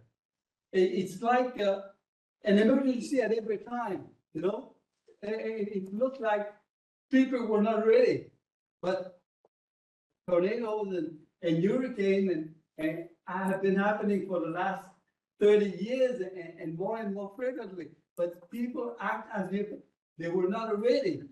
So sincerely, I didn't know about that there was so much work about this question of simulation, of bringing different, and as you've seen in my presentation, the number of actors who need to be involved in the case of an emergency is endlessly. So simulation of how do we work together would be perfect, but it would need to be adapted. Don't be a simulation for earthquake in the same way in Central America as you do one for monsoon in Southeast Asia or tornadoes in the Caribbean. So every time it needs to be adjusted, adapted, different actors, different culture, different way of communication. So I think what I've heard in terms of simulation and game and disaster games, maybe it's a powerful word, but they could be, examples of that undertaken by research institutions and facilitators, as we've seen. I apologize for having been so long, but I think the green element is an excellent example, in my view, of how all these actors could work together in advance of the disaster happening. Thank you very much. Yeah.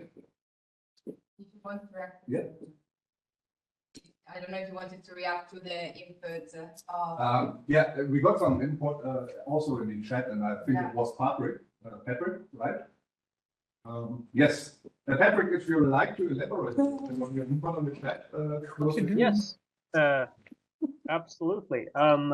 I'm looking for more of an educational perspective and sort of like. We cannot hear you, Patrick.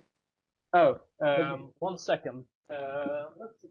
If not, we can also read it or summarize it. Yeah. Yeah, okay. I think it should be better now, no right? problem at all. So, yeah, okay, thank you so much. Hear you, I would say I think I correct your thoughts. You think the first step of improving cynic academic relations, the stigma between these domains have to be addressed and resolved. Perhaps a holistic and transparent framework between universities or domains can help facilitate. That was the second part of it. Yeah. Also, Yes, I think schools and I teachers think have to be more proactive in educating students in civic relations in general. To put good, more trust towards military, how civilian skills and actively help in their home country's defense. I think this fits also with that what we discussed yesterday in our panel discussion, to build trust, to interact with each other in order to set the preconditions for collaboration. But thinking about that, what do you think? Is there anything also after this today's session, what we are still missing in the military and academic relations so far? I would say, so this is the kind of perspective that comes from the War Studies Department, which follows the action of other Leiden University, Groningen, and also share into this perspective, is that we are trying, so in the last 2 days, we've been talking about bridging the two bubbles together and creating this kind of reinforcement of ideas. However, there's still a lot of audiences outside of the bubble in university who do not understand the purpose of the military, the importance of the military, and the criticality in the face of the challenges we're facing today. And this is why economic economics communications are inspiring, because it could be it's not about that there is anything wrong with the discourse about how we talk about the military, but perhaps there is not enough understanding in university circles about the threats not only political. I think as a little side note from this, again, if you look at the sociological research, we see that people are losing trust in the institutions. In different countries differently, but we're seeing concerning trends. People are losing trust. And as a way to help build back this trust, which includes trust in the military as an institution, I think it's very important to talk about with university students about threats that are not only political. Of course, in the military sphere, we understand the kind of threats we're facing, but there is a little bit of strategic communications nuance here of what you sell to the right audience so that your message is received. And the message is that we need cooperation. We need university students, we need researchers to talk to the military. We need to embrace military in circles and vice versa, right? But I think in order to create this kind of cooperation, to make it seem natural and organic rather than forced, which is very important because young people, I think there's a lot of, in very leftist kind of liberal institutions, there's a lot of pushback. If you feel like the military, they see the military as something completely different. We're all aware of that. If we come and we start talking to them, we will push back. We will say, no, we don't want this interference. We're invading our academic space. We're invading our academic liberties. This is just a dead end, right? So I think a way forward for cooperation is also how we narrate, not just civic, but military, how we narrate the threats, how we approach this kind of conversation. Environment is a very big issue. I mean, we're all, the end of the world is already suffering. We in Europe are a little bit more lucky, but it is inevitable. We will also face the environmental impact. And the idea of greenhouse is something that could be solved, just like we heard in the presentation of it being solved to the Canadian population to justify increased military spending. We could also use the same argument with whatever intentions to kind of build this better trust in the military and better PRs, better image of the military and NATO. But within this academic circle, I think was a very inspiring idea as a, yeah. Thank you very much. Yes, I take the opportunity from this information because it's interesting.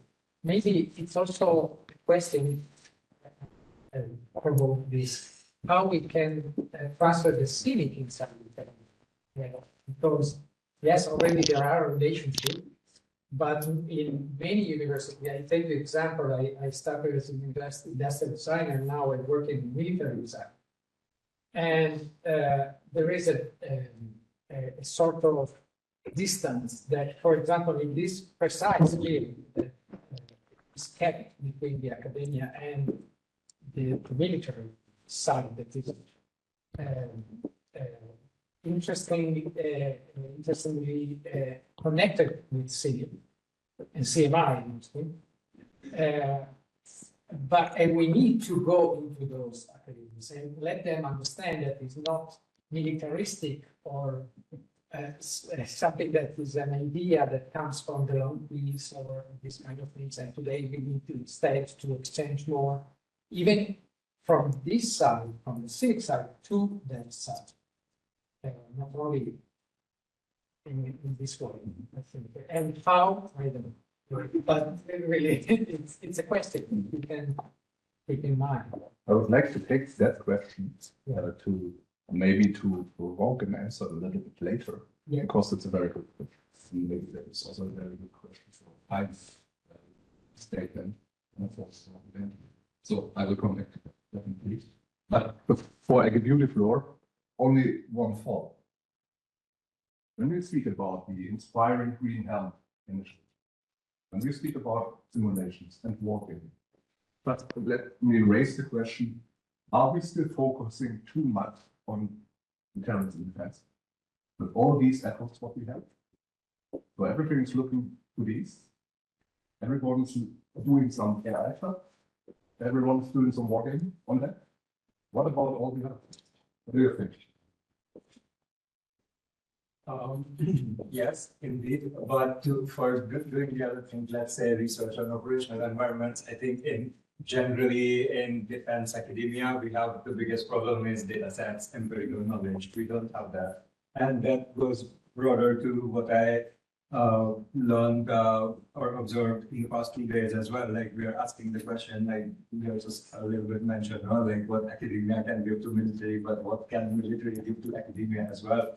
That is a question that needs to be answered also, I feel. And I think the biggest issue is empirical data sets. We have confidentiality problems, but we also heard a potential solution last yesterday. I think it was University from Groningen or Tilburg, somebody from Tilburg, that their departments are also getting clearances for civilians who are like academics such as us, who are working over there. So at least we have access to the information. We can look at it and then we can still clean it afterwards. No, what should remain confidential should remain confidential. But we have very little access to empirical data. That is what I feel is.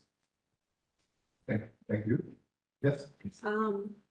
So maybe as an overall personal observation that I saw, based on what we heard the last 2 days, there is something that is being done on the academic level, and there is also a lot of things at the military level. And plus I heard that the initiatives, for instance, of bridging this gap together, they are very limited, let's say. Like we saw like a connection between university and academic research is being produced with the military. Sometimes the military, they go to pursue some career at the universities or vice versa, like training and whatsoever. I think we have a lot of things that are going on in the two fields, but maybe we need to create, like what we are doing now at CCOE, a hub, a place where this gap should be in a way like a center or a platform, maybe, whatever you might call it, that could institutionalize more this relationship. So that people, whoever they are, if they are from the academic or they are from the military side, they can reach out to this hub saying, this is something that we need, what we can do with that. For instance, very concretely, I heard yesterday and today the things about the simulations. Those can be very easily used. Of course, we have the challenges, we have the limitations, we have the classified information on classified, all those issues that can be. But this can be something that the military, they need to gain knowledge that this is already there and they can make use of it and vice versa. So I think I still didn't see, a platform that is expanded. Maybe, of course, these are some very specific initiatives, which are great and highly appreciated, but maybe just to take it a bit bigger. I don't know. Thank you. I take the opportunity to connect it to a comment in the chat. Yes. That was also suggesting the creation of an acaCIMICs arena platform to keep the connection and to keep the discussions going. So I think this is like our responsibility to make sure that there is the opportunity of keep working together, keep creating the connection, understanding what are the other working on, what are the common interests, and maybe developing new research questions, new simulations in the future that we can work on together. Now I would like to play the set location. Because that's all good. It's all good, and I expected something like that, of course. But as always, it depends on people. As always. So I think without something what is institutional, we will not have some success. So I would say, or I would like to prefer to have a little bit more concrete. So to say, okay, we should continue acaCIMICs, or we should do that once a year, twice a year, that's nice. But then maybe Karena's come, then Julius come, and you are come, then it will die. That's all. A good initiative. So maybe my question would be, if you see a kind of pilot project out of the 2 days, what would you take and what would you like to prefer to do? Do you have something in mind with us? Well, it's not my project, but Lisa Moore who presented the cultural heritage project, right? It came to my mind, like you train people on cultural property protection as one of the cross-cutting topics, right? Why not like institutionalize that in a way that like you use cultural property research and simulation for exactly that? Like it's perfect and it's there, saves you work and yeah. Great, thanks. Other opinions? So you talk about in terms of a solution, well, there's, you know, and then somebody mentioned confidentiality. There's always, you know, for lack of a better term, more than one way to skin a cat, right?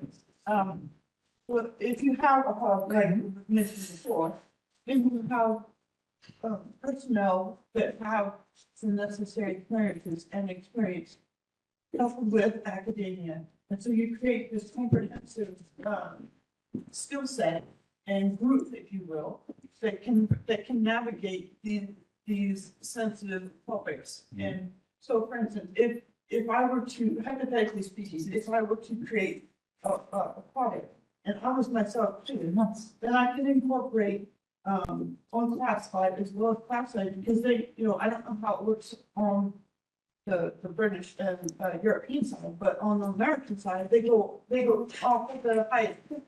So it's a sliding scale, right? So you can incorporate different levels of education into a specific type. So if you have a hub with defense personnel and academic and that range from a clearance level, you know, an overall clearance level, then that solves that problem. Thank you very much. I would just echo that, because actually in US doctrine there is like that facility, you can put those things together. Yes, they always go up the highest. Exactly. My question really is back to NATO, which is not, I don't know so much about. What I do know is that it didn't really exist in the UK system, and that some of the things we've done in the last 10 years is about putting that back in. So I think there is something here about, it comes back to the people. Like if you allow the people to move between these different structures and bureaucracies, then you create a dialogue which is more encompassing, more fluid, more hybrid, right, and more suitable for the modern world. Thank you. I have 2 hands. Thank you. What? Yeah, I'd like to go a little bit another way, because your question was, ain't we looking a little bit too much at determining the time at the moment? And I think we do. And we are again running a little bit behind the power curve as we did in recent years. We were always looking at crisis response operations. That was what we were kept busy with, and we really lost focus on what the main task of the alliance is. But now we are about to see the center of gravity, deterrence and defense. But to me, the operating environment will still exist even when the phase of defense is gone. So looking at deterrence, defense, we need a phase called restoration, and there will probably be a phase coming like transition. Looking at it from a CIMIC perspective, my vision is to have a set of capabilities at hand, which we can tailor to the different requirements looking into deterrence, defense, restoration, and transition. And I think if we don't start developing this kind of idea, and that coincides very much with, for example, what was presented by Julie, it also kind of coincides with your green helmet idea, whether it's a different organization looking at it or whether it's a double-headed organization, I can't care less at this particular moment, but we need to have certain capabilities at hand at a time. If we don't think about it now, we will always get stuck in a kind of a set of capabilities at hand which do not stay relevant to what the mission is going to lead us to. So that is a little bit a content-driven discussion. I might have a hand, but that's what I'm looking. Ralph is already going to my direction because in the past we asked some soldiers to go on horses and to have a fight, the Battle of Waterloo. It's gone. We do not have this time anymore. Perhaps we can teach the population by saying we are already in war, but it is invisible. And this also incorporates all civilians, academics, and the military as partners in this society in fear of aggression from outside. So everybody is involved. And in this, studies from academics are essential to understand it. And then, as the military always are, they are in support. And they can act in support of the governments to act, to do something, to defend. But how to defend and what kind of aggression we have as an invisible aggression, that has to be seen by public health, by first responders, by academics, by cyber specialists, and so on. It's also in my field of expertise, the chemical and biological and radiological, you cannot see these weapons. So they are perfect to create fear by hoaxes. So information and communication and to get the right feeling, and that is academics again, is extremely important not to create panic in the population. That's what I would like to say. Thank you very much. Eleonora, I think we have something out of the chat.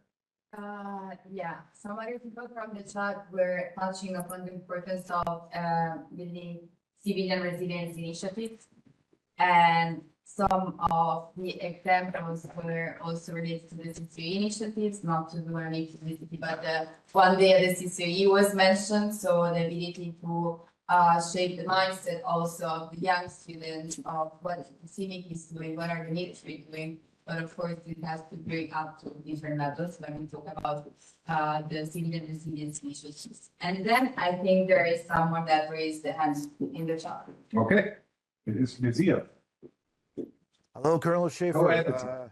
Thank you for all the awesome events that yourself and your team is delivering. So thank you. I wanted to raise the point on, as somebody who took part of the subject matter. Can you hear me loud and clear? Do you copy? Test sound 1, 2, 3. Yeah. Is there any? No, it's here. Okay. Test Sorry about sound that, 1, Nazir, 2, we 3. cannot hear you. I would Well, like it's here, you so to bring it let's also to the chat and then we take it. I would like to come back to the different capabilities or the capabilities set. Is there anyone outside or maybe or inside the room who can tell me how can your organization, how can your project support the CIMIC community to come up with new capabilities? Is there anything what you have in mind? The question that I want to ask is, what would it take for me to see a picture inside CIMIC? What would it take for me to become a teacher inside CIMIC? Because then you can make this cross. Sorry, I can't work on here when I get this. Sound to the displays, but it's not working. I can imagine that you also need to be, everything is learned inside with military teachers, which have the clearance and everything and so on, but from a military point of view. But what if you have a civilian point of view for the same material? Because the network is network, electronics, software, and so on and so on. Yes, thank you. Good point. Yes, please. Well, let me answer your question with a question.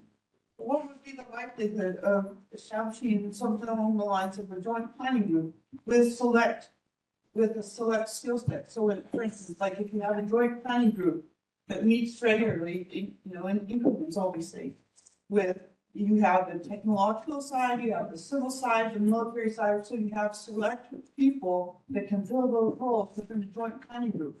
That might be an option. Other things. I have a few ideas. I mean, certainly the model of the STO is something that could be mirrored in part.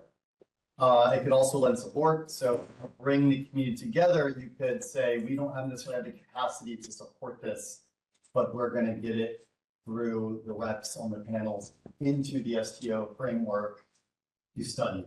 I mean, whenever you, like, when we're looking at these solutions, I just think, okay, who's going to lead? Who's going to pay for them? And then who's going to set the priorities? And presumably you at CIMIC COE, you can't do it all. So I think having partners, maybe STO or other maybe national entities, that's certainly important. Thank you very much. Maybe that's a good moment. I'm not sure if we are able to do that, Kathleen. Could you give us a status where we are? Here.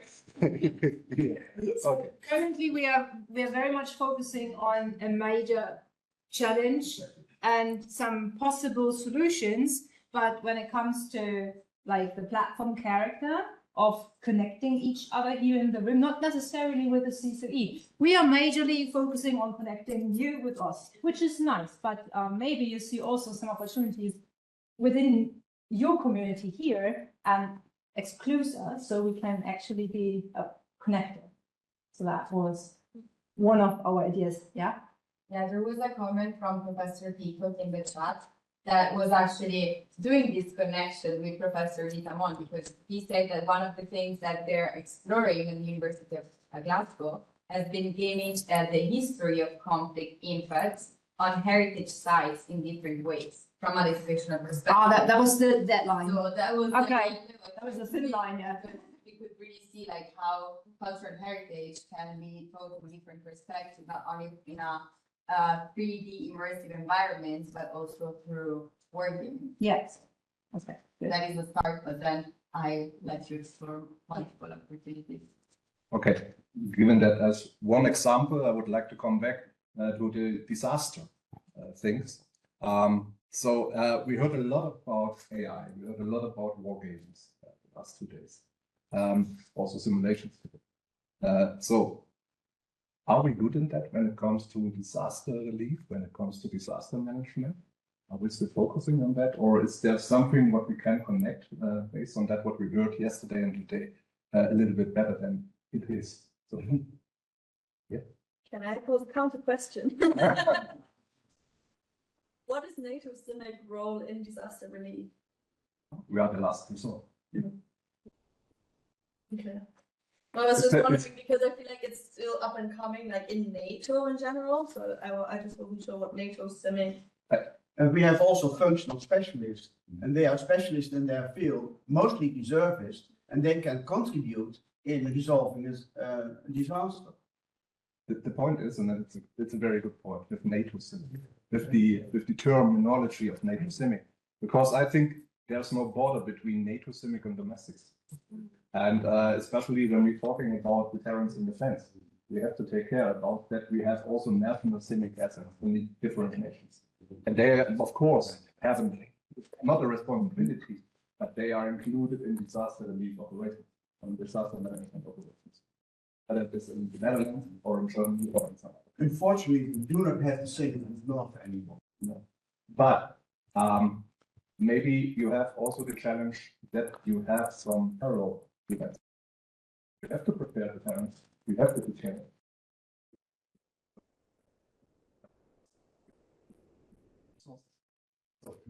Then my question would be to the audience from that, how to integrate maybe also wargaming, simulation, AI into that.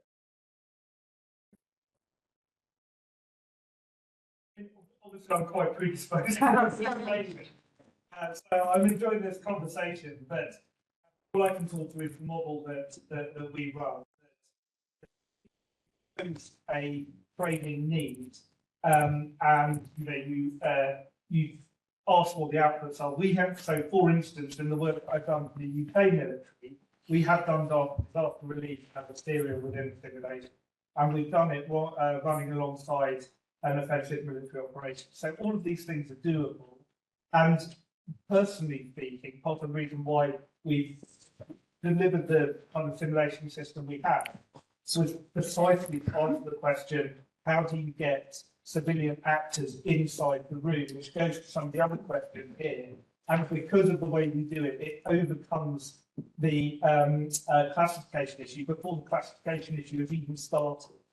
Because there is no classification issue, not usually, if a dam has burst or if there's been a mudslide, right? That's just a kind of operational, there's no J2, there's lots of J3 and J5, right? But it's all doable if the task is articulated, if the funding is provided and the venue is established, it can be done. Thank you.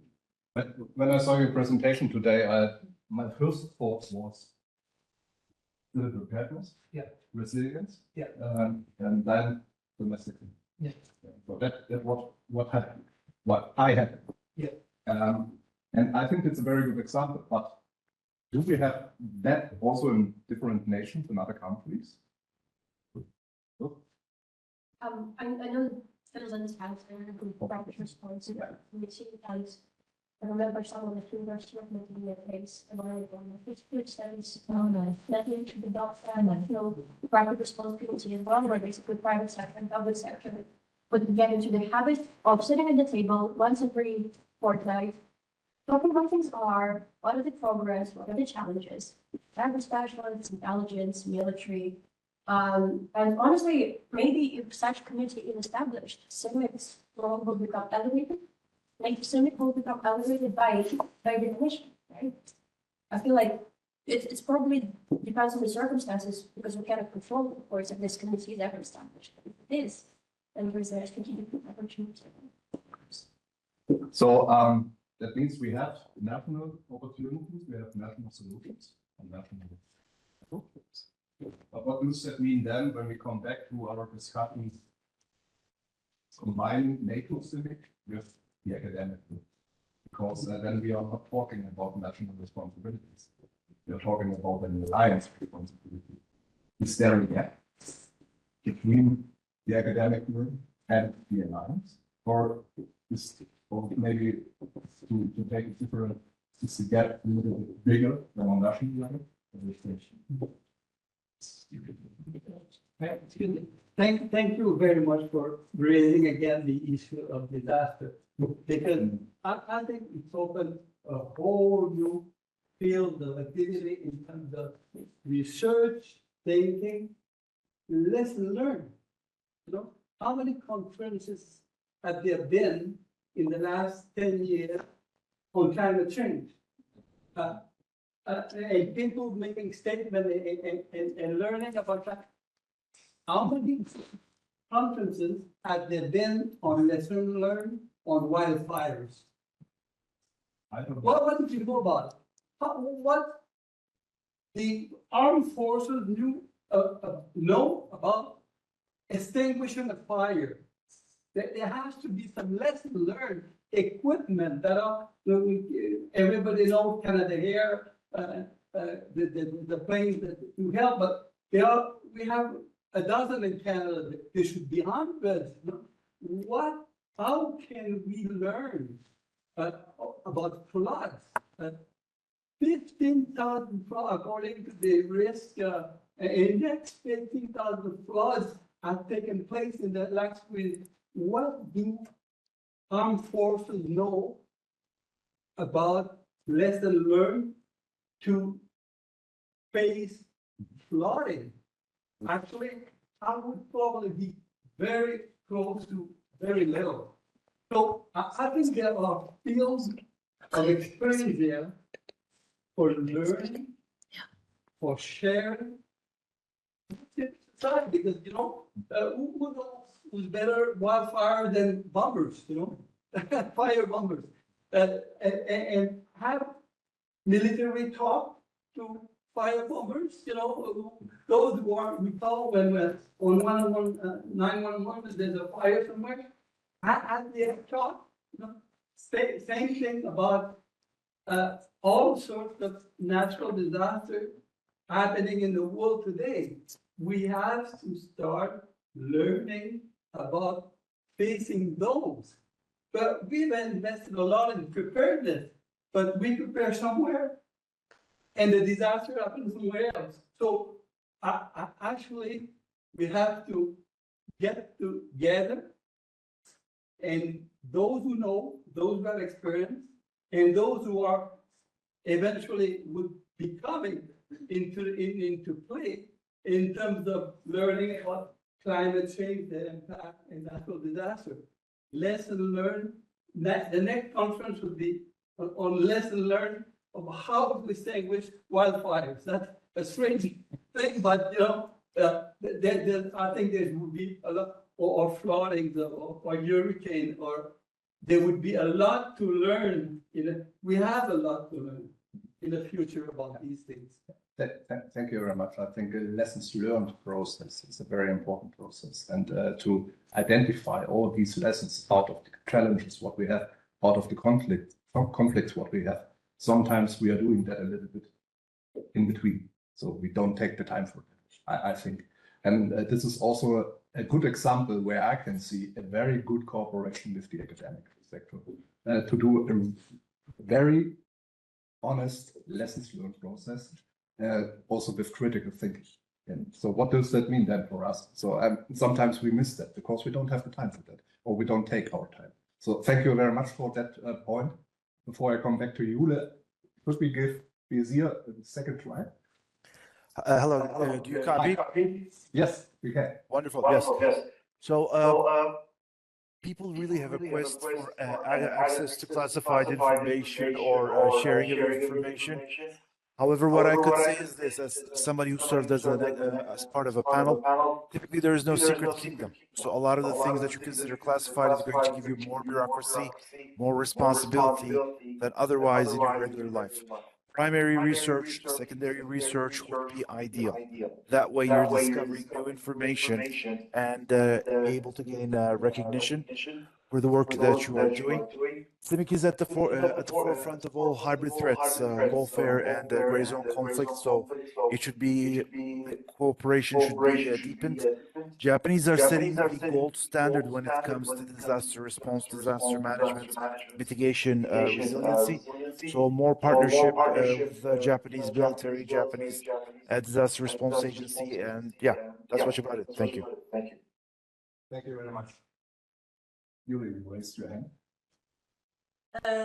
I think I just wanted to add one point to your comment on there's definitely room for improvement for involving academia in lessons learned processes and stuff. I think one major hurdle to that, and unfortunately I don't have a solution yet, but is the political willingness, because that also needs to be there, right? I'm just thinking of the Afghanistan lessons learned process in Germany, and whom does that even involve? And what happened to the results? And that was not necessarily an issue of oh no, there was no academia involved, or there were technical hurdles or data sharing issues. No, there was just no political willingness there, it seems.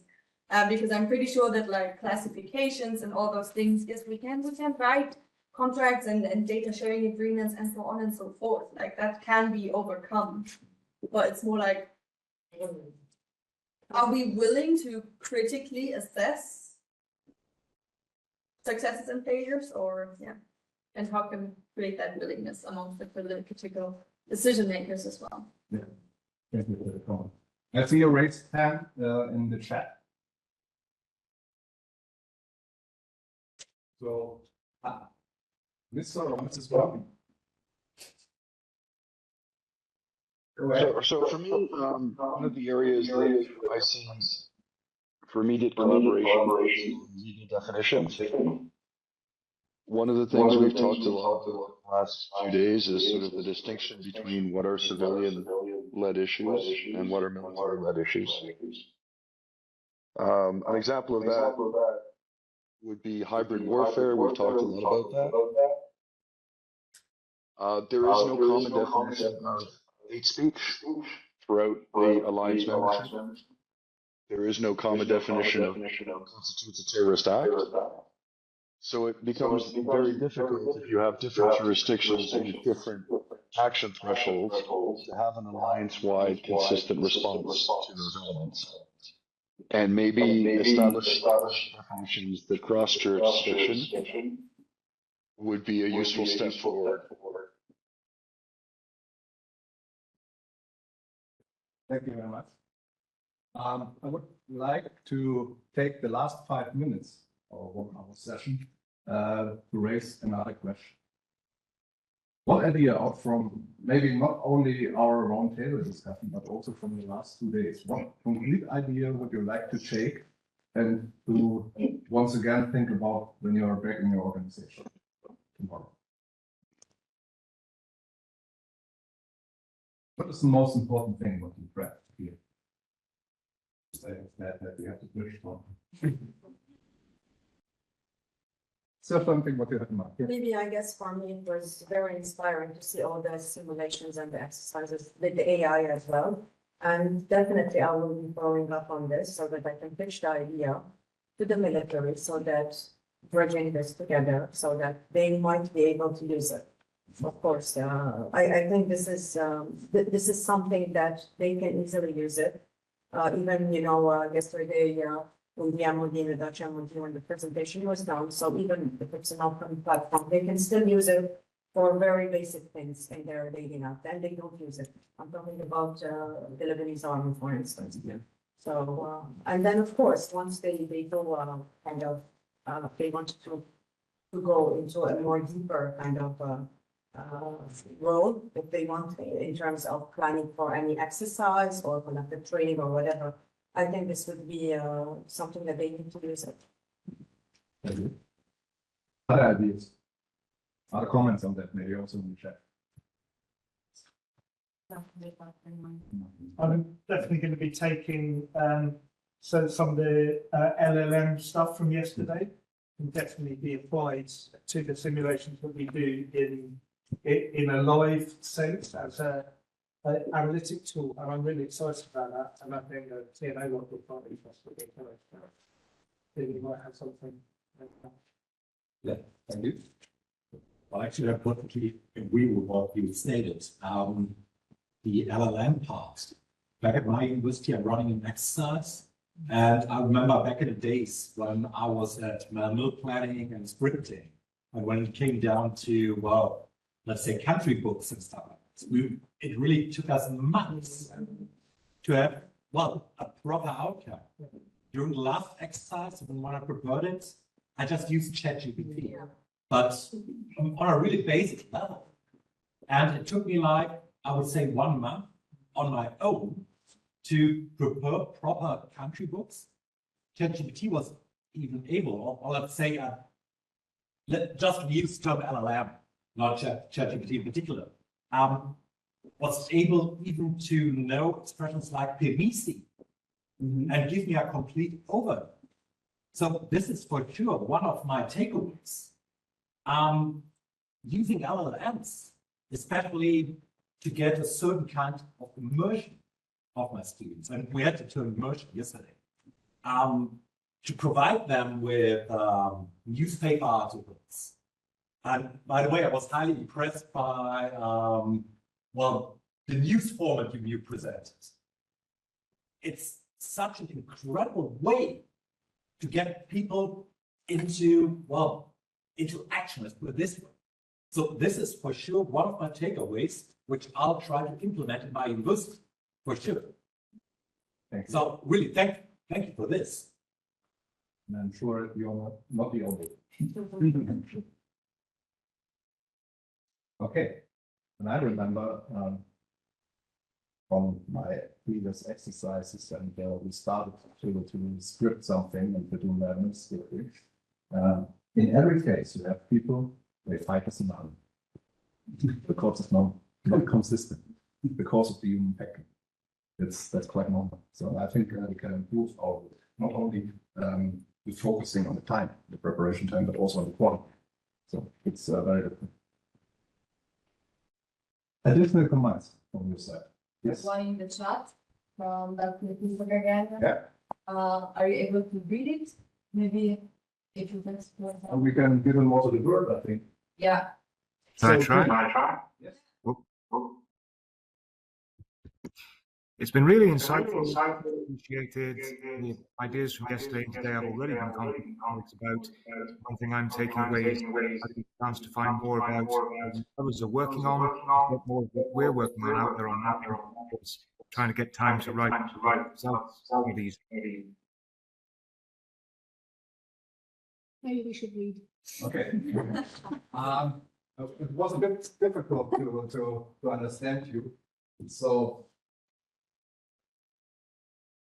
So one of the things I'm also taking away is thinking about how to get a chance to find out more about what others are working on. That's a very good point. And also to get more what we are working on out there online. Yeah, I think that's a very good statement also to wrap up a little bit our roundtable discussion. I tried to take something. First of all, we heard a very general statement that we have to collaborate. Okay, got it. Tick in the box. Second thing is, we heard something about a hub or an institution, or maybe operational planning group was one term. Something where we can bring people together on an institutional framework, so to say. Okay, then we heard that the people are in the center. People, they are working on that. People, they are doing that. Maybe trust is also a center of gravity regarding that cooperation. And we heard, of course, the big advantages to see, and that fits a little bit with the last segment, to see what others are doing, and to compare that with that what we are doing, to see where we are, maybe also, and where we, let's say, where our focus lies on. I'll give you an example of what I heard today in the morning before we started here. And I had a chat with a colleague of mine here in front of the coffee machine, and we talked about the LLM and that what we experienced yesterday.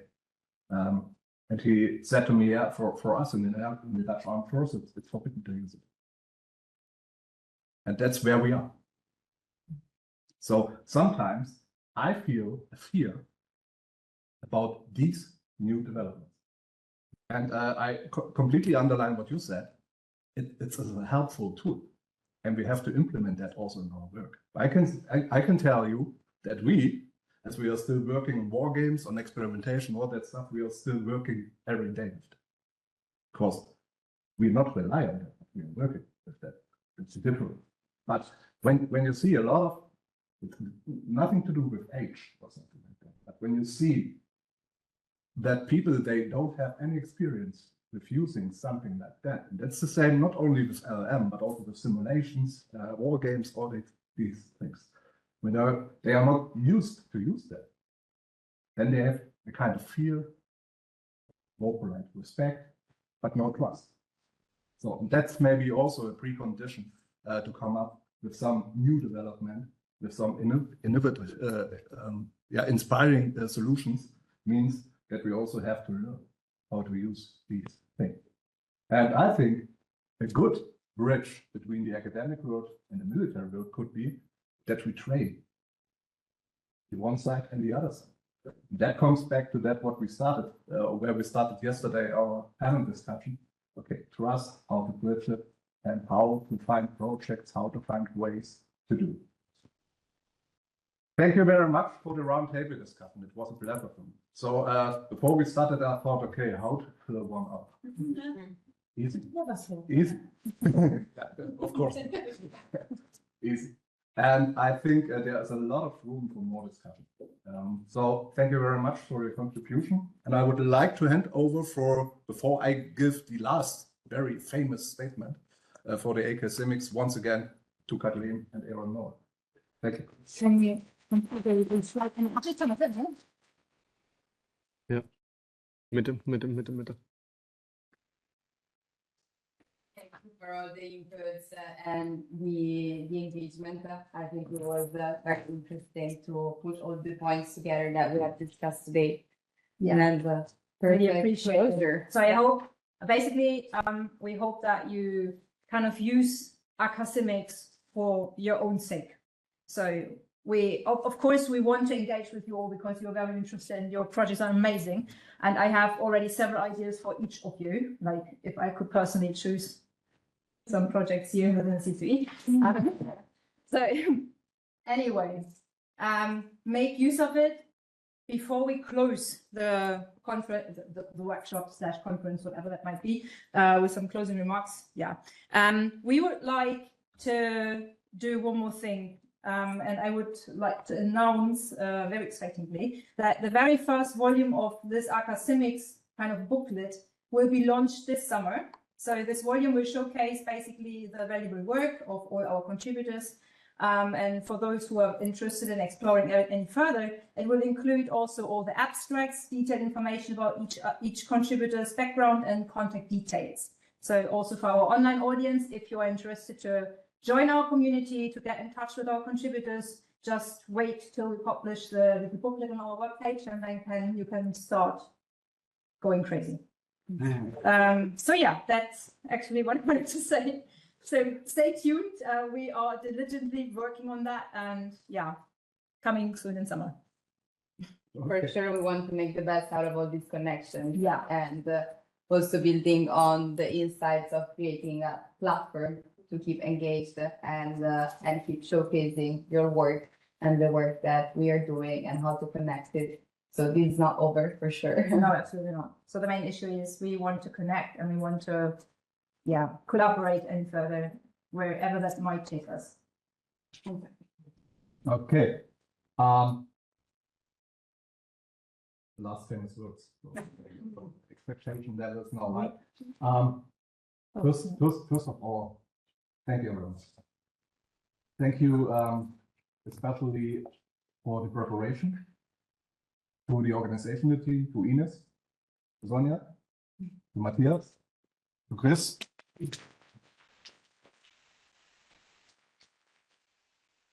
And to all the other ladies and gentlemen behind the curtains here in the Civic Center of Excellence and make it happen. It's the first point.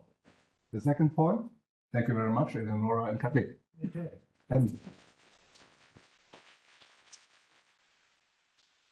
And I started yesterday telling you, okay, there is something in between the ears of our academic advice.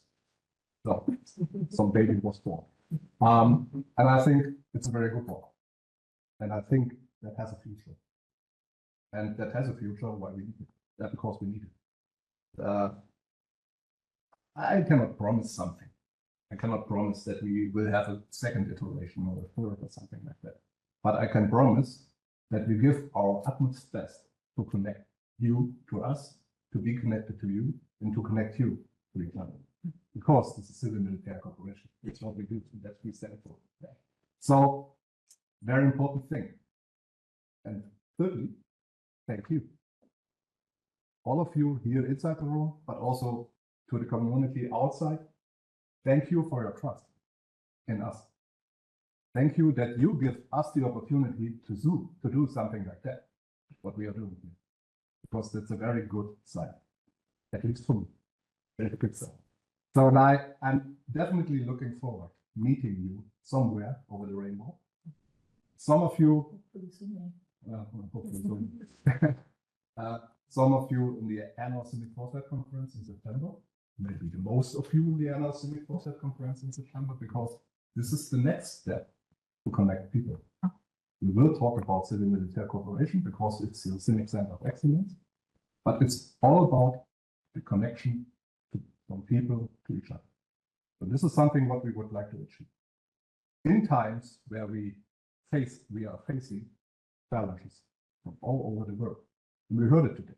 Natural disaster, climate change, Russia, China, Taiwan, ourselves. I don't know. So this is something where we have to work.